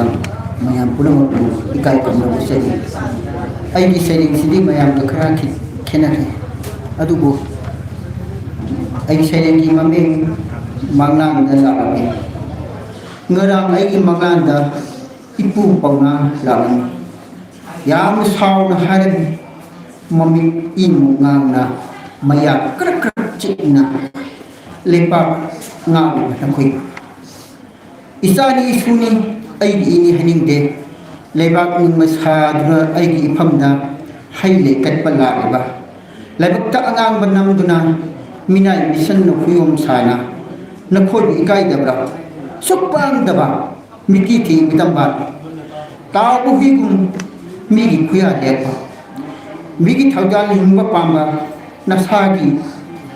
ꯅꯁꯥꯒꯤꯇ ꯈꯟꯕ ꯏꯔꯝꯗꯝꯒꯤ ꯈꯟꯗꯕ ꯃꯤꯀꯞ ꯃꯤꯔꯥꯈꯣꯜ ꯃꯌꯥꯝꯁꯦ ꯇꯥꯗ꯭ꯔꯕꯗ ꯃꯥꯡꯈ꯭ꯔꯦ ꯍꯥꯏꯗꯨꯅ ꯃꯣꯏꯕꯨꯡ ꯈꯣꯡꯗꯨꯅ ꯊꯤꯈꯤꯕ ꯑꯗꯨꯗꯁꯨ ꯐꯪꯗ꯭ꯔꯕꯗ ꯁꯤꯈ꯭ꯔꯦ ꯍꯥꯏꯗꯨꯅ ꯀꯨꯗ ꯄꯥꯡꯒꯣꯡꯅ ꯃꯍꯨꯠ ꯁꯤꯟꯗꯨꯅ ꯄꯨꯕ ꯅꯃꯥꯏꯗꯨ ꯏꯀꯥꯏꯗꯕ꯭ꯔꯥ ꯁꯩꯗꯥꯡꯕ ꯌꯨꯝꯗꯥꯡꯕꯁꯤꯡꯅ ꯌꯣꯡꯅ ꯂꯄꯨ ꯇꯥꯟꯕꯒꯨꯝ ꯇꯥꯟꯊꯣꯔꯛꯄꯗ ꯌꯦꯡꯗꯨꯅ ꯂꯩꯕ ꯉꯝꯕ ꯂꯦꯝꯅ ꯊꯥꯔꯣꯏꯗꯝ ꯍꯥꯏꯕ ꯃꯔꯥꯜ ꯂꯩꯖꯗ꯭ꯔꯕ ꯏꯆꯥ ꯏꯁꯨ ꯀꯌా ꯍꯥꯠꯄꯗ ꯀꯔꯤꯁꯨ ꯍꯥꯏꯕ ꯉꯝꯗꯕ ꯂꯦꯝꯅ ꯊꯥꯔꯣꯏꯗꯕ ꯍꯥꯏꯕ ꯃꯔꯥꯏ ꯄꯥꯏꯕꯤ ꯁꯤꯕ ꯀꯤꯗꯕꯁꯤꯡꯗ ꯁꯟ ꯏꯔꯣꯏ ꯐꯨꯒꯨꯝ ꯐꯨꯕꯗ ꯀꯔꯤꯁꯨ ꯍꯥꯏꯕ ꯉꯝꯗꯕ ꯂꯦꯝꯅ ꯊꯥꯔꯣꯏꯗꯕ ꯍꯥꯏꯕ ꯏꯔꯝꯗꯝꯕꯨ ꯑꯩꯈꯣꯏꯒꯤꯗꯤ ꯆꯪꯂꯛꯄ ꯌꯥꯔꯣꯏ ꯍꯥꯏꯕꯗ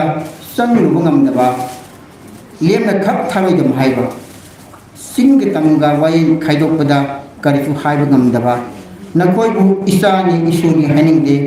ꯁꯥꯒꯩ ꯃꯌꯦꯡ ꯇꯥꯅꯕ ꯄꯣꯛꯄꯅꯤ ꯑꯩꯈꯣꯏꯒꯤ ꯏꯗꯨꯕꯨ ꯃꯍꯤꯛ ꯑꯃꯠꯇ ꯌꯥꯎꯗ꯭ꯔꯕ꯭ꯔꯥ ꯃꯇꯨꯡꯗ ꯀꯠꯄꯤꯔꯛꯀꯅꯨ ꯑꯩꯒꯤ ꯏꯐꯝꯗ ꯅꯈꯣꯏꯕꯨ ꯏꯀꯥꯏꯕ ꯌꯨꯝꯂꯣꯟꯕꯁꯤꯡꯒꯤ ꯃꯃꯥꯡꯗ ꯂꯣꯏꯖꯔꯛꯏꯁꯦ ꯃꯌꯥꯝ ꯄꯨꯝꯅꯃꯛ ꯀꯝꯂꯁꯤꯡꯁꯦ ꯑꯩꯁꯨ ꯑꯝꯇ ꯍꯥꯏꯍꯧꯒꯦ ꯂꯦꯝ ꯊꯥꯔꯣꯏ ꯃꯊꯪꯁꯤꯗꯤ ꯌꯦꯡꯁꯤꯟꯕꯤꯔꯛꯅꯕꯒꯤꯗꯃꯛꯇ ꯅꯤꯡꯁꯤꯡꯖꯔꯤ ꯂꯥꯏꯃꯌꯨꯝ ꯁꯨꯕꯥꯔꯥꯅꯤ ꯂꯥꯏꯃꯌꯨꯝ ꯁꯨꯕꯥꯔꯥꯅꯤꯒꯤ ꯃꯊꯪꯗ ꯁꯦꯝ ꯁꯥꯗꯨꯅ ꯂꯩꯕꯤꯅꯕꯒꯤꯗꯃꯛꯇ ꯅꯤꯡꯁꯤꯡꯖꯔꯤ ꯑꯣꯖꯥ ꯊꯧꯅꯥꯎꯖꯝ ꯔꯥꯃꯦꯁꯣꯔ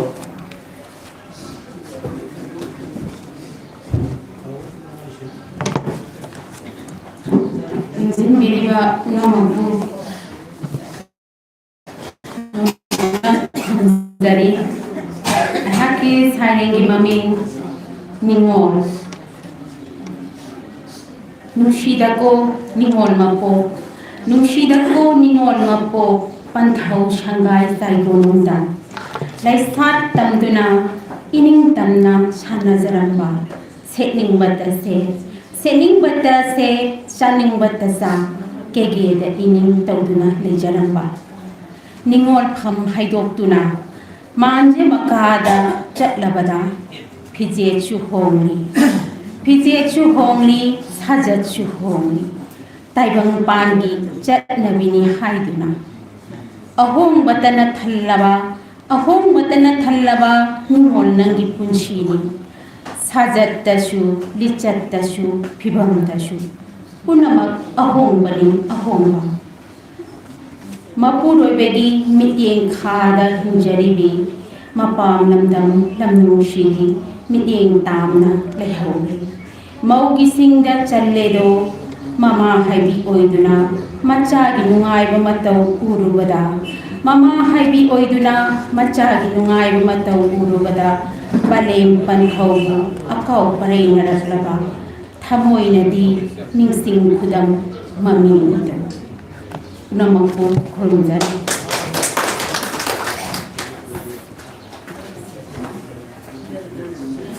थागतचरी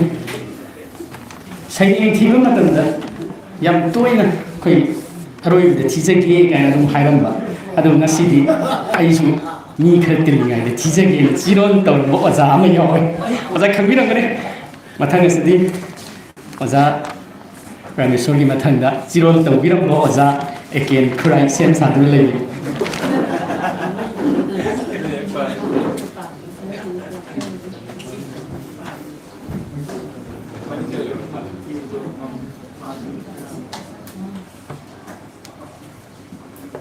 ꯍꯣꯜ ꯑꯁꯤꯗ ꯂꯩꯕꯤꯔꯤꯕ ꯑꯣꯖꯥ ꯈꯨꯗꯤꯡꯃꯛꯄꯨ ꯈꯨꯔꯨꯝꯖꯔꯤ ꯑꯩꯒꯤ ꯁꯩꯔꯦꯡꯒꯤ ꯃꯃꯤꯡ ꯃꯤꯅꯝꯕꯤꯅꯤ ꯕꯤꯑꯣꯠꯄꯤꯅꯤ ꯅꯪꯗꯤ ꯃꯥꯏꯊꯣꯡꯗ ꯇꯥꯔꯤꯕ ꯃꯃꯤꯁꯤꯡ ꯁꯦꯡꯂꯕ ꯊꯃꯣꯏꯒꯤ ꯃꯃꯤꯁꯤꯡꯅꯤ ꯃꯤꯠꯁꯅꯥ ꯊꯝꯕꯥꯜꯒꯤꯗ ꯇꯥꯔꯤꯕ ꯃꯌꯦꯛꯁꯤꯡ ꯑꯣꯏꯔꯝꯒꯅꯤ ꯁꯦꯡꯂꯕ ꯊꯃꯣꯏꯒꯤ ꯋꯥꯍꯩꯁꯤꯡ ꯐꯣꯡꯉꯝꯗ꯭ꯔꯕ ꯅꯍꯥꯛꯀꯤ ꯆꯤꯟꯕꯥꯟꯁꯤꯡꯗꯨꯅ ꯐꯣꯡꯗꯣꯛꯈꯤꯗ꯭ꯔꯕ ꯐꯣꯡꯗꯣꯛꯇꯅ ꯊꯝꯕ ꯅꯨꯡꯁꯤꯕ ꯅꯨꯡꯁꯤꯕ ꯅꯠꯇꯦ ꯈꯜꯂꯕꯗꯤ ꯅꯨꯡꯁꯤꯕꯕꯨ ꯃꯤꯅꯝꯕꯅꯤ ꯅꯍꯥꯛꯇꯤ ꯅꯨꯡꯁꯤꯕꯕꯨ ꯃꯤꯅꯝꯂꯕꯗꯤ ꯃꯤꯅꯝꯖꯔꯕꯅꯤ ꯅꯁꯥꯅ ꯅꯁꯥꯕꯨ ꯅꯨꯡꯁꯤꯕꯕꯨ ꯃꯤꯅꯝꯂꯗꯨꯅ ꯇꯥꯍꯟꯒꯅꯨ ꯅꯨꯡꯁꯤꯕꯕꯨ ꯑꯔꯥꯟꯕ ꯅꯨꯡꯁꯤꯕꯗꯤ ꯑꯆꯨꯝꯕꯅꯤ ꯅꯨꯡꯁꯤꯕꯗꯤ ꯐꯖꯕꯅꯤ ꯅꯨꯡꯁꯤꯕꯗꯤ ꯏꯁꯣꯔꯅꯤ ꯂꯣꯠꯁꯤꯟꯕꯤꯒꯅꯨ ꯅꯍꯥꯛꯀꯤ ꯅꯨꯡꯁꯤꯕ ꯊꯝꯂꯕꯗꯤ ꯅꯨꯡꯁꯤꯕꯕꯨ ꯂꯣꯠꯁꯤꯟꯗꯨꯅ ꯃꯤꯑꯣꯠꯄꯤꯅꯤ ꯅꯍꯥꯛ ꯑꯁꯤ ꯇꯁꯦꯡꯅ ꯃꯤꯑꯣꯠꯄꯤꯅꯤ ꯃꯤꯉꯣꯟꯗꯗ ꯑꯣꯠꯄꯗ ꯅꯠꯇꯅ ꯑꯣꯠꯆꯗꯕꯅꯤ ꯅꯍꯥꯛ ꯅꯁꯥꯕꯨ ꯅꯗꯣꯝ ꯅꯍꯥꯛꯄꯨ ꯈꯟꯖꯔꯨꯕ ꯅꯍꯥꯛꯄꯨ ꯅꯤꯡꯖꯔꯨꯕ ꯑꯣꯏꯍꯜꯂꯦ ꯑꯩꯗꯤ ꯊꯃꯣꯏ ꯂꯥꯏꯃꯟ ꯅꯍꯥꯛꯀꯤ ꯐꯣꯡꯗꯣꯛꯇ꯭ꯔꯕ ꯅꯨꯡꯁꯤꯕꯅ ꯆꯜꯂꯔꯤ ꯐꯣꯡꯉꯝꯗ꯭ꯔꯕ ꯄꯥꯈꯣꯡ ꯀꯌꯥ ꯆꯝꯂꯕ ꯑꯩꯒꯤ ꯊꯃꯣꯏꯅꯨꯡꯗ ꯍꯟꯖꯤꯟ ꯍꯟꯖꯤꯟ ꯄꯥꯎꯈꯨꯝ ꯐꯪꯗ꯭ꯔꯕ ꯑꯩꯍꯥꯛꯀꯤ ꯅꯨꯡꯁꯤꯕ ꯑꯁꯤ ꯂꯣꯠꯁꯤꯟꯗꯨꯅ ꯊꯝꯂꯕꯁꯨ ꯇꯥꯕꯨꯡꯅꯨꯡꯗ ꯐꯥꯎꯔꯛꯏꯅꯦ ꯍꯦꯟꯅ ꯑꯗꯨꯝ ꯅꯨꯡꯁꯤ ꯃꯩꯁꯥ ꯊꯃꯣꯏ ꯂꯪꯀꯥꯅꯨꯡꯗ ꯑꯁꯨꯝꯅ ꯑꯣꯠꯇꯨꯅ ꯊꯝꯕꯤꯔꯕ ꯑꯩꯍꯥꯛ ꯑꯁꯤ ꯃꯤꯅꯝꯕꯤꯅꯤ ꯅꯍꯥꯛꯇꯤ ꯃꯤꯑꯣꯠꯄꯤꯅꯤ ꯅꯍꯥꯛꯇꯤ ꯃꯤꯑꯣꯠꯄꯤꯅꯤ ꯅꯍꯥꯛꯇꯤ ꯃꯤꯅꯝꯕꯤꯅꯤ ꯅꯍꯥꯛꯇꯤ ꯑꯣꯏꯖꯔꯦ ꯑꯃꯨꯛꯀ ꯍꯟꯅ ꯈꯨꯔꯨꯝꯖꯔꯤ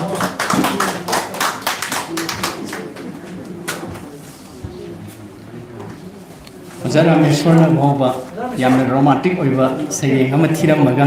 आई मतांग यौरकदा आइनि करगी थिरोय थिनि आइजु रोमांटिक ओइबा सैरेंग अमा ngasidi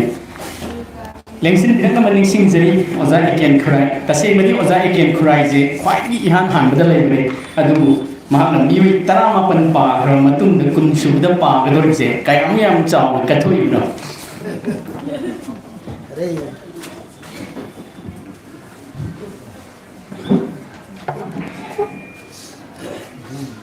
अतेंबा सैरेंग अनि खतम पाथोचगे मिनिट अनि मुकी मतम मतनी को लोगदि आहान बगिसी अइना अंदकी पामदब थोटोक्सीदा हौरप्पा आहान बहोकी मतांदे इखिबने अदो अइना पोस्टि खरा थेंगना तौखि सैरेंग की ममी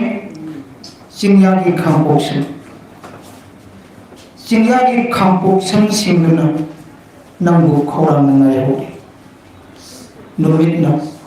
नुमितना तरंग तरंग थोरक कोरोन मयुम संगंदा साइजिंगी इना सिंदुना हाई उन्नत अवांग बवतुन सिंगना फेरे फेरे हाय रदुना नंगु सेप्था सेप्था यंजे हो सायामा पांथोरे खोलोक थुरो मपारी ममुंग सिंग नई मोंग बनारान्याय मकु पुगलिन सिंग चमोरे नंगी इंकोल साइगोइमु मपु पालोtre लोसिन जगे आंबगे अनिशे बसिना आई इंग्लिश वर्जन ददी इबने यामना 2070 लदादे इखिबने अदो इन मणिपुरी दा अमुक हंतो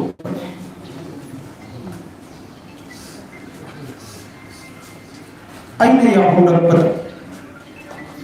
याहुरकपदा मणिपुरी माती लेरबे लांगी लांबुंग ओंदुना मई थोड़ा चालम थोड़ा जखिबनी अइना करिगुम खरदम सिननाबो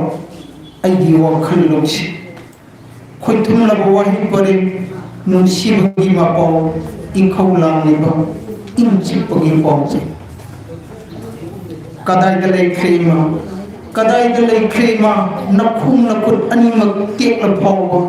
थाजब मांद्रिमी हे इमा वाखल लोचिंग थौनातन योमलिबी अछोको फुंब खांदुन लोगेब्रा लोटगनु इमा किंगगनु कनापुस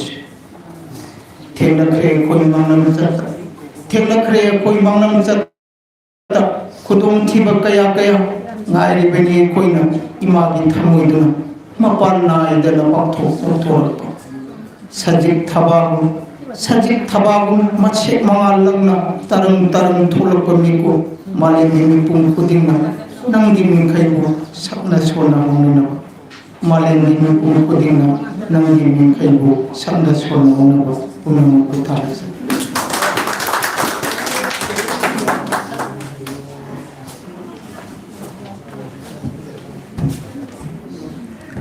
Kagachari zaike matam jathing manina aigi matam longning da bagini sasat koksanjari se mathang dalin sin biratsi ja akuni point ngom lami amgadi mathang da mo sem sabina baning singjari kanale prabam mutu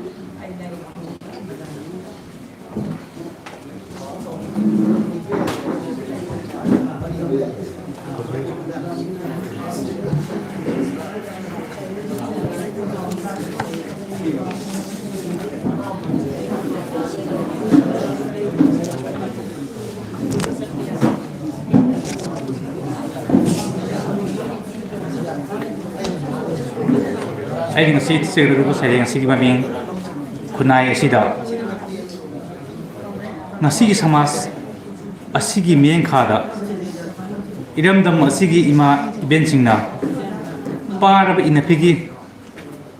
Pidupunda Satli Pen the Bagi Ningba Kaina Asumna Malem Sida Kayakuina then Kidage Kayakuina Hinkigage Hinkigage Haina Kanduna Nasa Singi Tamoi Sopogi Kolau Taduna Imagi Napa Kayada Imagi Napa Kayada Mit Ushinduna Mikap Amata Tumdana Leli Isa Kadaida Hayina Kadomda Nasi Matam Hayengi Pungjada Mafam Kangda Kaya ama lambi jidaiga asikpa mafonggi wari miot minegi saina khangduna ngasigi malepsida asum arangi wahan thok leitraba tolab singgi amambagi purik khausingda chongsinduna lor kharabra leiton khatnaba maning tamba phangraba Putsi Hachang Dugi Hinkigadra Ningon Obi Mapokse Hinkigadra Ningon Obi Mapokse Pongi Sarangda Yokpa Jibagum Tushonbabu Tutpiraba Lebaksida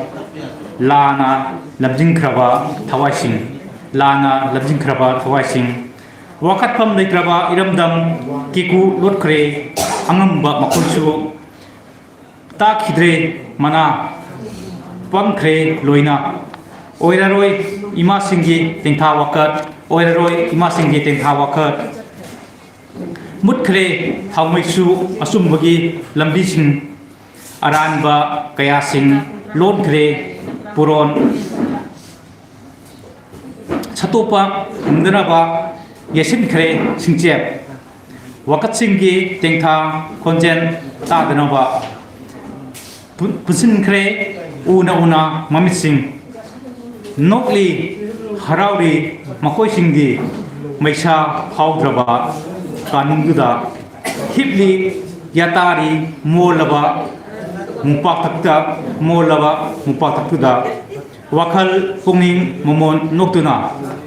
ilai kai kungang singgi miyamda ꯅꯨꯡꯁꯤ ꯋꯥꯍꯩ ꯐꯖꯕ ꯋꯥꯉꯥꯡ ꯁꯛꯈꯤꯕ ꯋꯥꯁꯛ ꯉꯝꯅ ꯀꯥꯎꯈ꯭ꯔꯦ ꯂꯣꯏꯅ ꯃꯥꯡꯈ꯭ꯔꯦ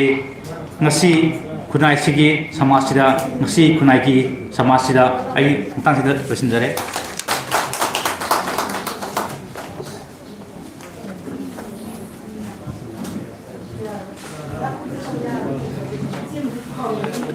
Thagatsari Lauriyam Gandhi Bharjaba Saireng ama lanthokpirabagidamo amuk lengsingbiraksi Prabha Motu mathangda sem sabinaba ningsingjare koigi RK Sanajauba Longmai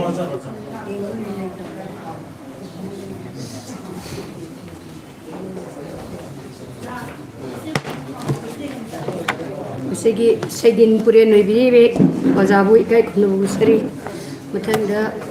Timbiri Waza Singbu Kai Kunabu Sari Agi Saireng je Zahe Jinga Ting Matham Azwai dia Aniji Tijaraga Awiya Aise Lai Kabi Wazagi Saireng ama Aiga Wakanjo Haipet Manajaba Ko Hazadana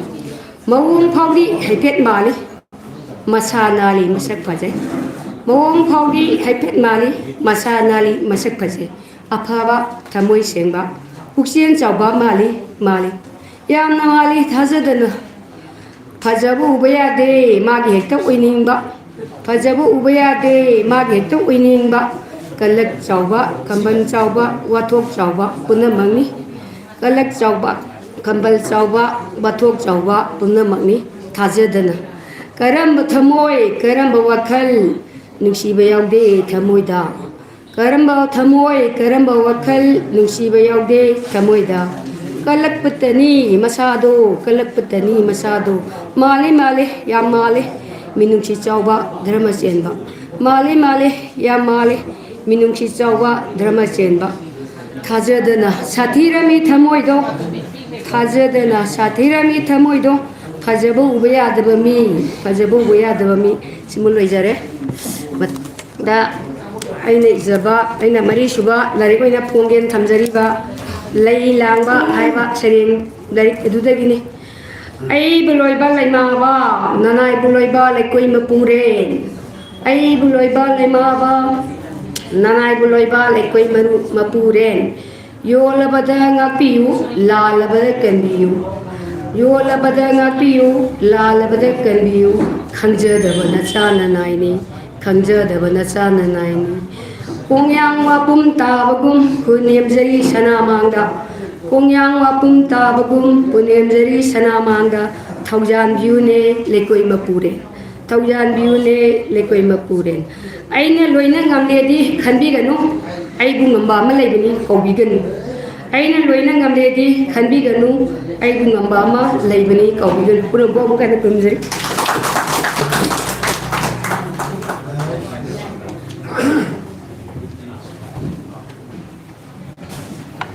Thagachari Prabha Motu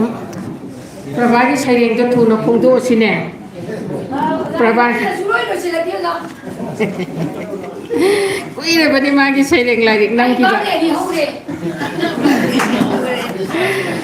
Thagachari hanna tension bilaksi waza RK Sanajauba mathangda muk sem sabiyu W Birendra Singh Koko.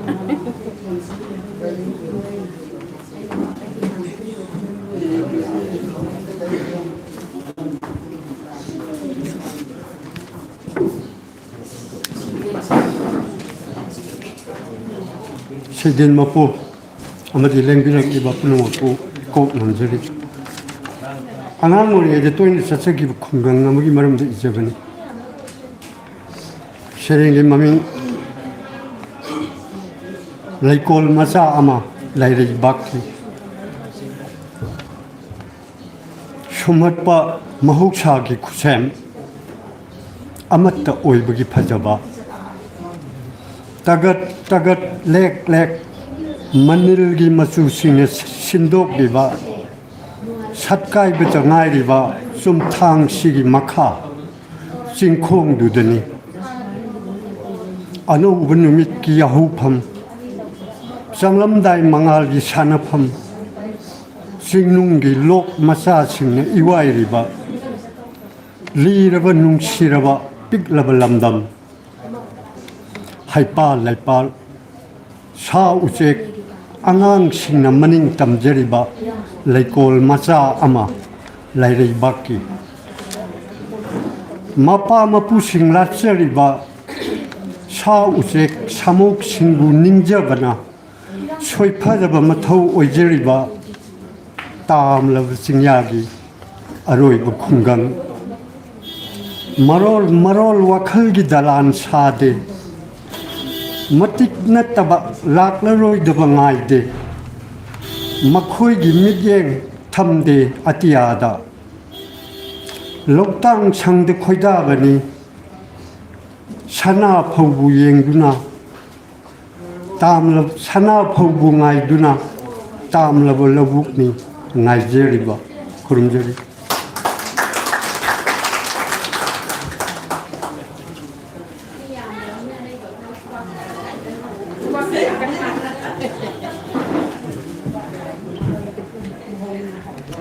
Thagachari oza ake sanaja wa saipam kudingi lapi bani oza bo nana thagachari mathang da lengsin bira asi oza birendra ji aduga amuk sem sabiyo oza modungo oza ahumse thadok aya ta bani la pasu sukla pi badura mathang kojadra de wara jali tawani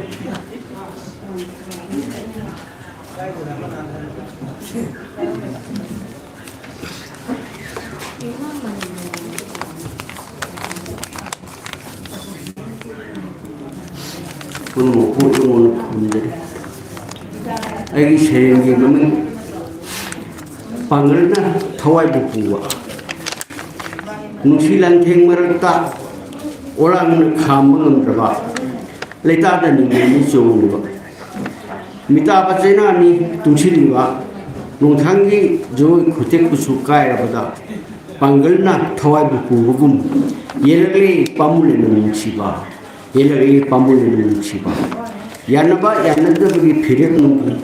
amam yachang naidaba sopung ngaba orang bagi nusilan theng mayaiga ngauna pai mai kai thuna ngauna pai mai kai thuna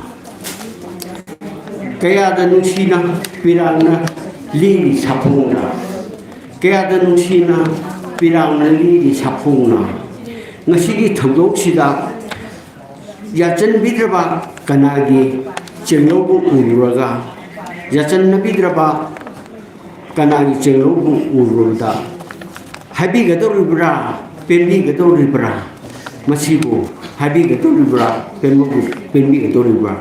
ibungor sulande ibim sulande do thoban donggi chapubu kan na ba yeibra hailera thanglera hailita pangal na thawai bupu kaya dan sina pirang sapu kaya dan sina pirang sapu kuno bikono kuno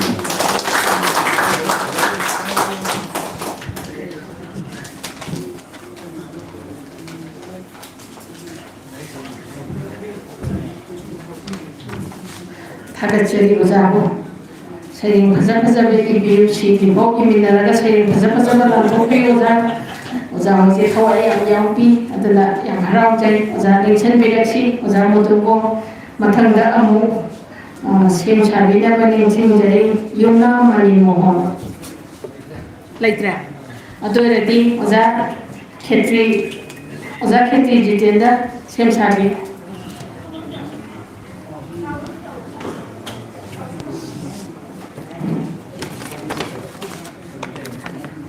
Sayyidin maku kurumjari mangdeling kiri bab kurma kurumjari ayam lun khalga ije banate do sumta badali seri mangane do mun khalgan di karim te yaw do bani masih seri ado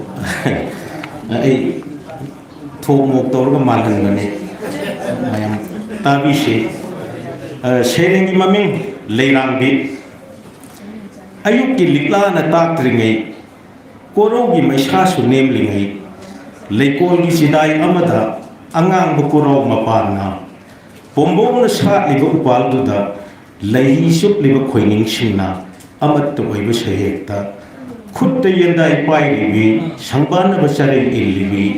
लेरांबी नुजादुदा हंगलमी हो लेरांबी लेगी यंदाई पाई कबीरे लेखोंद संगलिबी लेरांग सरों shekel पगिरा Lesk लेसूद समत पगिरा नुंगशिब लेनम न खाम Libra हेक के खन संगुरगा थमोइद करी खलतुना खंजान न लेखोंद लेपलिबा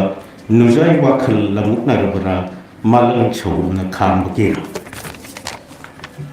हो लेरांबी नुजाई साइनोंद याननबा सिनी चंप्रा मखोंदा संग सोंगब उनारक्ता सेटोक फाक्टोक्तन थीरीबा लेरांग लेनम फंगलबरा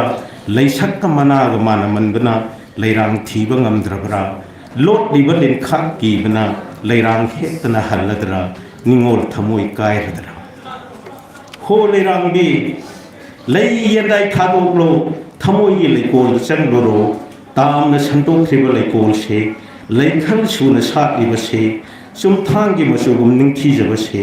हेक्निंग लेरांग हेक्तुना थमोई यंदाई दा हापतुना नुंगाई गी लंबी सिफावदुना नुंगसिब लेनम येलुरो नुंगसिब लेनम येलुरो नुंगसिब लेनम येलुरो थागचरी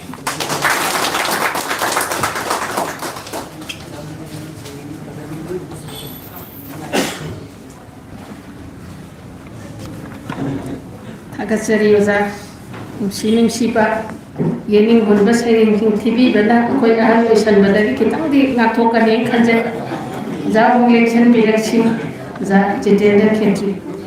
मथंगदा सेम साबियो अनेश्वरी स्वराज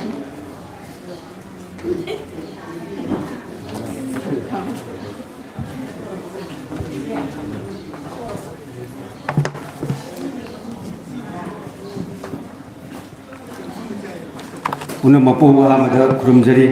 आई सरेंगी ममिंग पुंसी ममी हिंजगी हाइबसु ngमनदबा हिंगनगिउ हाइबसु याहनदबा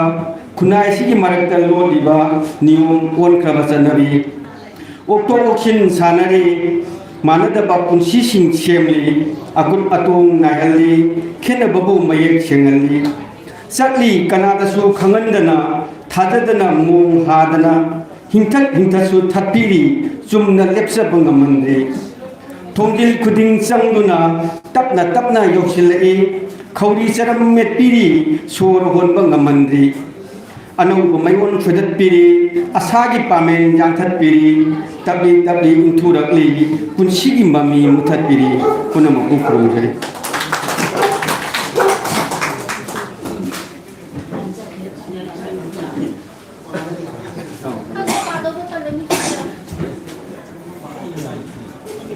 थागचरी ओजा खेत्री जितेंद्र इलेक्शन बिरक्सी अनेश्वरी स्वराज सम मथंगदा सेम साबियो इनाउबी हुइरेंबा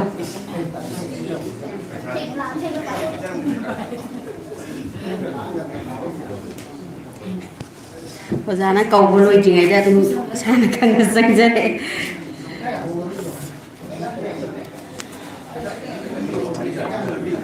अहम मक्तदा किनबीरीब मयाम ओजासिंग मयाम पुनमकपु इको मोनजरी पाथोकजरी आइगी साइने नंतदी होंहनबा ngamद्रबोय नुंसीबना चांजौ पारबा मिहौबो फाउद्रबा सागैगी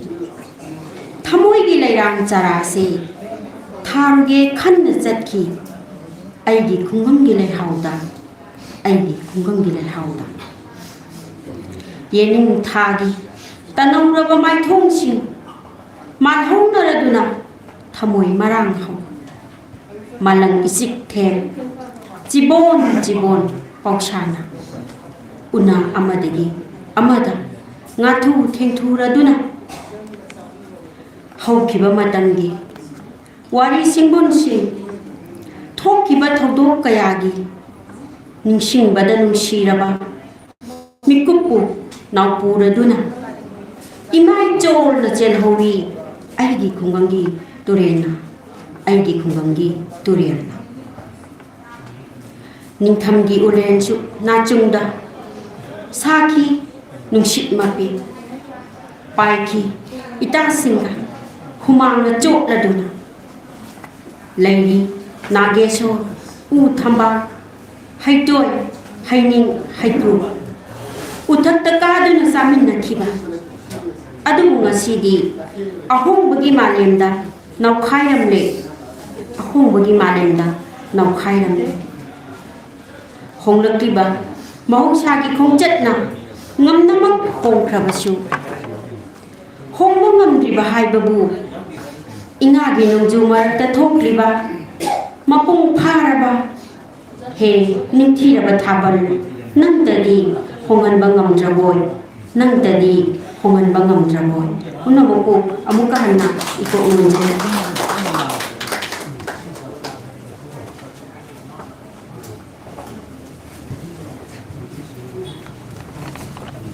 थागतचरी अनेश्वरी थबक थौरम खुदिंग मांजिंग थाजबनी ngasi खरा थेंगलप लाकी अदुना खरा थेंगलप सुसुम कोक्थोए नेंशन बिरक्सी अमुक इनाव बिरेबा मथंगदा सेम साबिनाबा नेंसिंजरी दिजो तखेलंबा मथंगदा अमुक सेम साबियु के गंगारानी आई काउदना कोक्थोतब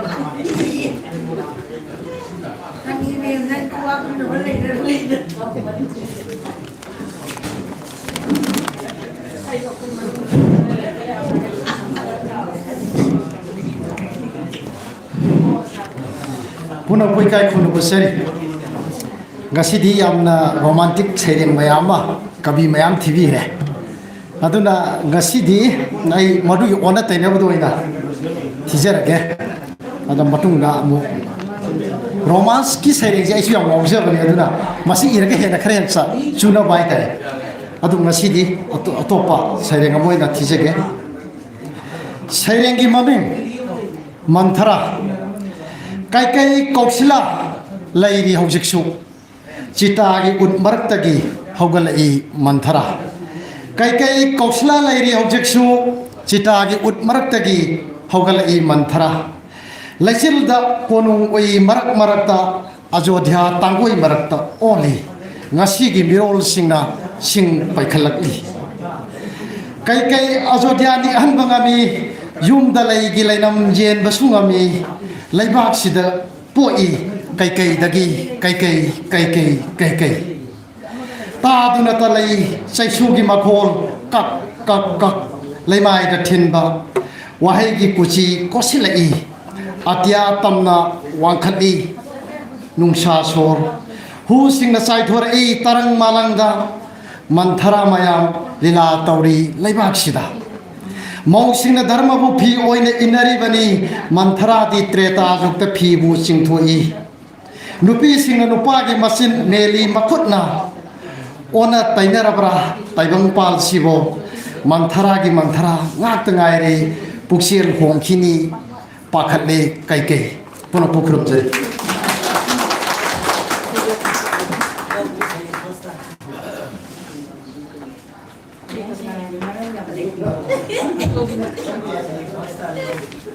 ओजा इनाव बी हिरेंबगी सैरेंगी मनता आ का हाइबदो यम नुंगाइबदि ngasi ता फंगद्रे ngasi लौथोकरे आ लौथोकरे मथंग ngasi लेंसिन बिरक नमनिंग सिंजरी ओजा दिजोत ता खेलंबम ओजा दिजोत ता खेलंबगी मथंग द सेम सादुना लेबिना मगिदम ता निंग सिंजरी ओजा के गंगारान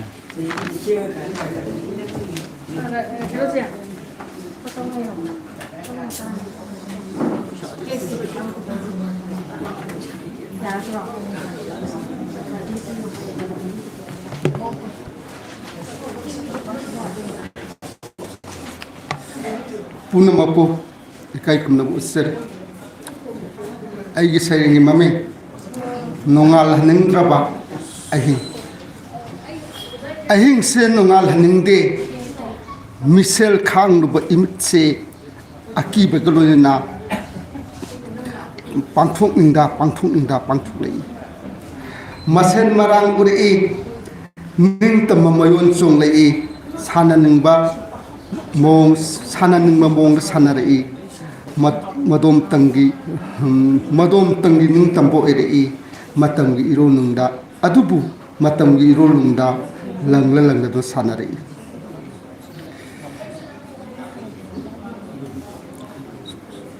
udrin sokcha gi phangrabada masa matomta kithar e ngasidi nungal hanangraba ahe mit pangthu khaluda dosin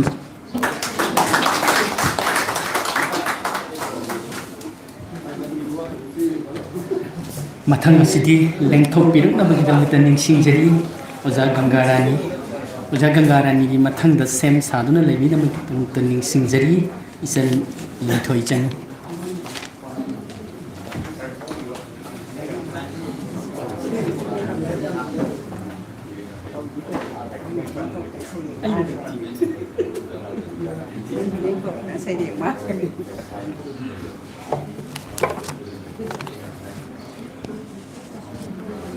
ma'am पुनमकु इकाय खुनजरी आइगी सैरेंगी मम्मी असिरा पुंसी वारी हुगाई न साथ लिबी लेरांगी लेनम हुकी मालंग बना मालंग दा लेनम फंगबा खोइमुना पाइरे इलेकोल तमना थकी लेरांगी लेही लेरांग लेका हाइदोक्तुना पाइरम दाई नंगलमी लेकादा लेमन चलबी हाइना लेरांग लेनम न मालंगदा लेरांग लेहिना खोइमुदा लेरांग लेनाना लेखोंदा जुजाइना असिरा पुंसी अमगी वारीबु लोइजरे अतियन पामा तंग थिजे की हेरोजे मी सुया थिनरे अरी बंगा तने अनो को सेरे ई बंगमद्रे मथंग सिना होली पंथुंग पांगना असै बसिंगना सकनै संसार इपाक्सिदा इखोय वायै ही होलदना चटली अङांसिंगना ताउथहली सेगी ही चुरीदा होंगबानदा इरम मचासिंगदा अङांसिंगना ताउथहली सेगी ही चुरीदा होंगबानदा इरम मचासिंगदा संसार की ही सु पंथुंग यौकी सेगी ही सु पाक्सन की लेमाइदा इसेल मचादुना कंगलकपदा पंथुंगी पंथुंगा ओरिद्रा लोइजा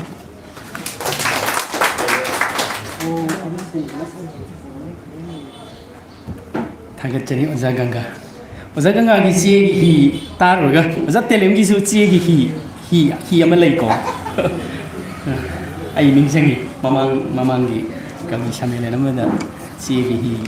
तोंगान चलखिबगी मा आई ताजखे याम फजे अमोरी मसाइदा चे की ही अमति लैखिबनी मथंग असि लेंसिन गिरनबगीदमक्ता निंगसिंजरी लिंथोई चनु की मतुंगदा शेम सादुना लैबीनबगीदमक्ता निंगसिंजरी ओजा अथोपम देबा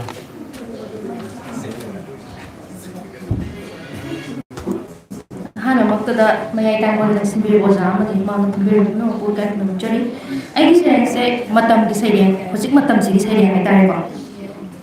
आइगी सेरेंग की ममिंग ममांग सरकार की असोइबने हिंगबदा नुवाइरे कबैपा नोंग हाइगतना चुरसु मयु सुमुत मुबीरे लेकोम फनाम थोकसु कार तोंगदी खंगजद्रे नैबा हाइनरिसे मिंगसे ममांग लेपलगा आईफोन ना फोटो नंबदुनी खंगजो खंगजो खुबोंद फनाम कापलसु फोरेन कोइबा फंगजरदी पोपोगी मही यानरी जिरी लंबीदा एरोप्लेन ताबा यारसु सबमेरिन याइफरी हाइनरी ओइदा बंगांग बतंगेदी मोदी कॉलेज ना मफरी आर के इचन थुबीना साखीनी लाइरिक फनाम पीरसु एवार्ड फंगददी कानद्रे मतेंग फनाम तौरसु फोटो थागत हौददी कानद्रे सब फनाम फजरसु रील्स निकद्रदी कानद्रे जुम्बादो कोचिंग तहौरदी जगोइदा मकोक ओइनरे हेरोइनी फजबा फंगनबा मंत्री क्यू लेमनरे ठिकादार सोइनाउदी कानद्रे निसा खाइबा हेंगलकलिबा मयाम वाचत वानो हेंगलकलिबा मयाम करप्शन मकोन सारकलिबा मयाम नुपी अंगांगदा चोपलकलिबा मयाम फुरुपसिदा खतनाबा होरकलिबा मयाम सेपरेट एडमिनिस्ट्रेशन तालकलिबा मयाम मितो मिया जासिंगना नैसिलकलिबा मयाम पोट चेनी ममल वांखलकलिबा मयाम ममांग सरकार की असोइबनी अइना लेसाबी ओइरमसिसु ममांग सरकार की असोइबनी पुनः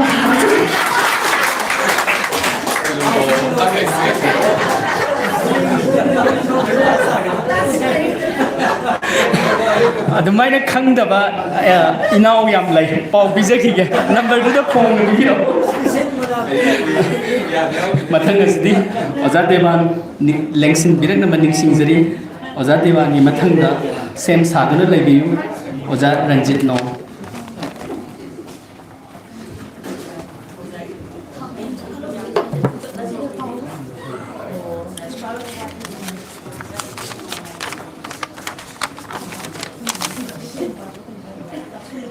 ꯑꯍꯥꯟꯕꯃꯛꯇꯗ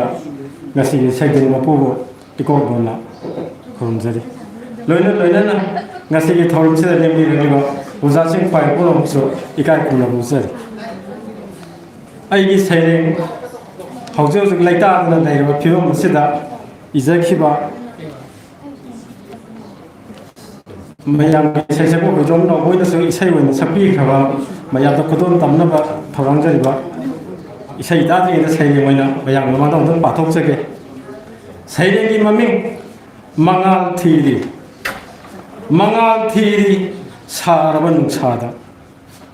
मंगाल थीरी सारब नुसाद लाइजनाई लैकम लाद लेप्तुन ममा कायनर मचा सिंह कंगौनरी मचा कायनरदी कयाना तेंखारी येंगनदुना कमिन्नरी लांजद्रब थवाइसिंग येनदुना थंगनरी मिलुगी पीरांग पौखोंगायरी ताबीद्रब वकक्की मंगलान कया मंगली मोनखांगद्रब थवाइसिंग पौखोंगायरी ताबीद्रब वकक्की मंगलान कया मंगली मोनखांगद्रब थवाइसिंग थौना फुदोंनरी हयेंगी मोंफंगी अकनबना जाथोगली सोलब थवाइसिंग खेंना नोगली साहिंग जाबसिंगना खेंना नोगली साहिंग जाबसिंगना हिंग वारे चमलब थवाइसिंग मैरीना मयोइरले इरमदम मैत्रबा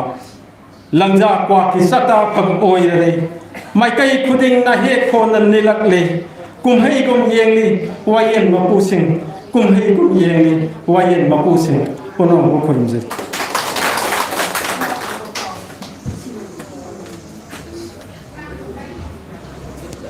थागतरी ओजा देवा गायबा दाबने इसै बैना फोंलकपा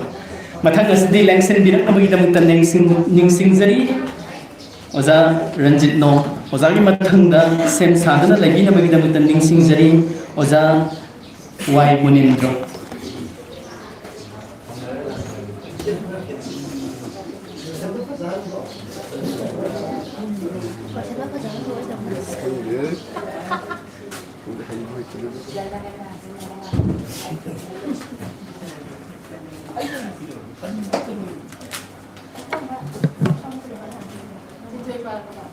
अहमदमक्तदा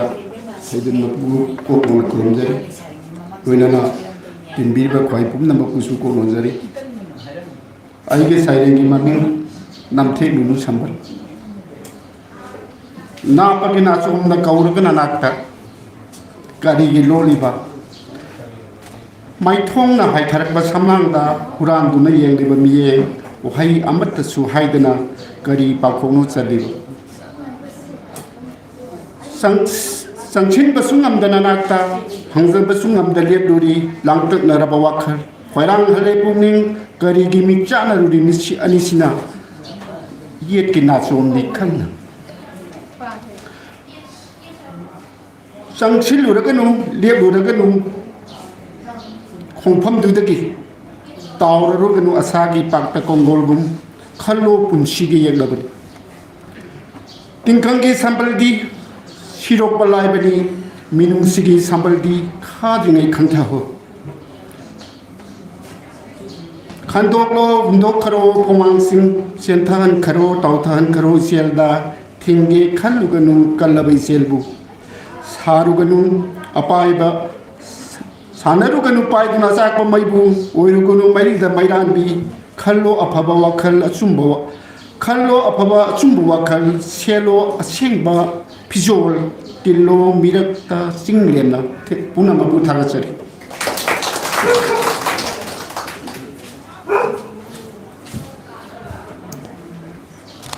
थागचरी ओजा रंजित मथंग असिदी ओजा मुनिंद्रो लेंसिन बिरकनवा निंसिंजरी मखा थीगदबदो आई लाउथोमरोइदे लैब खरसना कनानो लांगतकना लैबदो येंजरिनी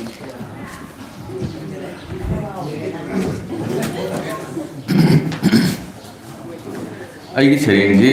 2022ꯒꯤ ꯃꯦꯗ ꯏꯖꯈꯤꯕꯅꯤ ꯉꯁꯤ ꯇꯥꯔꯤꯛꯁꯤꯗ ꯑꯗꯣ ꯉꯔꯥꯡ ꯅꯍꯥꯟꯒꯤ ꯑꯩꯈꯣꯏꯒꯤ ꯌꯥ ꯂꯥꯎꯅꯔꯛꯄꯁꯤꯒꯤ ꯃꯇꯥꯡꯗꯨꯒ ꯆꯞ ꯃꯥꯟꯅꯕ ꯁꯩꯔꯦꯡ ꯑꯃ ꯏꯖꯔꯝꯃꯦ ꯑꯗꯨꯅ ꯃꯁꯤꯒꯤ ꯃꯇꯥꯡꯗ ꯑꯣꯏꯅ ꯄꯥꯖꯔꯛꯀꯦ ꯑꯩꯍꯥꯛꯀꯤ ꯁꯩꯔꯦꯡꯒꯤ ꯃꯃꯤꯡ ꯃꯍꯃꯗ ꯕꯤꯟ ꯇꯨꯒ꯭ꯂꯣꯛꯀꯤ ꯆꯅꯨ ꯏꯪ ꯇꯞꯅ ꯂꯤꯔꯤ ꯈꯣꯏꯔꯤꯅ ꯀꯥꯡꯒꯤ ꯈꯣꯡꯊꯥꯡꯒꯨꯝ ꯀꯦꯅ ꯅꯧꯅ ꯍꯨꯝꯖꯗꯨꯅ ꯂꯩꯀꯣꯟꯒꯤ ꯂꯩꯔꯥꯡ ꯂꯩꯀꯥꯔꯛꯇ ꯍꯨꯠꯆꯤꯜꯂꯒ ꯆꯪꯁꯤꯜꯂꯒ ꯊꯦꯝꯗꯨꯅ ꯂꯧꯊꯣꯛꯂꯕ ꯅꯨꯡꯁꯤꯈ꯭ꯔꯕꯤ ꯂꯩꯅꯝ ꯃꯥꯂꯦꯝ ꯂꯩꯊꯛ ꯂꯩꯈꯥꯗ ꯂꯩꯔꯤꯕ ꯊꯋꯥꯏ ꯄꯥꯜꯂꯤꯕ ꯄꯨꯝꯅꯃꯛꯀꯤ ꯊꯃꯣꯏ ꯃꯅꯨꯡ ꯐꯥꯎꯖꯤꯟꯕ ꯉꯝꯖꯕ ꯃꯥꯂꯪꯕꯅꯤ ꯃꯄꯨꯆꯦꯜ ꯆꯥꯎꯖꯕ ꯃꯁꯥ ꯂꯨꯝꯖꯕ ꯄꯥꯃꯦꯜꯒꯤ ꯃꯁꯤꯡ ꯂꯥꯛꯉꯝꯗ꯭ꯔꯕ ꯑꯅꯧꯕ ꯑꯔꯤꯕ ꯃꯅꯥꯁꯤꯡ ꯃꯣꯃꯣꯟ ꯅꯣꯛꯅ ꯃꯅꯤꯡ ꯂꯩꯅ ꯅꯣꯝꯅ ꯖꯒꯣꯏ ꯁꯥꯃꯤꯟꯅ ꯅꯣꯡꯃꯤꯟꯅꯔ ꯄꯦꯟꯖꯕ ꯃꯥꯂꯪꯕꯅꯤ ꯑꯉꯥꯡꯕ ꯅꯣꯡꯖꯥꯕꯤꯗꯒꯤ ꯊꯛꯇꯣꯔꯛꯄ ꯃꯉꯥꯜꯗ ꯅꯨꯖꯥꯒꯤ ꯇꯉꯥꯡꯂꯕꯤ ꯃꯥꯏꯊꯣꯡ ꯀꯨꯆꯨ ꯐꯖꯕꯤ ꯂꯛꯇ ꯏꯪ ꯇꯞꯅ ꯀꯉꯥꯎꯅꯅ ꯍꯨ ꯍꯨꯝꯂꯒ ꯅꯥꯄꯗ ꯌꯦꯛꯁꯤꯟꯖꯕꯤ ꯑꯃꯨꯕ ꯁꯝꯂꯥꯡ ꯆꯤꯡꯊꯣꯛꯇꯨꯅ ꯃꯥꯏꯊꯣꯡꯗ ꯊꯕꯥꯛꯇ ꯅꯥꯡꯒꯟꯗ ꯖ꯭ꯋꯥꯏ ꯆꯥꯏꯊꯣꯛꯄꯤꯔꯒ ꯁꯝꯂꯥꯡꯅ ꯈꯨꯝꯖꯤꯟꯖꯔꯤꯕꯤ ꯃꯥꯏꯊꯣꯡ ꯌꯦꯡꯂꯒ ꯍꯔꯥꯎꯖꯕ ꯃꯥꯂꯪꯕꯅꯤ ꯂꯝꯖꯥꯎ ꯈꯣꯟꯕ ꯃꯕꯨꯛ ꯏꯪꯖꯕ ꯃꯥꯂꯪꯕꯅ ꯈꯪꯍꯧꯗꯅ ꯅꯣꯡꯂꯩ ꯅꯨꯡꯁꯤꯠ ꯑꯣꯏꯅ ꯍꯨꯝꯂꯛꯂꯒ ꯑꯔꯩꯕ ꯊꯦꯡꯅꯕ ꯃꯄꯥ ꯊꯣꯛꯂꯨꯕ ꯄꯥꯃꯦꯜ ꯎꯖꯥꯎ ꯎꯌꯥꯏ ꯎꯄꯤꯛ ꯎꯁꯥ ꯎꯔꯦꯡ ꯃꯁꯥ ꯁꯦꯠꯂꯒ ꯃꯔꯨ ꯐꯨꯛꯇꯣꯛꯂꯒ ꯂꯩꯃꯥꯏꯗ ꯗꯝ ꯍꯥꯏꯗꯠꯄꯤꯗꯨꯅ ꯎꯅꯥꯅ ꯂꯣꯡꯅ ꯅꯣꯡꯊꯛꯇ ꯑꯣꯟꯈꯠꯄꯤꯕ ꯂꯩꯔꯥꯡ ꯂꯩꯅꯥꯁꯤꯡ ꯃꯆꯣꯏ ꯂꯩꯃꯥꯏꯊꯛꯇ ꯆꯥꯏꯊꯣꯛꯄꯤꯕ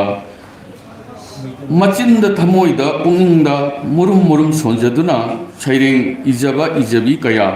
ꯃꯃꯤꯠ ꯎꯏꯁꯤꯟꯗꯨꯅ ꯀꯤꯖꯈ꯭ꯔꯦꯇ ꯃꯄꯥꯟ ꯊꯣꯛꯆꯔꯔꯣꯏ ꯍꯌꯟꯕꯤꯔꯤꯕ ꯃꯥꯂꯪꯕꯅꯤ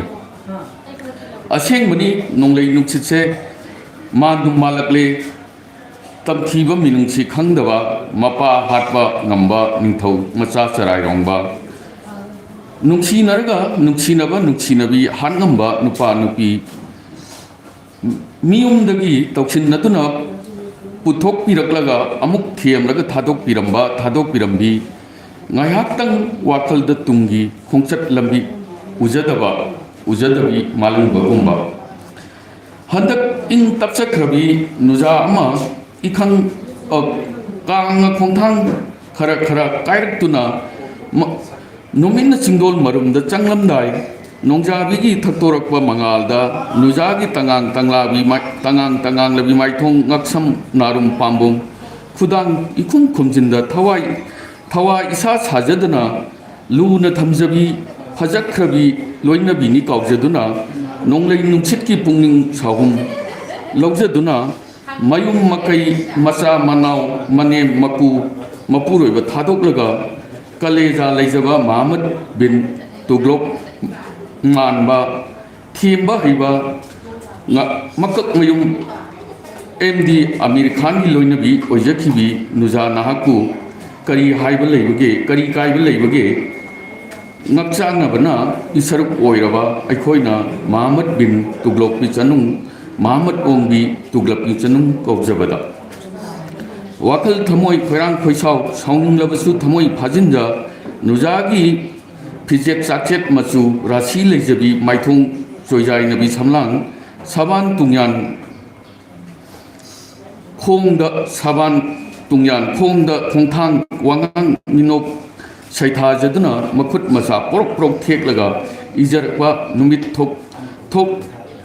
ꯊꯣꯛꯇ꯭ꯔꯕ ꯏꯃꯨꯡ ꯃꯨꯁꯤꯜꯂꯕ ꯅꯣꯡꯖꯨꯔꯛꯁꯤꯗ ꯃꯍꯃꯗ ꯕꯤꯟ ꯇꯨꯒ꯭ꯂꯣꯛꯀꯤ ꯆꯅꯨ ꯑꯣꯏꯖꯈꯤꯕꯒꯤ ꯄꯥꯎ ꯑꯌꯨꯛꯀꯤ ꯆꯦꯕꯥꯎꯗ ꯄꯥꯛꯅ ꯌꯥꯎꯔꯛꯄꯁꯤꯗꯤ ꯄꯥꯖꯅꯤꯡꯗꯦ ꯏꯃꯨꯡ ꯃꯅꯨꯡ มิดสิงห์อูขี้นี่ขันเจ้าบดาเจ้าบ่าวเจ้บาราบาราปัดเล็บพักทุกประหยัดนะว่าอีรอนเดินน้ำชิงนี่นุจานัตกุมมหามัดบินตุกโลกุมโกนุงมาพัมหงนิงบีมายามมังเครไฮนารีบะมังเดินนะบะมารีมาคงเป่าพิบิราวูอาวามัลกัจเกตวิมัลเก่าจะรวยไฮจะบะวายปาริงครกีมาโกกตนากันดาฮาบีบีพัชครบีนุจาสิงกีกัลนบีไม่ทงมาโกกมาริงบันกัลลอยนามังมินนรุระบะสังเกตมะกยากีมัมิปังจะแบบมัมีสิงsabak hablak pasdi imit ani sina kui ne jeng jaduna le janing di amuk anna ujadna ba maira katna kuram janingi lai roja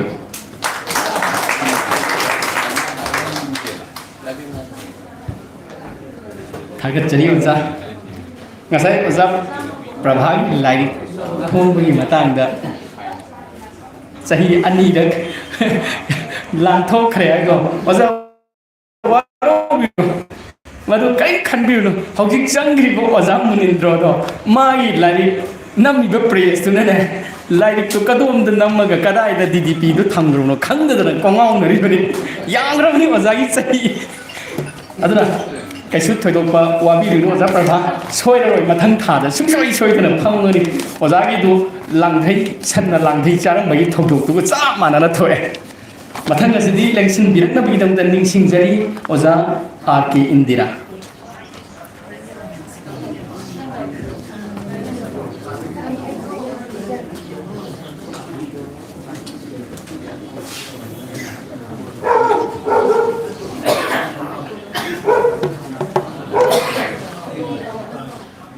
Saiden nungdang wairam sida ningshin biri wa kala ningshin biri bi pumna mapu nalukchari loina nai di now nirmala ningshin biri lanthok chari ya ki chaire nahaki dama nang laman kumning bagi machak yang sakti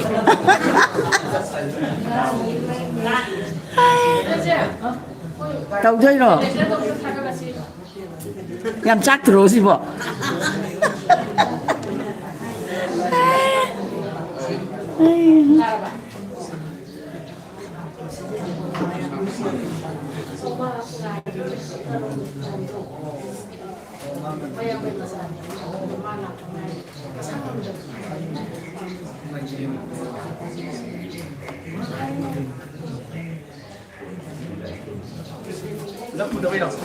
không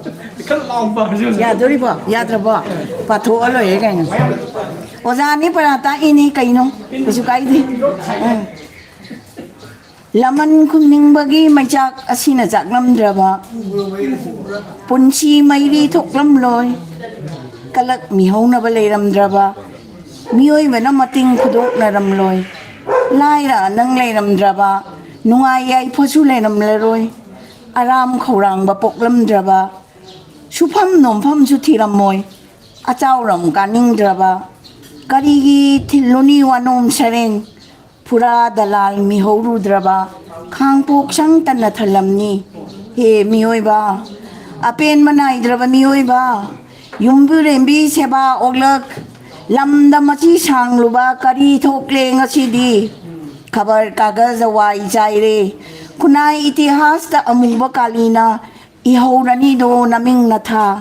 mikup kharagi mi ho wada mapok amazat taba penai daba mi oi ba icham cham na hinglaga ritu khongchat yauja angan bakoro da ngauja taramdai thaja da ngauja thawan maira da sumat ahing haro iseida punchi khongchat khongthang oi chatkini sum yengkhini leptana atiyaga malemga samnapham pakla ipak mayai sida taramdai nimitna hayengi bidai thajana momon nam nong pok sing khai likhalak ngai yengu mal hona raba malem se kana bu su thi runu matam ma su hau kisanu marup sano nahaki nang adutaga maru mani athoiba ma bu khangba ngamlaba lairen haki khubam nungda ꯅꯨꯡꯉꯥꯏꯕ ꯍꯥꯏꯕ ꯃꯍꯥꯛ ꯑꯗꯣ ꯄꯨꯝꯅꯃꯛꯄꯨ ꯑꯃꯨꯛ ꯍꯟꯅ ꯊꯥꯒꯠꯆꯔꯤ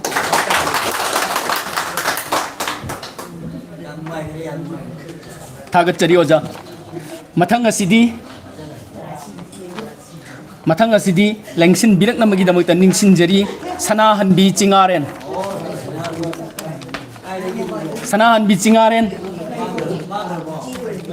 ꯂꯩꯕꯅꯦ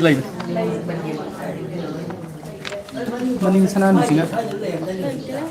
ꯁꯅꯥꯍꯟꯕꯤ ꯆꯤꯡꯉꯥꯔꯦꯟ ꯃꯊꯪꯗ ꯈꯨꯗꯣꯡꯆꯥꯕ ꯄꯤꯖꯒꯦ ꯃꯊꯪ ꯑꯁꯤꯗꯤ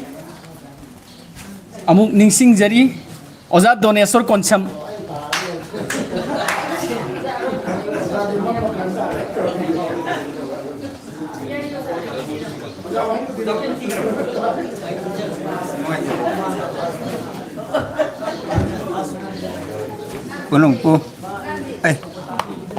Punungku kurum jari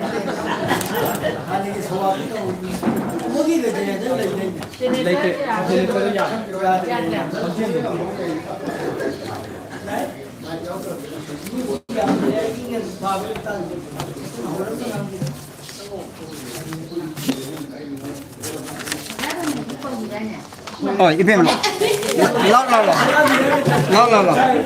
ai sanan bidu sinajare mai mathang da padagi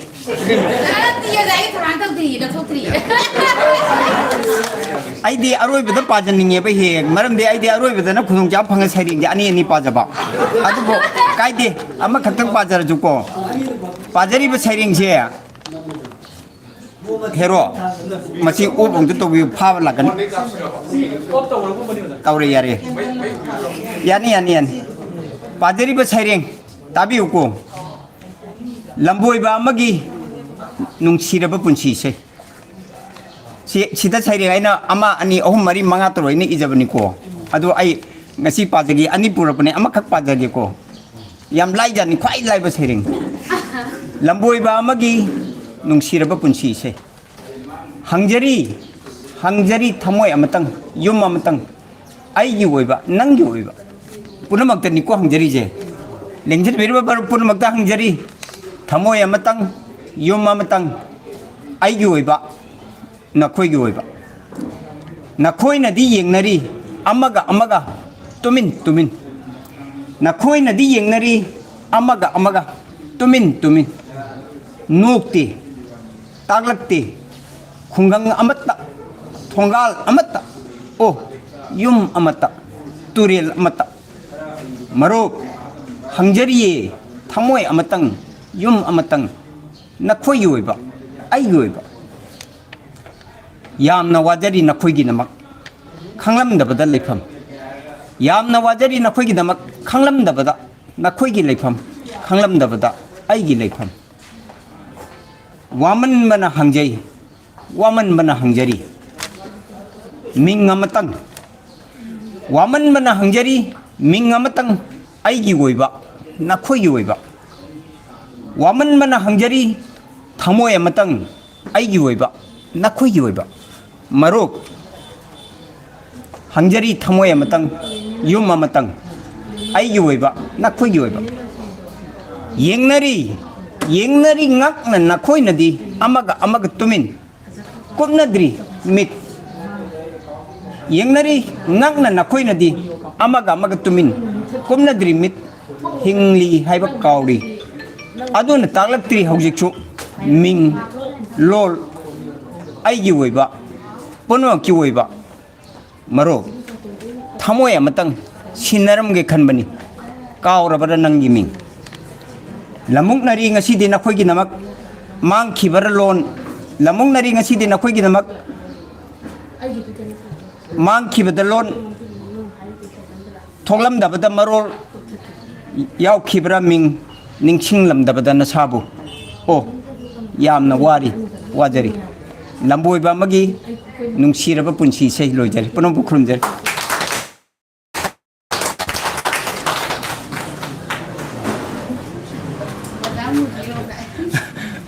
ngasai na kitang tati na tenghoraba akogi oda sanan bichingaren lengsin birak na ningsinjari masigi mathangda lautokada bo azabdi lairi maraksida aina chitha jawbo aza yaurgari khoteta thangat biu ꯂꯩꯇ꯭ꯔꯦ ꯍꯥꯏꯅ ꯂꯧꯖꯔꯦ ꯃꯊꯪꯒꯤꯗꯃꯛꯇ ꯁꯦꯝ ꯁꯥꯗꯨꯅ ꯂꯩꯕꯤꯅꯕꯒꯤꯗꯃꯛꯇ ꯅꯤꯡꯁꯤꯡꯖꯔꯤ ꯉꯁꯥꯏꯗꯒꯤ ꯊꯧꯌꯥꯝ ꯄꯨꯕꯤꯔꯛꯂꯕꯤ ꯖꯥꯠ ꯁꯣꯕꯥꯝ ꯁꯕꯤꯇꯥ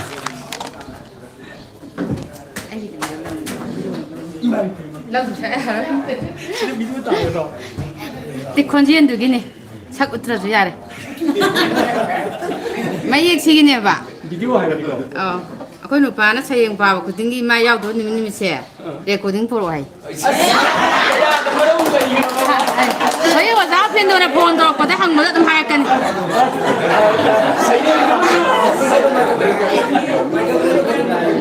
ꯁꯤꯔꯣ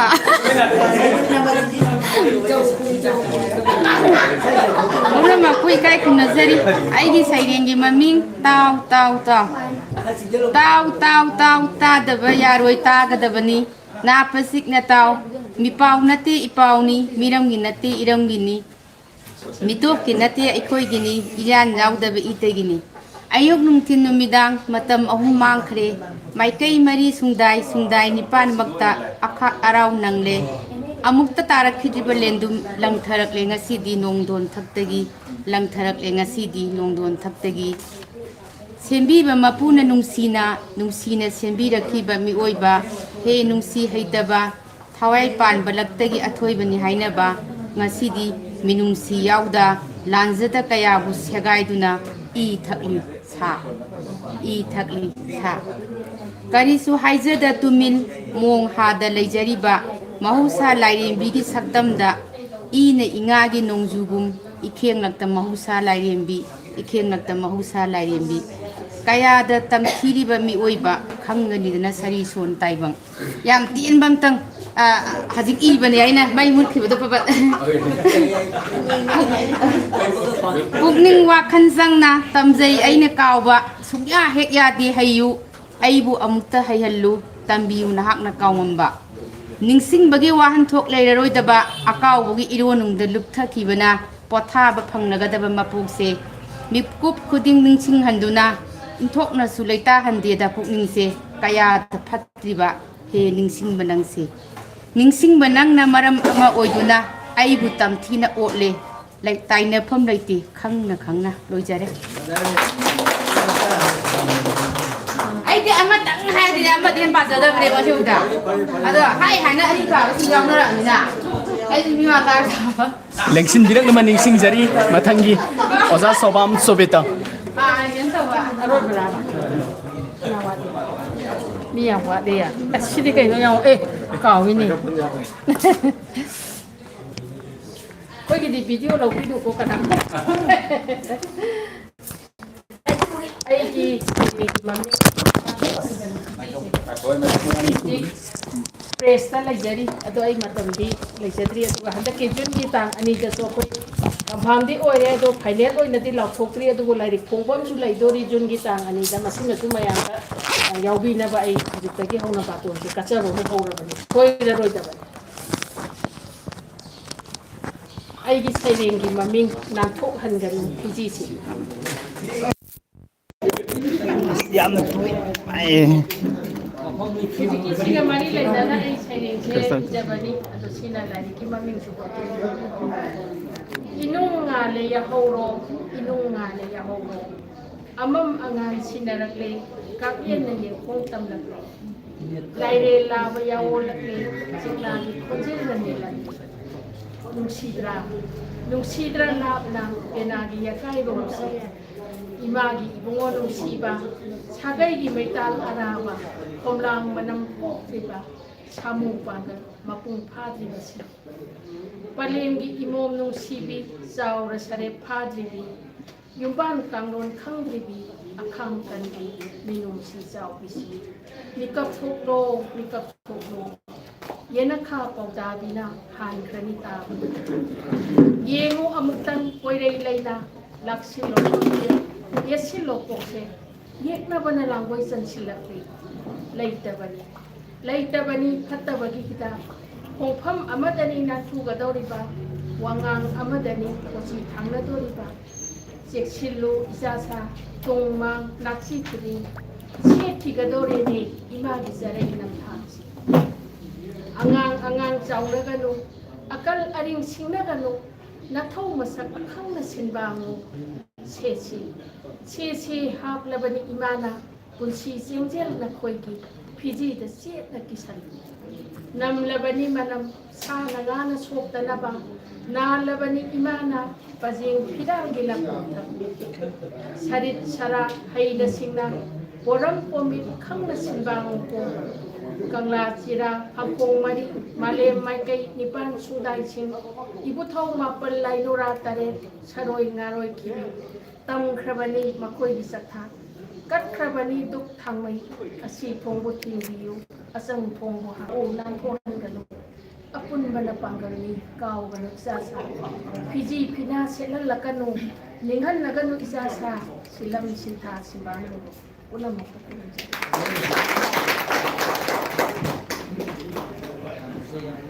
Agar cari wajah kita otak tu nak terlalu memelihara untuk saya ngama lantuk piram bagi dapat kesu lalu hai ningai lagi nak agar cari matang ngasih di wajah dunia surgi ayah belum zeraga ngasih di wina ayah pengang pakai betul kau ijaragi mikon kawan jage saya ingin maming tuition gitar benaho tuition gitar benaho na jejet pochin jai macam tuition gitar benaho na jejet pochin jai macam tumsit father ba macana uiduna tongi dugagi saklo laudabi mamagi yang lawagari maninda tari nausungumna mamal tang laba ozagi mamal yam laba para puno kurum jari mayang gi aya da lawi teraga amatan le tizira mayang matam gi mamal tsarge lo shila pasda masigi model tagi kau amal lang lingsin biriba oja nirbala dagi wahi mga taradan ambira naman Sailing ama ka kayo. Loy na. Padagi sailing matanda patok pinaba.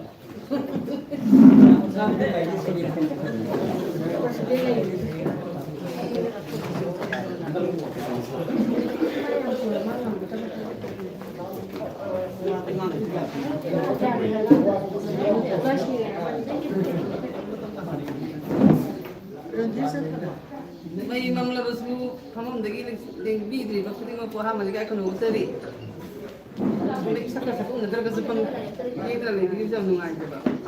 Eh di kuina sa ding sa ding yaw kun dire do ngasi di pangin na taw. May mo ki na han. Sa nai sa kusin mo yaw kun do pire. Ay ate mo sa ding ko na sige. Hamba sa kuno pa kun dire. Sa ding mami wakat sa roy. Wakat sa roy kay bung mo pun nang unda mo. Hingnahan bagi ingkang tubong na. Ay tao ba tayo? Silang malayo. Dito isa kami kasi na mga nami tara sa kanjar lagi.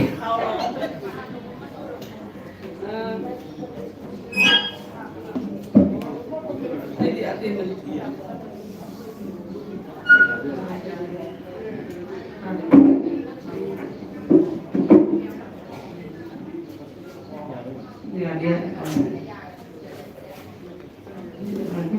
Sering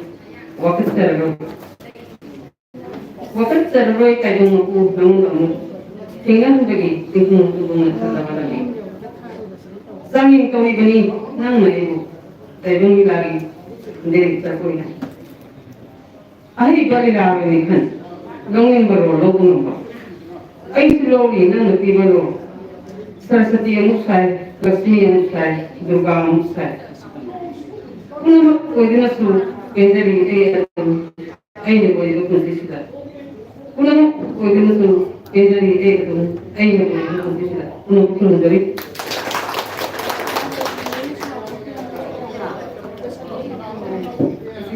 Sige matami na basta kaya na